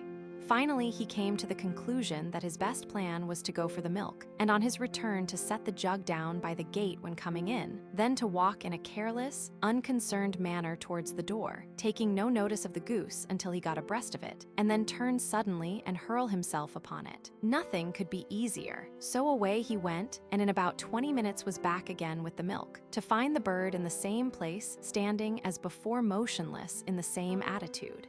It was not disturbed at his coming in at the gate, nor did it show the slightest disposition to move when he walked towards it in his studied, careless manner. Then, when within 3 yards of it, came the supreme moment, and wheeling suddenly round, he hurled himself with violence upon his victim, throwing out his arms to capture it, and so great was the impulse he had given himself that he was buried to the ankles in the drift. But before going into it, in that brief moment, the fraction of a second, he saw what happened. Just as his hands were about to touch it, the wings opened, and the bird was lifted from its stand and out of his reach as if by a miracle. In the drift, he was like a drowning man, swallowing snow into his lungs for water. For a few dreadful moments, he thought it was all over with him. Then he succeeded in struggling out and stood trembling and gasping and choking, blinded with snow. By and by he recovered and had a look round, and lo, there stood his goose on the summit of the snow bank about 3 yards from the spot where it had been. It was standing as before, perfectly motionless, its long neck and head raised, and was still in appearance the snow-white figure of a carved bird. Only it was more conspicuous and impressive now, being outlined against the blue sky, and as before it was regarding him out of the corner of one eye. He had never, he said, felt so ashamed of himself in his life. If the bird had screamed and fled from him, it would not have been so bad, but there it had chosen to remain, as if despising his attempt at harming it too much even to feel resentment. A most uncanny bird. It seemed to him that it had divined his intention from the first and had been prepared for his every movement. And now it appeared to him to be saying mentally, "Have you got no more plans to capture me in your clever brain, or have you quite given it up?" Yes, he had quite given it up. And then the goose, seeing there were no more plans, quietly unfolded its wings and rose from the snowdrift and flew away over the town and the cathedral away on the further side and towards the snow-covered Mendips, he standing there watching it until it was lost to sight in the pale sky. Chapter 12, The Dartford Warbler. How to Save Our Rare Birds. The most interesting chapter in John Burroughs' Fresh Fields contains an account of an anxious, hurried search after a nightingale in song, at a time of the year when that creature of ebullient heart somewhat suddenly drops into silence. A few days were spent by the author in rushing about the country in Surrey and Hampshire, with the result that once or twice a few musical throbs of sound, a trill, a short detached phrase, were heard, just enough to convince the eager listener that here was a vocalist beautiful beyond all others, and that he had missed its music by appearing a very few days too late on the scene. In these years I have, at every opportunity, in spring, summer, and autumn, sought for the bird in the southern half of England, chiefly in the south and southwestern counties, in the Midlands and in Devonshire, where he was formerly well known, but where the authorities say he is now extinct. I failed to find him. I found him altogether in 4 counties, in a few widely separated localities, in every case in such small numbers that I was reluctantly forced to give up a long-cherished hope that this species might yet recover from the low state, with regard to numbers, in which it fingers, and be permanently preserved as a member of the British avifauna. There can be no doubt that the decline of this species, which, on account of its furs-loving habits, must always be restricted to limited areas, is directly attributable to the greed of private collectors, who are all bound to have specimens, as many as they can get, both of the bird and its nest and eggs. Its strictly local distribution made its destruction a comparatively easy task. In 1873, Good wrote in his large work on British birds, all the commons south of London, from Blackheath and Wimbledon to the coast, were formerly tenanted by this little bird, but the increase in the number of collectors has, I fear, greatly thinned them in all the districts near the metropolis. It is still, however, very abundant in many parts of Surrey and Hampshire. It did not long continue very abundant. Good was shown the bird and supplied with specimens by a man named Smithers, a bird stuffer of Churt, who was at that time collecting Dartford warblers and their eggs for the trade and many private persons on the open heath and gorse-grown country that lies between Farnham and Haslemere. Good in the work quoted adds, "As most British collectors must now be supplied with the eggs of the furze wren, I trust Mr. Smithers will be more sparing in the future." So little sparing was he, that when he died, but few birds were left for others of his detestable trade who came after him. 3 or 4 years ago, I got in conversation with a heath cutter on Milford Common, a singular and brutal-looking fellow of the half-gypsy devil's punch bowl type, described so ably by Baring Good in his Broom Squire. He told me that when he was a boy, about 35 years ago, the furze wren was common in all that part of the country, until Smithers' offer of a shilling for every clutch of eggs had set the boys from all the villages in the district hunting for the nests. Many a shilling had he been paid for the nests he found, but in a few years the birds became rare, and he added that he had not now seen one for a very long time. In Clark's Kennedy's Birds of Berkshire and Buckinghamshire, we get a glimpse of the furze wren collecting business at an earlier date and nearer the metropolis. In 1868, he wrote, "The only locality in the 2 counties in which this species is at all numerous is a common in the vicinity of Sunninghill, where it is found breeding every summer, and from whence a person in the neighborhood obtains specimens at all times of the year, with which to supply the London bird stuffers." When the district worked by Smithers and the neighboring commons round Godalming, where Newman in his Letters of Rusticus says he had seen the tops of the firs quite alive with these birds, had been depleted, other favorite haunts of the little doomed furze lover were visited, and for a time yielded a rich harvest. In some cases, even persons interested in bird life, some of them naturalists too, did not know what was going on in their immediate neighborhood until after the bird was gone. I met with a case of the kind, a very strange case indeed, in the summer of 1899 at a place near the south coast where the bird was common after it had been destroyed in Surrey, but does not now exist. In my search for information, I paid a visit to the octogenarian vicar of a small, rustic village. He was a native of the parish and loved his home above all places, even as White loved Selborne, and had been a clergyman in it for over 60 years. Moreover, he was, I was told, a keen naturalist, and though not a collector nor a writer of books, he knew every plant and every wild animal to be found in the parish. He, better than another, I imagined, would be able to give me some authentic local information. I found him in his study, a tall, handsome, white-haired old man, very feeble. He rose, and supporting his steps with a long staff, led me out into the grounds and talked about nature. But his memory, like his strength, was failing. He seemed, indeed, but the ruin of a man, although still of a very noble presence. What he called the vicarage gardens, where we strolled about among the trees, was a place without walks, all overgrown with grass and wildings. For roses and dahlias he showed me fennel, goat's beard, henbane, and common hound's tongue, and when speaking of their nature, he stroked their leaves and stems caressingly. He loved these better than the gardener's blooms, and so did I. But I wanted to hear about the vanished birds of the district, particularly the furze wren, which had survived all the others that were gone. Then he added, "A dozen, did I say? Why, I saw not fewer than 40 or 50 flitting about the bushes the very last time I went there, and I dare say if you are patient enough you will see quite as many." I assured him that there were no furze wrens at the spot he had indicated, nor anywhere in that neighborhood, and I ventured to add that he must be telling me of what he had witnessed a good many years ago. "No, not so many," he returned, "and I am astonished and grieved to hear that the birds are gone, 4 or 5 years perhaps." "No, it was longer ago. You are right. I think it must be at least 15 years since I went to that spot the last time. I am not so strong as I was, and for some years have not been able to take any long walks. 15 years may seem but a short space of time to a man verging on 90. In the mournful story of the extermination of rare and beautiful British birds, for the cabinet it is, in reality, a long period. 15 years ago, the honey buzzard was a breeding species in England and had doubtless been so for thousands of years. When the price of a British-killed specimen rose to £25 and of a British-taken egg to £2 or £3 or £4, the bird quickly ceased to exist.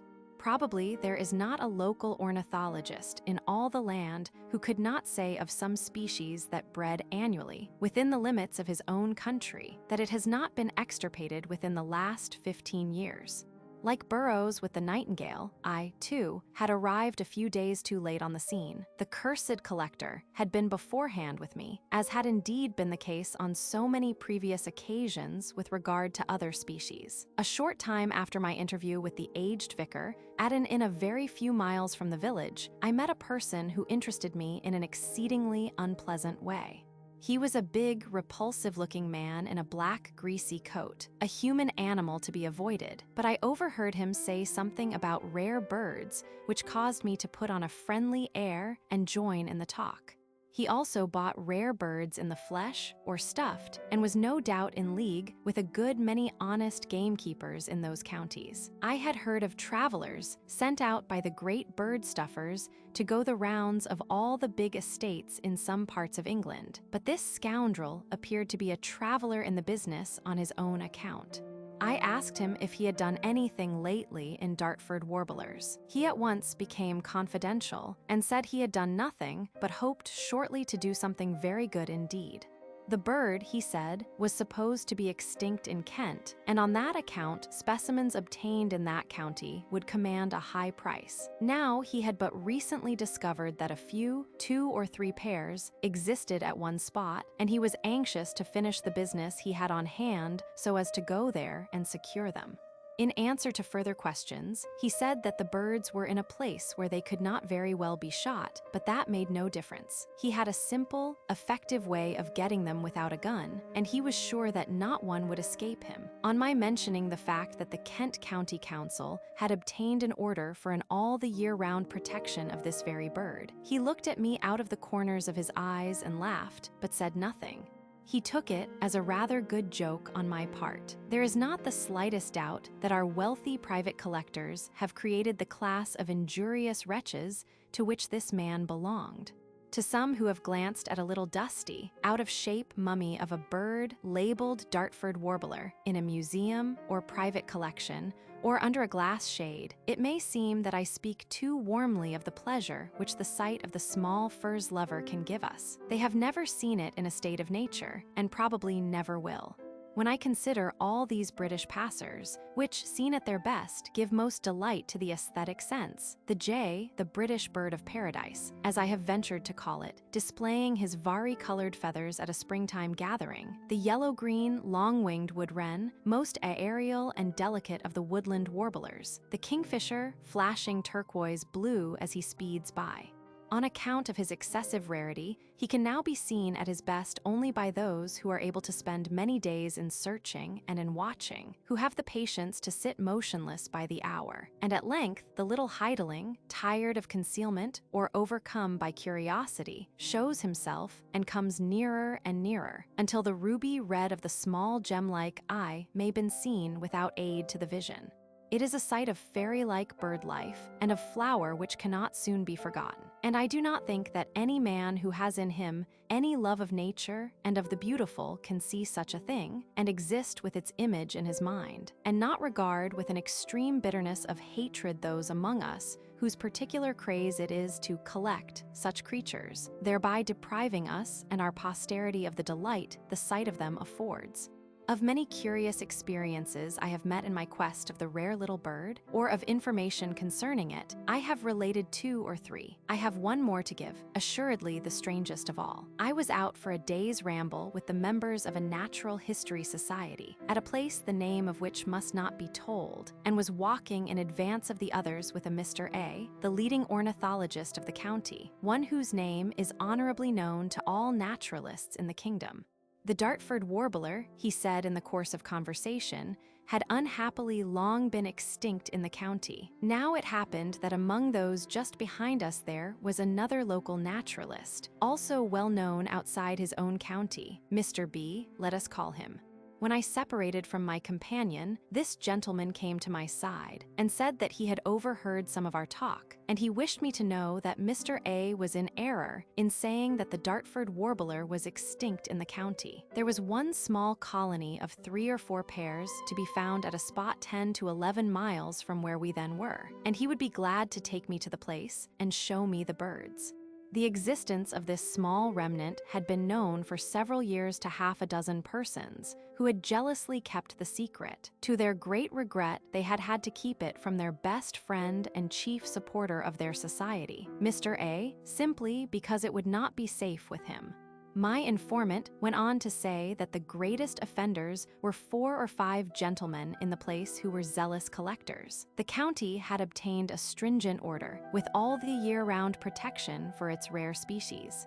Much, too, had been done by individuals to create a public opinion favorable to bird protection, and among the educated classes, there was now a strong feeling against the destruction by private collectors of all that was best worth preserving in the local wild bird life. But so far not the slightest effect had been produced in the principal offenders.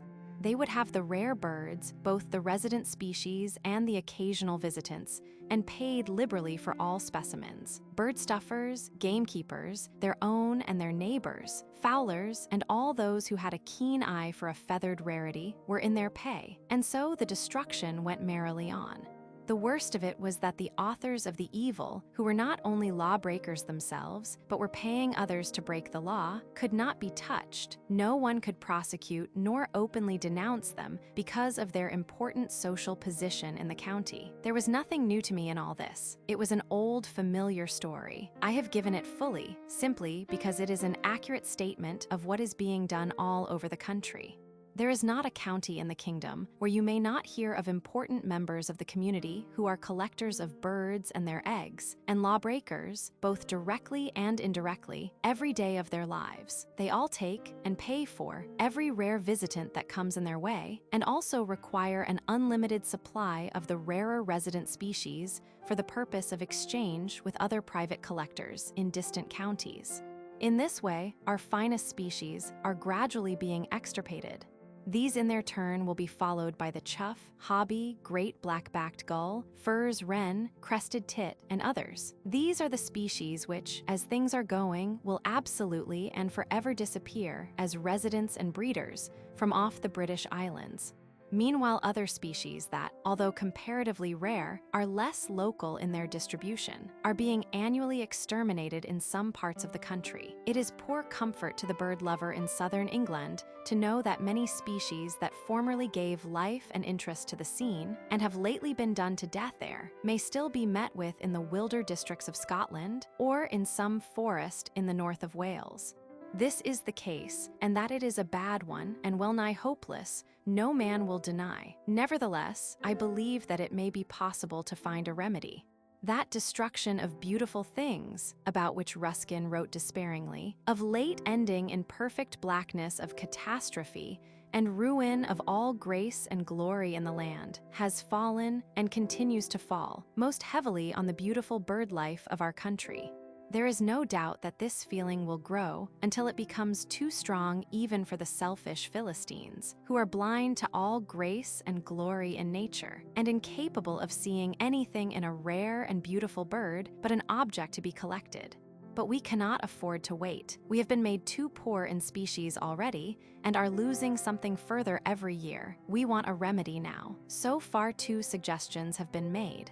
One is an alteration in the existing law, which will allow the infliction of far heavier fines on offenders. All those who are acquainted with collectors and their ways will at once agree that increased penalties will not meet the case, that the only effect of such an alteration in the law would be to make collectors and the persons employed by them more careful than they have yet found it necessary to be.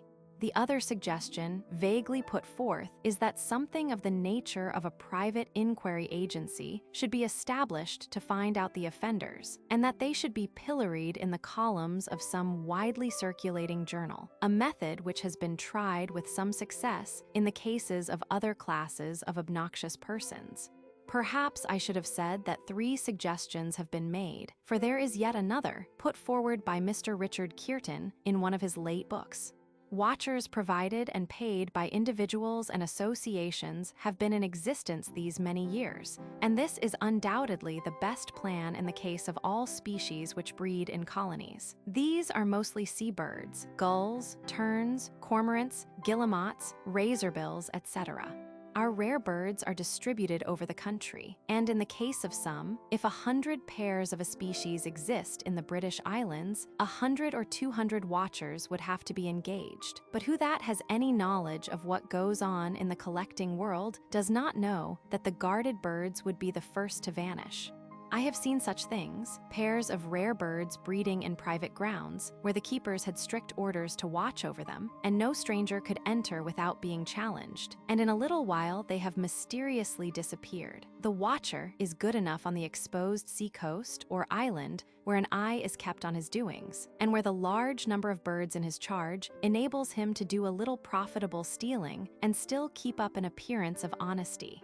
I have visited most of the watched colonies and therefore know. The watchers, who were paid £1 a week for guarding the nests, were not chary of their hints, and I have also been told in very plain words that I could have any eggs I wanted.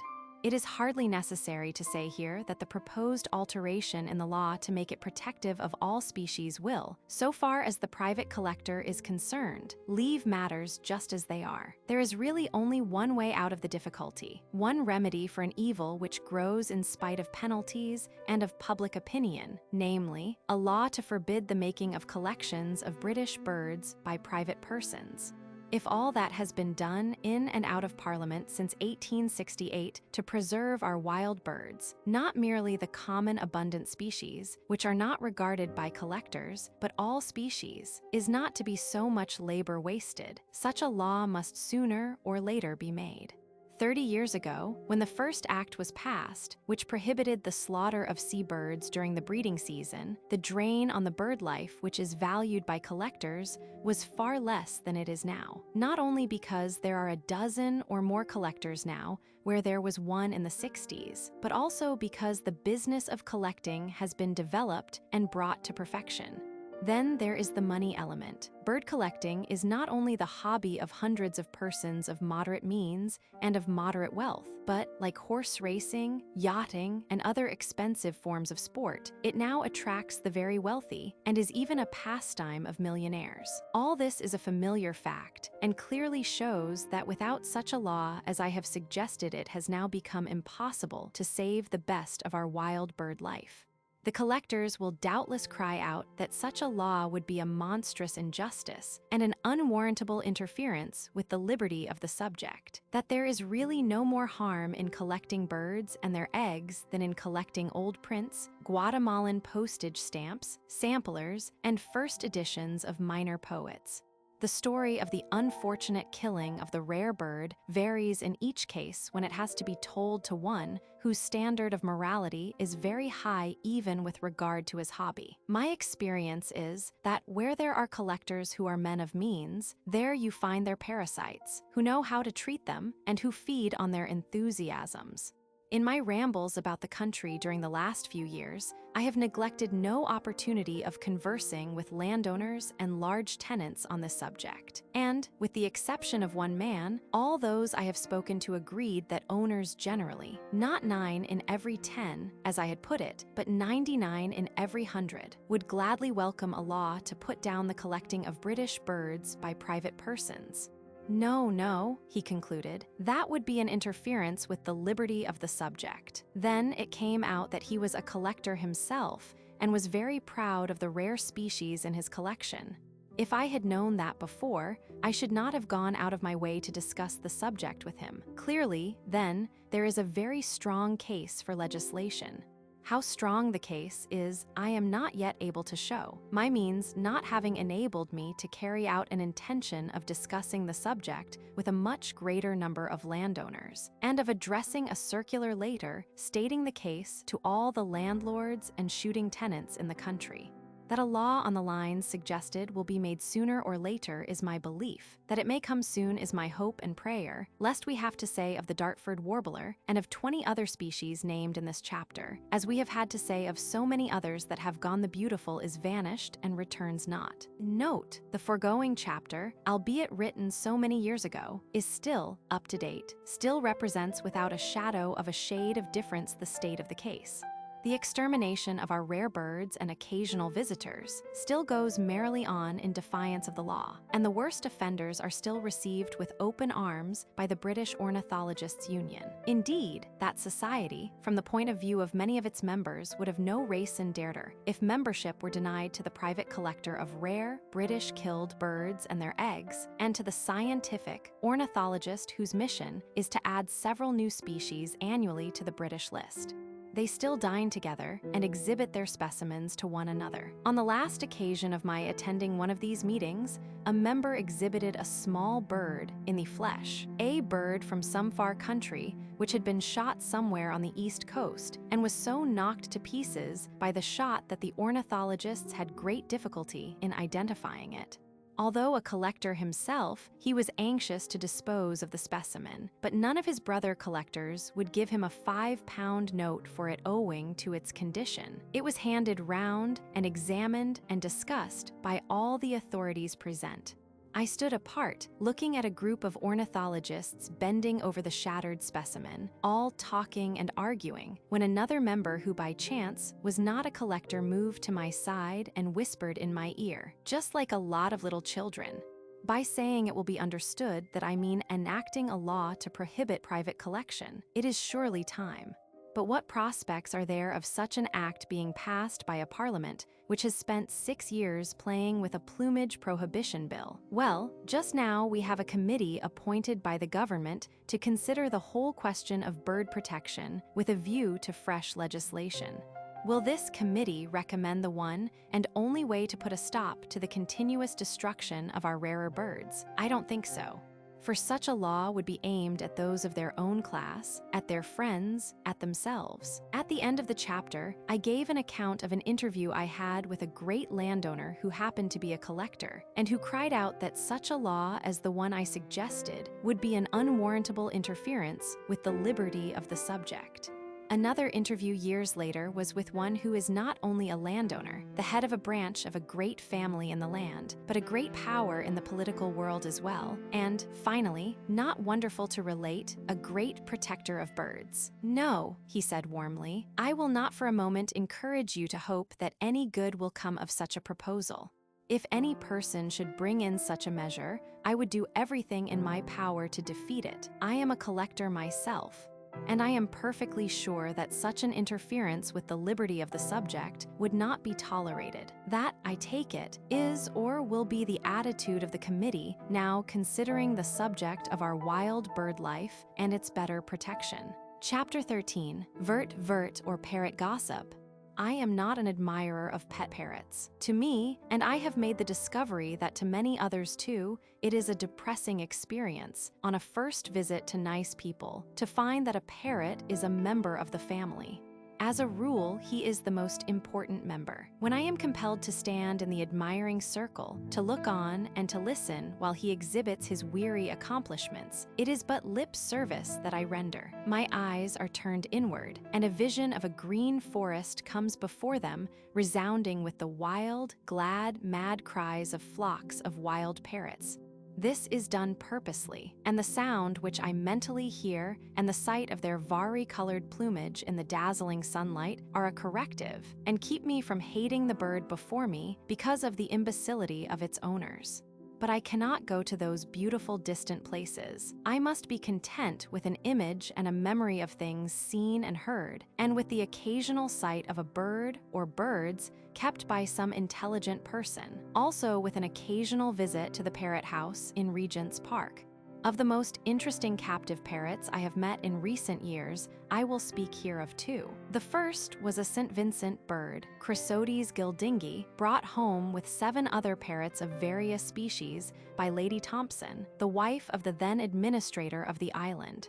This is a handsome bird, green, with blue head and yellow tail, and is a member of an American genus numbering over 40 species. He received his funny specific name in compliment to a clergyman who was a zealous collector not of men's souls, but of bird skins.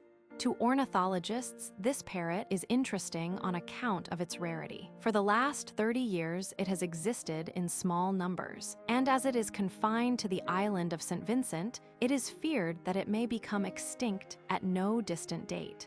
Altogether, there are about 500 species of parrots in the world, or about as many parrots as there are species of birds of all kinds in Europe, from the great bustard, the hooper swan, and golden eagle, to the little bottle tit whose minute body, stripped of its feathers, may be put in a lady's thimble. And of this multitude of parrots, the St. Vincent chrysotes, if it still exists, is probably the rarest. The parrot I have spoken of, with his 7 traveling companions, arrived in England in December, and a few days later their mistress witnessed a curious thing. On a cold gray morning, they were enjoying themselves on their perches in a well-warmed room in London, before a large window, when suddenly they all together emitted a harsh cry of alarm or terror, the sound which they invariably utter on the appearance of a bird of prey in the sky, but at no other time. Looking up quickly, she saw that snow in big flakes had begun to fall. It was the birds' first experience of such a phenomenon, but they had seen and had been taught to fear something closely resembling falling flakes, flying feathers to wit. The fear of flying feathers is universal among species that are preyed upon by hawks. When I was in the young barbarian stage, and my playmates were gaucho boys on horseback on the pampas, they taught me to catch partridges in their simple way with a slender cane 20 to 25 feet long, a running noose at its tip made from the fine pliant shaft of a rhea's wing feather. The bird was not a real partridge, though it looks like it, but was the common or spotted tinamou of the plains, Nithura maculosa, as good a table bird as our partridge. Our method was, when we flushed a bird, to follow its swift, straight flight at a gallop, and mark the exact spot where it dropped to earth and vanished in the grass, then to go round the spot examining the ground until the tinamou was detected, in spite of his protective coloring sitting close, among the dead and fading grass and herbage. To make the bird sit tight until the noose was actually over his head, we practiced various tricks, and a very common one was, on catching sight of the close squatting partridge, to start plucking feathers from a previously killed bird hanging to our belt and scatter them on the wind. Sometimes, we were saved the trouble of scattering feathers when we were followed by a pair of big carrion hawks on the lookout for an escaped bird, or for any trifle we throw to them to keep them with us. The effect was the same in both cases. The sight of the flying feathers was just as terrifying as that of the big hovering hawks, and caused the partridge to sit close. This way of taking the tinamou may seem unsportsmanlike. Well, if I were a boy in a wild land again, with my present feelings about bird life, I should not do it, nor would I shoot them, for I take it that the gun is the deadliest instrument our cunning brains have devised to destroy birds in spite of their bright instinct of self-preservation, their faculty of flight, and their intelligence. It is 100 times more effective than the boy on horseback's long cane with its noose made of an ostrich feather, therefore more unsportsmanlike. To return, the resemblance of falling flakes to flying white feathers does not deceive birds accustomed to the sight of snow. It is very striking, nevertheless, and so generally recognized that most persons in Europe have heard of the old woman plucking her geese in the sky. It is curious to find the subject discussed in Herodotus. In Book IV, he says, "The Scythians say that those lands which are situated in the northernmost parts of their territories are neither visible nor practicable by reason of the feathers that fall continually on all sides. For the earth is so entirely covered, and the air is so full of these feathers, that the sight is altogether obstructed." Further on he says, "Touching the feathers, my opinion is that perpetual snows fall in those parts, though probably in less quantity during the summer than in winter, and whoever has observed great abundance of snow falling will easily comprehend what I say, for snow is not unlike feathers." Probably the Scythians had but one word to designate both. To go back to the St. Vincent parrot, Concerning a bird of that species I have heard, and cannot disbelieve, a remarkable story. During the early years of the last century, a gentleman went out from England to look after some landed property in the island, which had come to him by inheritance. And when out there, he paid a visit to a friend who had a plantation in the interior. His friend was away when he arrived, and he was conducted by a servant into a large, darkened, cool room. And tired with his long ride in the hot sun, he soon fell asleep in his chair. Before long, a loud noise awoke him, and from certain scrubbing sounds, he made out that a couple of Negro women were engaged in washing close to him, on the other side of the lowered window blinds, and that they were quarreling over their task. Of course, the poor women did not know that he was there, but he was a man of a sensitive mind, and it was a torture to him to have to listen to the torrents of exceedingly bad language they discharged at one another. It made him angry. Presently his friend arrived and welcomed him with a hearty handshake and asked him how he liked the place. He answered that it was a very beautiful place, but he wondered how his friend could tolerate those women with their tongues so close to his windows. Women with their tongues, what did he mean? Exclaimed the other in great surprise. He meant, he said, those wretched nigger washerwomen outside the window. His host thereupon threw up the blind and both looked out. No living creature was there except a St. Vincent parrot dozing on his perch in the shaded veranda. "Ah, I see, the parrot," said his friend. And he apologized and explained that some of the niggers had taken advantage of the bird's extraordinary quickness in learning to teach him a lot of improper stuff. Another parrot, which interested me more than the St. Vincent bird, was a member of the same numerous genus, a double-fronted Amazon, Chrysotes lavalente, a larger bird, green with face and forepart of head pure yellow, and some crimson color in the wings and tail. I came upon it at an inn, the Lamb, at Hindon, a village in the South Wiltshire Downs. One could plainly see that it was a very old bird, and, judging from the ragged state of its plumage, that it had long fallen into the period of irregular or imperfect molt, the sear, the yellow leaf in the bird's life. It also had the tremor of the very aged man or bird, but its eyes were still as bright as polished yellow gems and full of the almost uncanny parrot intelligence. The voice, too, was loud and cheerful. Its call to its mistress, "Mother, mother," would ring through the whole rambling old house.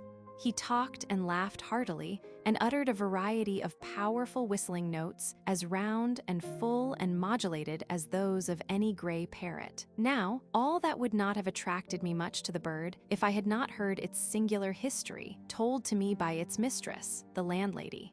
She had had it in her possession 50 years, and its story was as follows. Her father-in-law, the landlord of the Lamb, had a beloved son who went off to sea and was seen and heard of no more for a space of 14 years, when one day he turned up in the possession of a sailor's usual fortune, acquired in distant barbarous lands, a parrot in a cage. Meanwhile, his father, who was anxious to keep him, succeeded in bringing about a meeting between him and a girl of his acquaintance, one who, he believed, would make his son the best wife in the world. The young wanderer saw and loved, and as the feeling was returned, he soon married and endowed her with all his worldly possessions, which consisted of the parrot and cage. Eventually, he succeeded his father as tenant of the Lamb, where he died many years ago. The widow was gray when I first knew her and old like her parrot, and she was like the bird too in her youthful spirit and the brilliance of her eyes. Her young sailor had picked up the bird at Vera Cruz in Mexico. He saw a girl standing in the marketplace with the parrot on her shoulder. She was talking and singing to the bird, and the bird was talking, whistling, and singing back to her, singing snatches of songs in Spanish.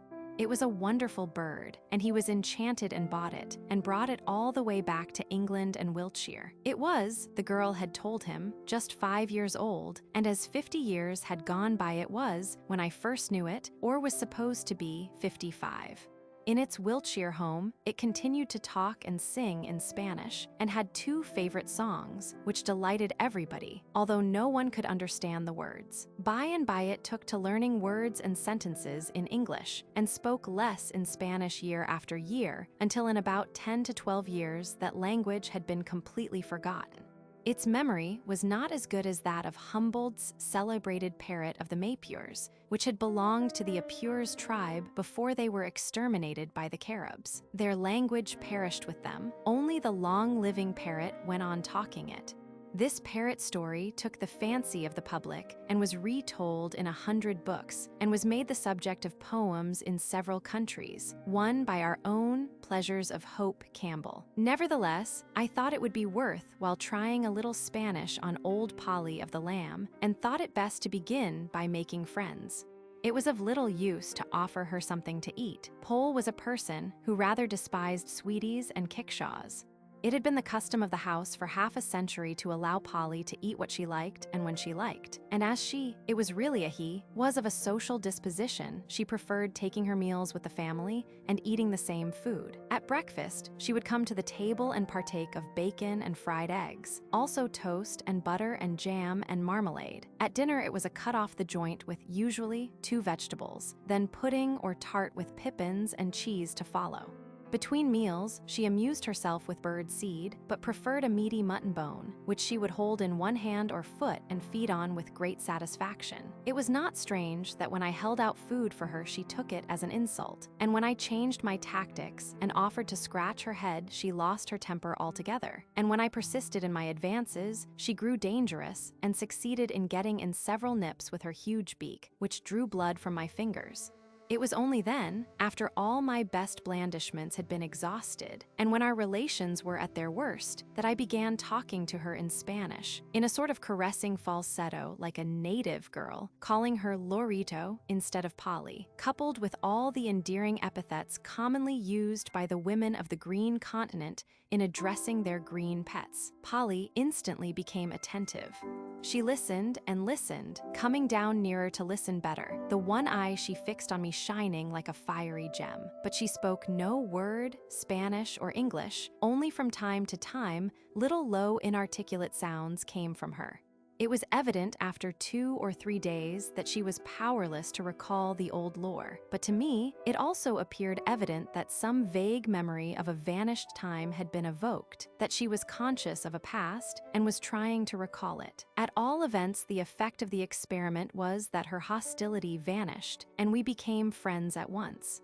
She would come down to me, step onto my hand, climb to my shoulder, and allow me to walk about with her. It saddened me a few months later to receive a letter from her mistress announcing Polly's death on 2nd December 1909. I have thought since that this bird, instead of being only 5 years old when bought, was probably aged 25 years or more. Naturally, the girl who had been sent into the marketplace to dispose of the bird would tell a possible buyer that it was young. The parrots one wants to buy are generally stated to be 5 years old. However, it may be that the bird grew old before its time on account of its extraordinary dietary. The parrot may have an adaptive stomach. Still, one is inclined to think that half a century of fried eggs and bacon, roast pork, boiled beef and carrots, steak and onions, and stewed rabbit must have put a rather heavy strain on its system. Many parrots have lived longer than Polly in captivity, long as her life was. And here it strikes me as an odd circumstance that Polly's specific name was bestowed on the species, the double-fronted Amazon, as a compliment to the distinguished French ornithologist, La Valente, who has himself recorded the greatest age to which a captive parrot has been known to attain. This bird was the familiar African gray species. He says that it began to lose its memory at the age of 60, to molt irregularly at 65, that it became blind at 90, and died aged 93. To return to parrots in general, this bird has perhaps more points of interest for us than any other of the entire class. His long life, unique form, and brilliant coloring, extreme sociability, intelligence beyond that of most birds, and last, his faculty of imitating human speech more perfectly than the birds of other families. The last is to most persons the parrot's greatest distinction. To me, it is his least. I do not find it so wonderful as the imitative faculty of some mockingbirds or even of our delightful little marsh warbler, described in another book. This may be because I have never had the good fortune to meet with a shining example, for we know there is an extraordinary difference in the talking powers of parrots, even in those of the same species. Differences as great, in fact, as we find in the reasoning faculty between dog and in the songs of different birds of the same species. Not once, but on several occasions, I have heard a song from some common bird, which took my breath away with astonishment. I have described in another book certain blackbirds of genius I have encountered, and what a wonderful song that caged canary in a country inn must have had, which tempted the great Lord Peterborough, a man of some shining qualities, to get the bird from its mistress, an old woman who loved it and refused to sell it to him by means of a dishonest and very mean trick. Denied the bird, he examined it minutely and went on his way. In due time, he returned with a canary closely resembling the one he wanted in size, color, and markings, concealed on his person. He ordered dinner, and when the good woman was gone from the room to prepare it, changed his bird for hers, then, having had his meal, went on his way rejoicing. Still, he was curious to learn the effect of his trick, and whether or not she had noticed any difference in her loved bird. So, after a long interval, he came once more to the inn, and seeing the bird in its cage in the old place, began to speak in praise of its beautiful singing, as he had heard it and remembered it so well. She replied sadly that since he listened to and wanted to buy it, an unaccountable change had come over her bird. It was silent for a spell, perhaps sick, but when it resumed singing, its voice had changed, and all the beautiful notes which everyone admired were lost. The great man expressed his regret and went away chuckling at his deliciously funny joke. The ordinary talking parrot is no more to me than the ordinary or average canary, piping his thin, expressionless notes. He is a prodigy I am pleased not to know.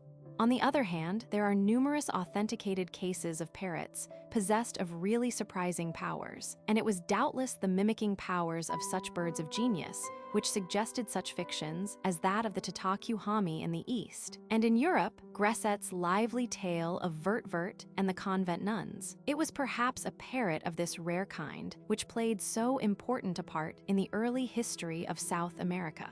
It is nothing but a legend of the Guarani nation, which inhabit Paraguay. Nevertheless, I do believe that we have here an account mainly true of an important event in the early history of the race or nation. This parrot is not the impossible bird of the fictitious Tutankhamun order we all know, who not only mimics our speech, but knows the meaning of the words he utters. He was nothing but a mimic, exceptionally clever, and the moral of the story is the familiar one that great events may proceed from the most trivial causes once the passions of men are inflamed. The tradition was related centuries ago to the Jesuit fathers in Paraguay, and I give it as they tell it briefly. In the beginning, a great canoe came over the waters from the east and was stranded on the shores of Brazil. Out of the canoe came the brothers Tupi and Guarani and their sons and daughters with their husbands and wives and their children and children's children. Tupi was the leader, and being the eldest was called the father, and Tupi said to his brother, "Behold, this great land with all its rivers and forests, abounding in fish and birds and beasts and fruit, is ours, for there are no other men dwelling in it, but we are few in number. Let us therefore continue to live together with our children in one village." And it was all about a parrot that could talk and laugh and sing just like a man. A woman first found it in the forest, and not wishing to burden herself with the rearing of it, she gave it to another woman. So well did it learn to talk from its new mistress that everybody admired it, and it grew to be the talk of the village. Then the woman who had found and brought it, seeing how much it was admired and talked about, went and claimed it as her own.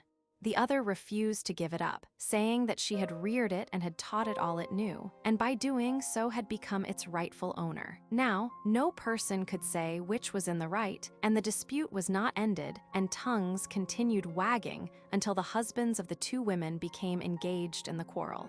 And then brothers and sisters and cousins were drawn into it, until the whole village was full of bitterness and strife, all because of the parrot, and men of the same blood for the first time raised weapons against one another. And some were wounded and others killed in open fight, and some were treacherously slain when hunting in the forest. Now when things had come to this pass, Tupi the father called his brother to him and said, "O brother Guarani, this is a day of grief to us who had looked to the spending of our remaining years together with all our children at this place, where we have lived so long. Now this can no longer be on account of the great quarrel about a parrot and the shedding of blood, for only by separating our two families can we save them from destroying one another.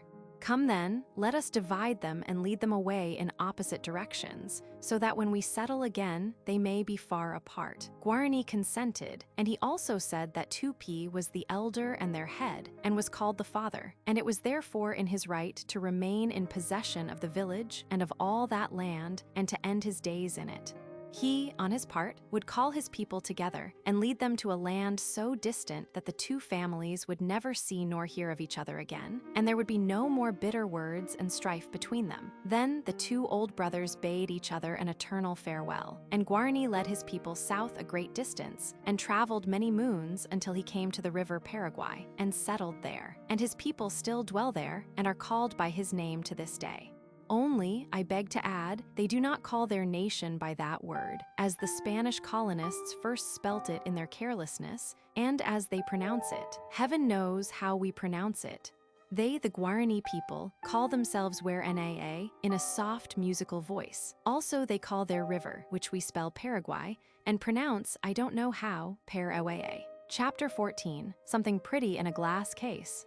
It was said by a Norfolk naturalist more than 3/4 of a century ago that the desire to possess something pretty in a glass case caused the killing of very many birds, especially of such as were rare and beautiful, which if allowed to exist in our country would maintain the species and be a constant source of pleasure to all who beheld them. This is one of the favorites of all who desire to have something pretty in a glass case in the cottage parlor, in room of the long-vanished pyramid of wax flowers and fruit. It is, however, not only the common people, the cottager and the village publican who desire to possess such ornaments. You see them also in baronial halls. Many a time on visiting a great house, the first thing the owner has drawn my attention to has been his stuffed birds in a glass case. But in the great houses, the peregrine and hobby and goshawk and buzzard and harrier are more prized than the kingfisher and other pretty little birds. The Philistine, we know, is everywhere and is of all classes. It is to me a cause of astonishment that these mournful mementos should be regarded as they appear to be, as objects pleasing to the eye, like pictures and statues, tapestries, and other decorative works of art.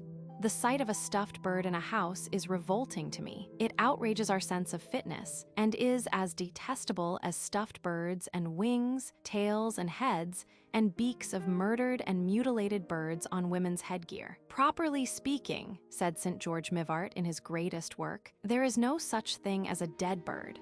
The life is the bird, and when that has gone out, what remains is the case. These dead, empty cases are as much to me as to any naturalist, and I can examine the specimens in a museum cabinet with interest. But the mental attitude is changed at the sight of these same dead, empty cases set up in imitation of the living creature. And the more cleverly the stuffer has done his work, the more detestable is the result. It may be that some vague notion of a faint remnant of life lingering in the lifelike specimen with glass eyes is the cause of my hatred of the feathered ornament in a glass case. At all events, I have had one experience to be related here, which has almost made me believe that the idea of a sort of post-mortem life in the stuffed bird is not wholly fanciful. I will call it a dialogue of the dead and stuffed.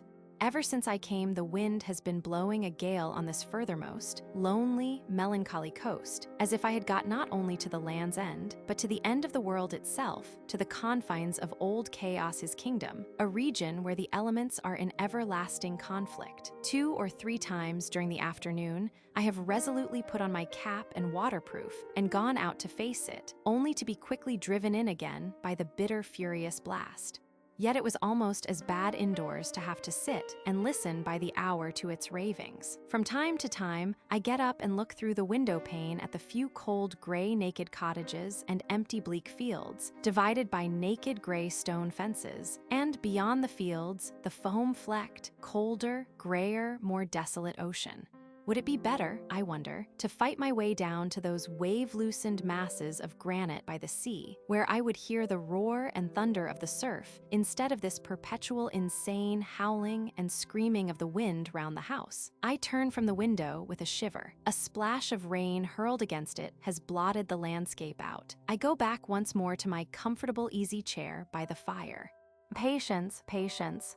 By and by, I say to myself, I say it many times over, daylight will be gone, then the lamp will be brought in, the curtains drawn, and tea will follow, with buttered toast and other good things. Then the solacing pipe, and thoughts and memories and some pleasant waking drawn to while away the time.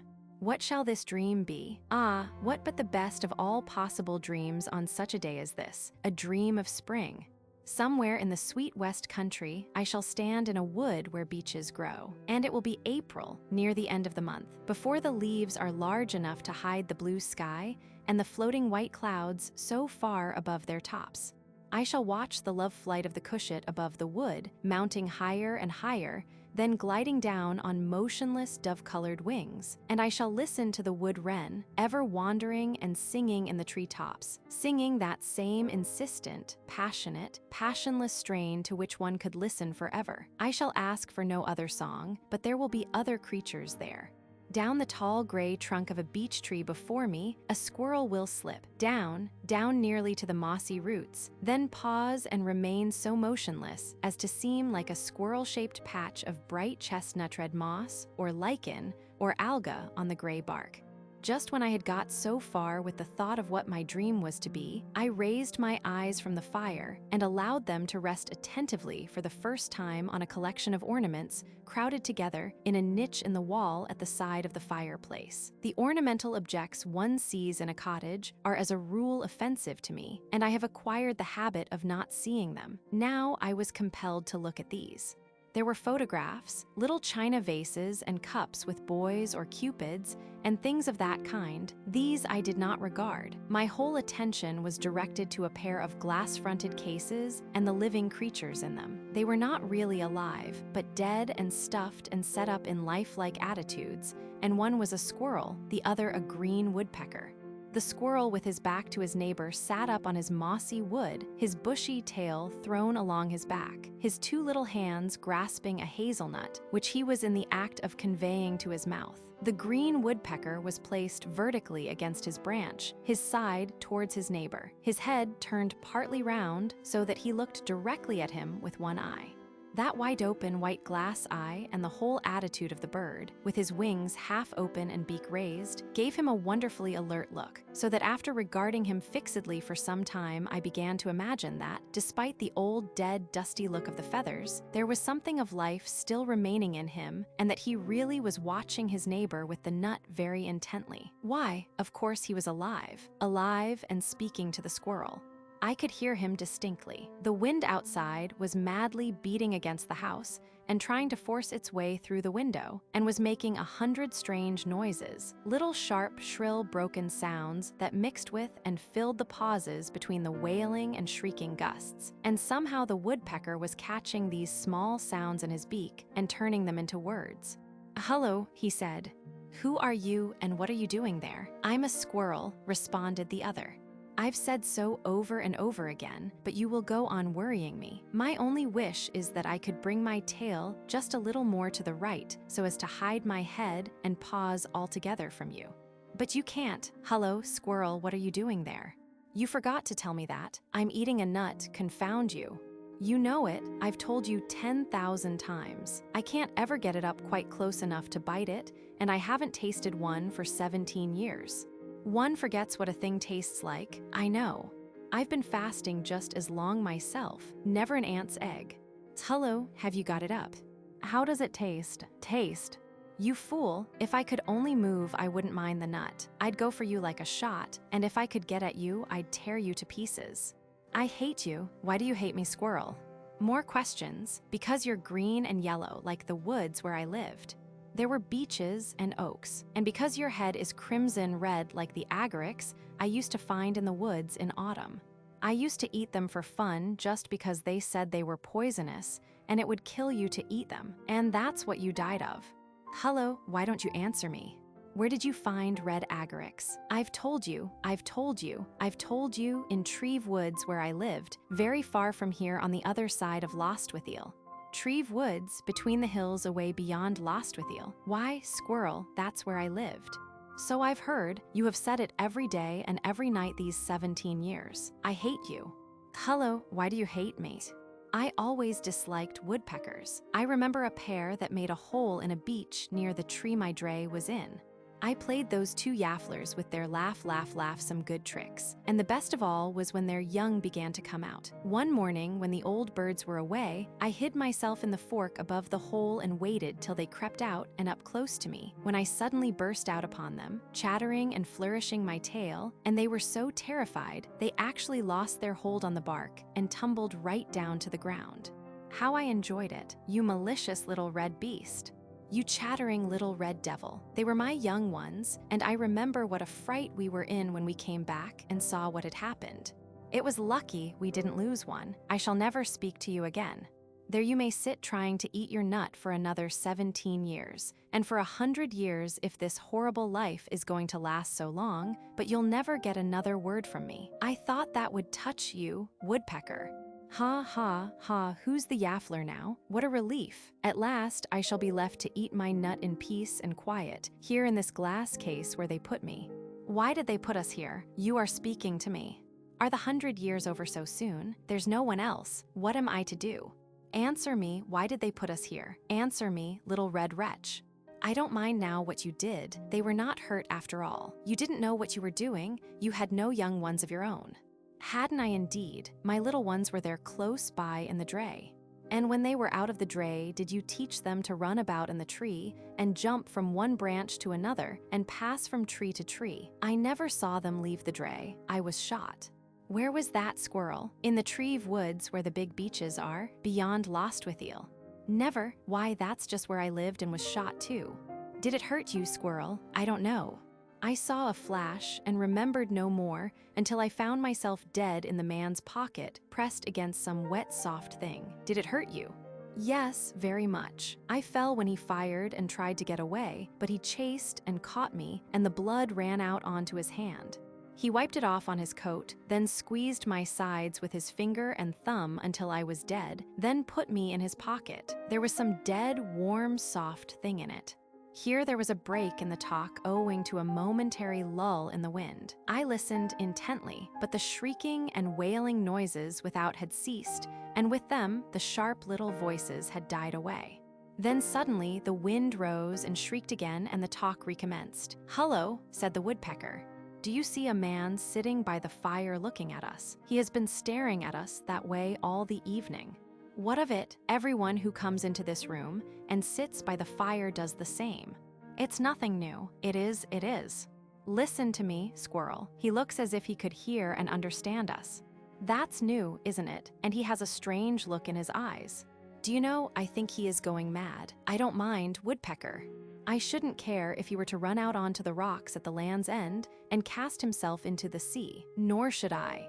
But just think, if before rashing out to put an end to himself, he should, in his raving madness, snatch down our cases from the niche and crush them into the grate with his heel. What do you mean, woodpecker?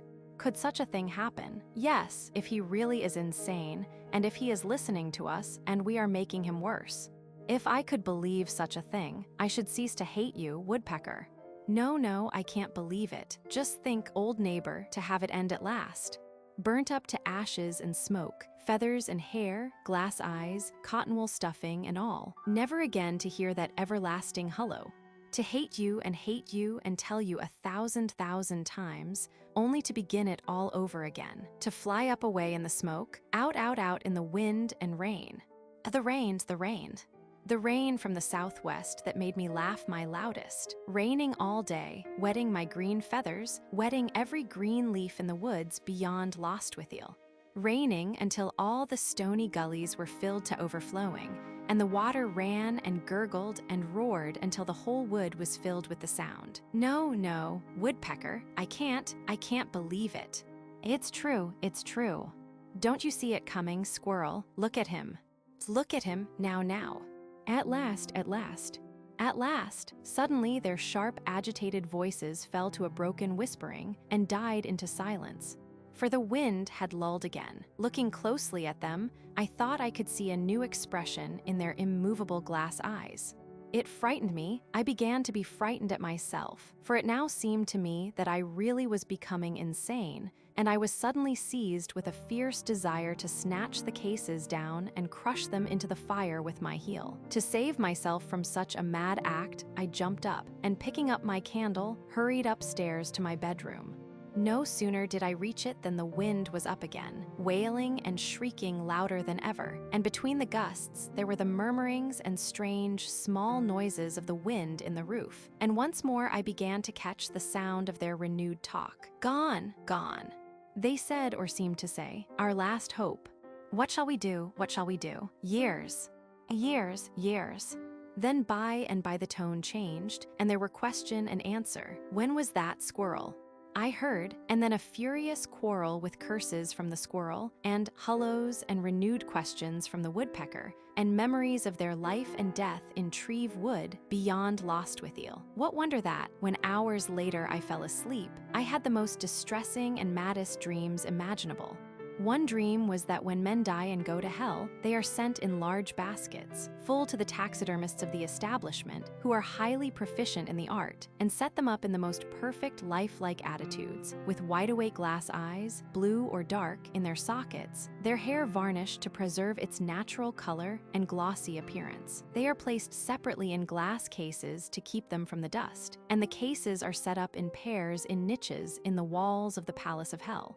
The lord of the place takes great pride in these objects. One of his favorite amusements is to sit in his easy chair in front of a niche to listen by the hour to the endless discussions going on between the two specimens, in which each expresses his virulent but impotent hatred of the other, damning his glass eyes. Chapter 15, Selborne. 1896, first impressions of faces are very much to us. Vivid and persistent, even long after they have been judged false, they will from time to time return to console or mock us. It is much the same with places. For these, too, an ineradicable instinct will have it, are persons. Few in number are the towns and villages which are dear to us, whose memory is always sweet, like that of one we love. Those that wake no emotion, that are remembered much as we remember the faces of a crowd of shop assistants in some emporium we are accustomed to visit, are many. Still more numerous, perhaps, are the places that actually leave a disagreeable impression on the mind. Probably the reason of this is because most places are approached by railroad. The station, which is seen first and cannot thereafter be dissociated from the town, is invariably the center of a chaotic collection of ugly objects and discordant noises, all the more hateful because so familiar. For in coming to a new place, we look instinctively for that which is new, and the old, and in themselves unpleasant sights and sounds, at such a moment produce a disheartening, deadening effect on the stranger. The same clanging, puffing, grinding, gravel crushing, banging, shrieking noises. Selborne is one of the noted places where pilgrims go that is happily without a station. From whichever side you approach it, the place itself, features and expression, is clearly discerned. In other words, you see Selborne, and not a brick and metal outwork or mask, not an excrescence, a goiter, which can make even a beautiful countenance appear repulsive. There is a station within a few miles of the village. I approached by a different route and saw it at the end of a 15 miles walk. Rain had begun to fall on the previous evening, and when in the morning I looked from my bedroom window in the wayside inn, where I had passed the night, it was raining still, and everywhere, as far as I could see, broad pools of water were gleaming on the level earth. All day the rain fell steadily from a leaden sky, so low that where there were trees it seemed almost to touch their tops, while the hills, away on my left, appeared like vague masses of cloud that rest on the earth. The road stretched across a level moorland country. It was straight and narrow, but I was compelled to keep to it, since to step aside was to put my feet into water. Mile after mile, I trudged on without meeting a soul, where not a house was visible. A still, wet, desolate country with trees and bushes standing in water, unstirred by a breath of wind. Only at long intervals, a yellowhammer was heard uttering his thin note. For just as this bird sings in the sultriest weather which silences other voices, so he will utter his monotonous chant on the gloomiest day. It may be because he sung the yellowhammer in the rain that I have long placed Faber among my best-loved minor poets of the past century. He alone among our poets has properly appreciated that the singer who never stops, but pleased with his own monotony, shakes off the rain and sings on in a mood of cheerfulness dashed with melancholy. And there he is within the rain and beats his tune again, quite happy in himself. Within the heart of this great shower he sits, as in a secret bower, with curtains drawn about him. And part in duty, part in mirth, he beats, as if upon the earth rain could not fall without him. I remember that W.E. Henley once took me severely to task on account of some jeering remarks made about our poets' way of treating the birds and their neglect of so many of our charming singers. He never wrote that lyric, part in duty, part in mirth. He was then near his end. To return to my walk. At last, the aspect of the country changed. In place of brown heath with gloomy fir and firs, there was cheerful verdure of grass and deciduous trees, and the straight road grew deep and winding, running now between hills, now beside woods and hop fields and pasture lands. And at length, wet and tired, I reached Selborne, the remote Hampshire village that has so great a fame. To very many readers, a description of the place would seem superfluous. They know it so well, even without having seen it. The little old-world village at the foot of the long, steep, bank-like hill or hanger, clothed to its summit with beechwood as with a green cloud. The straggling street, the plestor or village green, an old tree in the center, with a bench surrounding its trunk for the elders to rest on of a summer evening.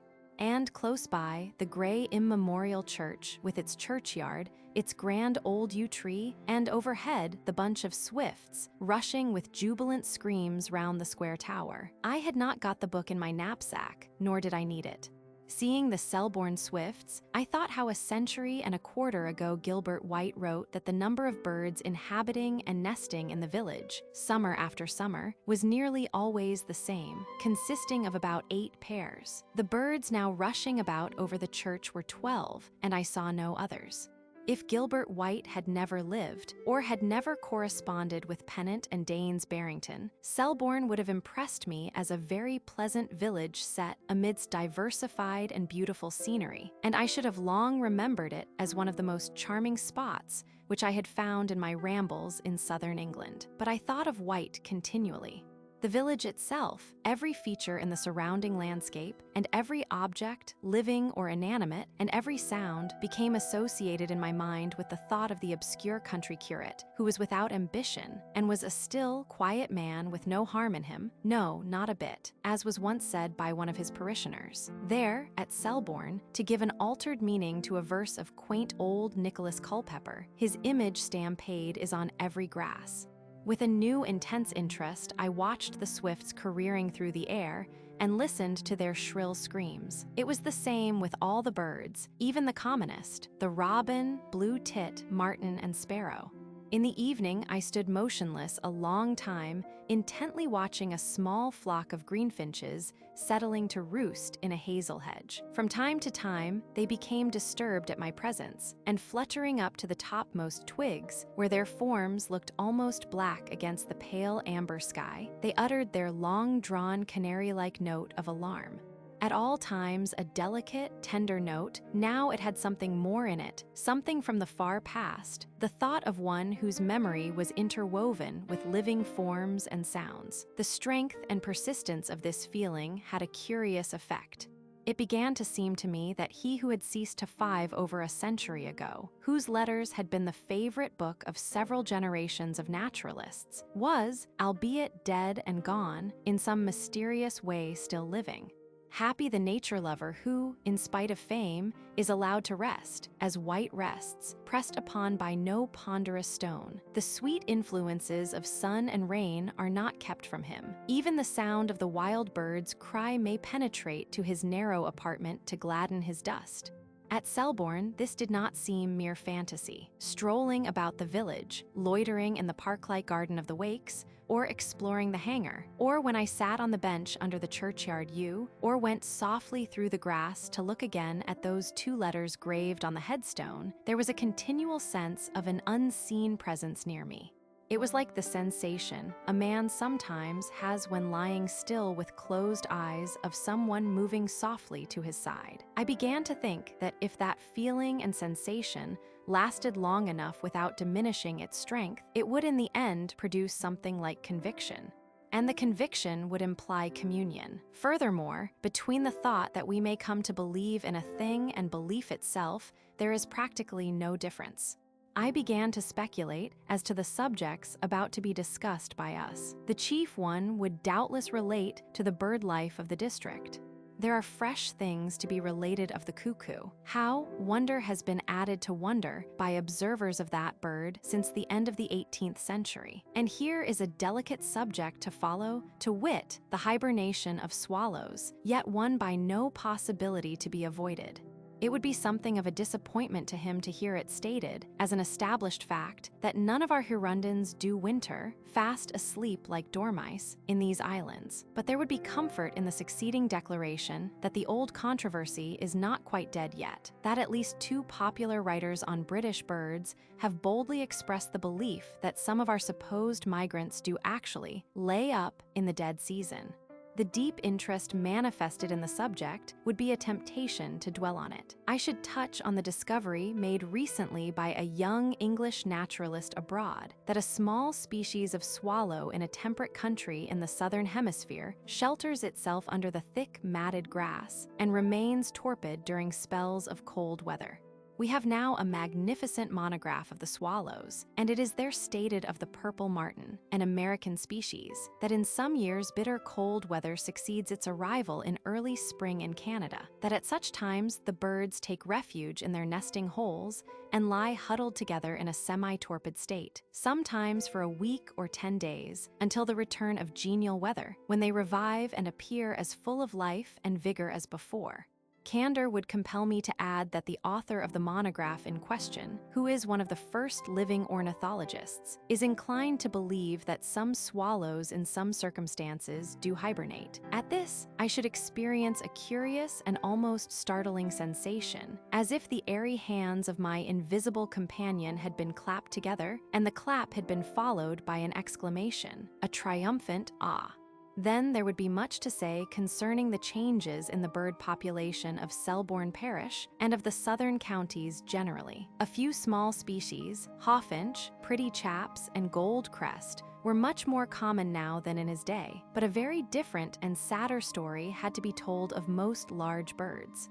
Not only had the honey buzzard never returned to nest on the beaches of the Hanger since 1780, but it had continued to decrease everywhere in England and was now extinct. The raven, too, was lost to England as an inland breeder. It could not now be said that there are bustards on the wide downs near Brighthelmstone, nor indeed anywhere in the kingdom. The South Downs were unchanged, and there were still pretty rides and prospects round Lewes, but he might now make his autumn journey to Ringmer without seeing kites and buzzards, since these had both vanished, nor would he find the chough breeding at Beachy Head and all along the Sussex coast. It would also be necessary to mention the disappearance of the quail and the growing scarcity of other once abundant species, such as the stone plover and curlew, and even of the white owl, which no longer inhabited its ancient breeding place beneath the caves of Selborne Church. The subject would be strange to him. On going into particulars, he would be surprised at the disposition, almost amounting to a passion, of the modern mind to view life and nature in their aesthetic aspects. This new spirit would strike him as something odd and exotic, as if the writers had been first artists or landscape gardeners who had, as naturalists, retained the habit of looking for the picturesque. He would further note that we moderns are more emotional than the writers of the past, or, at all events, less reticent. There is no doubt, he would say, that our researches into the kingdom of nature produce in us a wonderful pleasure, unlike in character and perhaps superior to most others. But this feeling, which was indefinable and not to be traced to its source, was probably given to us for a secret gratification. Ingenious would be my comment, and possibly to the 18th century mind, it would have proved satisfactory. There was something to be said in defense of what appeared to him as new and strange in our books and methods. Not easily said, unfortunately, since it was not only the expression that was new, but the outlook and something in the heart. We are bound as much as ever to facts. We seek for them more and more diligently, knowing that to break from them is to be carried away by vain imaginations. All the same, facts in themselves are nothing to us. They are important only in their relations to other facts and things, to all things and the essence of things, material and spiritual. We are not like children gathering painted shells and pebbles on a beach, but whether we know it or not, are seeking after something beyond and above knowledge. The wilderness in which we are sojourners is not our home. It is enough that its herbs and roots and wild fruits nourish and give us strength to go onward. Intellectual curiosity, with the gratification of the individual for only purpose, has no place in this scheme of things as we conceive it. Heart and soul are with the brain in all investigation, a truth which some know in rare, beautiful intervals, and others never. But we are all meanwhile busy with our work, like myriads of social insects, engaged in raising a structure that was never planned. Perhaps we are not so wholly unconscious of our destinies as were the patient gatherers of facts of 100 years ago. Even in one brief century, the dawn has come nearer. Perhaps a faint whiteness in the east has exhilarated us like wine. Undoubtedly, we are more conscious of many things, both within and without, of the length and breadth and depth of nature, of a unity which was hardly dreamed of by the naturalists of past ages, a commensalism on earth from which the meanest organism is not excluded. For we are no longer isolated, standing like starry visitors on a mountain top, surveying life from the outside, but are on a level with and part and parcel of it. And if the mystery of life daily deepens, it is because we view it more closely and with clearer vision. A poet of our age has said that in the meanest floweret we may find thoughts that do often lie too deep for tears. The poet and prophet is not alone in this. He expresses a feeling common to all of those who, with our wider knowledge, have the passion for nature in their hearts, who go to nature, whether for knowledge or inspiration. That there should appear in recent literature something of a new spirit, a sympathetic feeling which could not possibly have flourished in a former age, is not to be wondered at, considering all that has happened in the present century to change the current of men's thoughts. For not only has the new knowledge wrought in our minds, but has entered, or is at last entering, into our souls. Having got so far in my apology, a feeling of despair would all at once overcome me at the thought of the vastness of the subject I had entered upon. Looking back, it seems but a little while since the introduction of that new element into thought, that fiery leaven, which in the end would leaven all the hearts of men forever. But the time was not really so short. The gift had been rejected with scorn and bitterness by the mass of mankind at first. It had taken them years, the years of a generation, to overcome repugnance and resentment and to accept it. Even so, it had wrought a mighty change. Only this had been in the mind. The change in the heart would follow, and it was perhaps early to boast of it. How was I to disclose all this to him?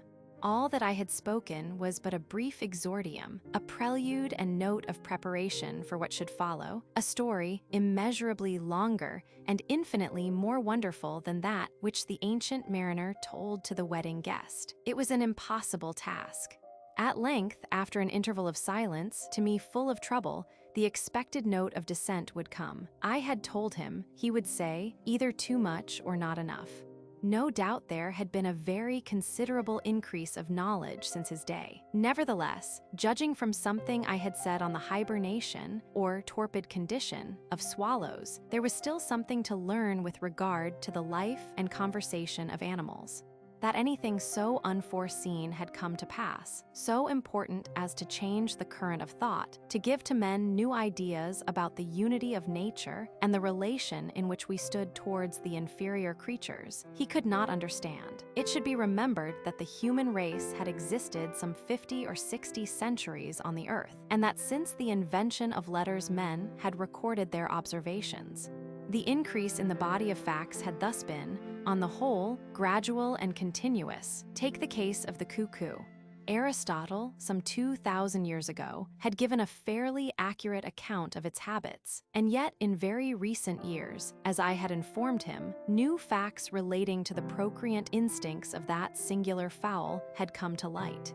I refer to your commendations of my humble history of the parish of Selborne. It is gratifying to me to hear that this poor little book is still in such good repute, and I have been even more pleased at that idea of modern naturalists, so flattering to my memory, of a pilgrimage to Selborne. But if so great a change has come over men's minds as you appear to believe, and if they have put some new interpretation on nature, it is certainly curious that I should still have readers.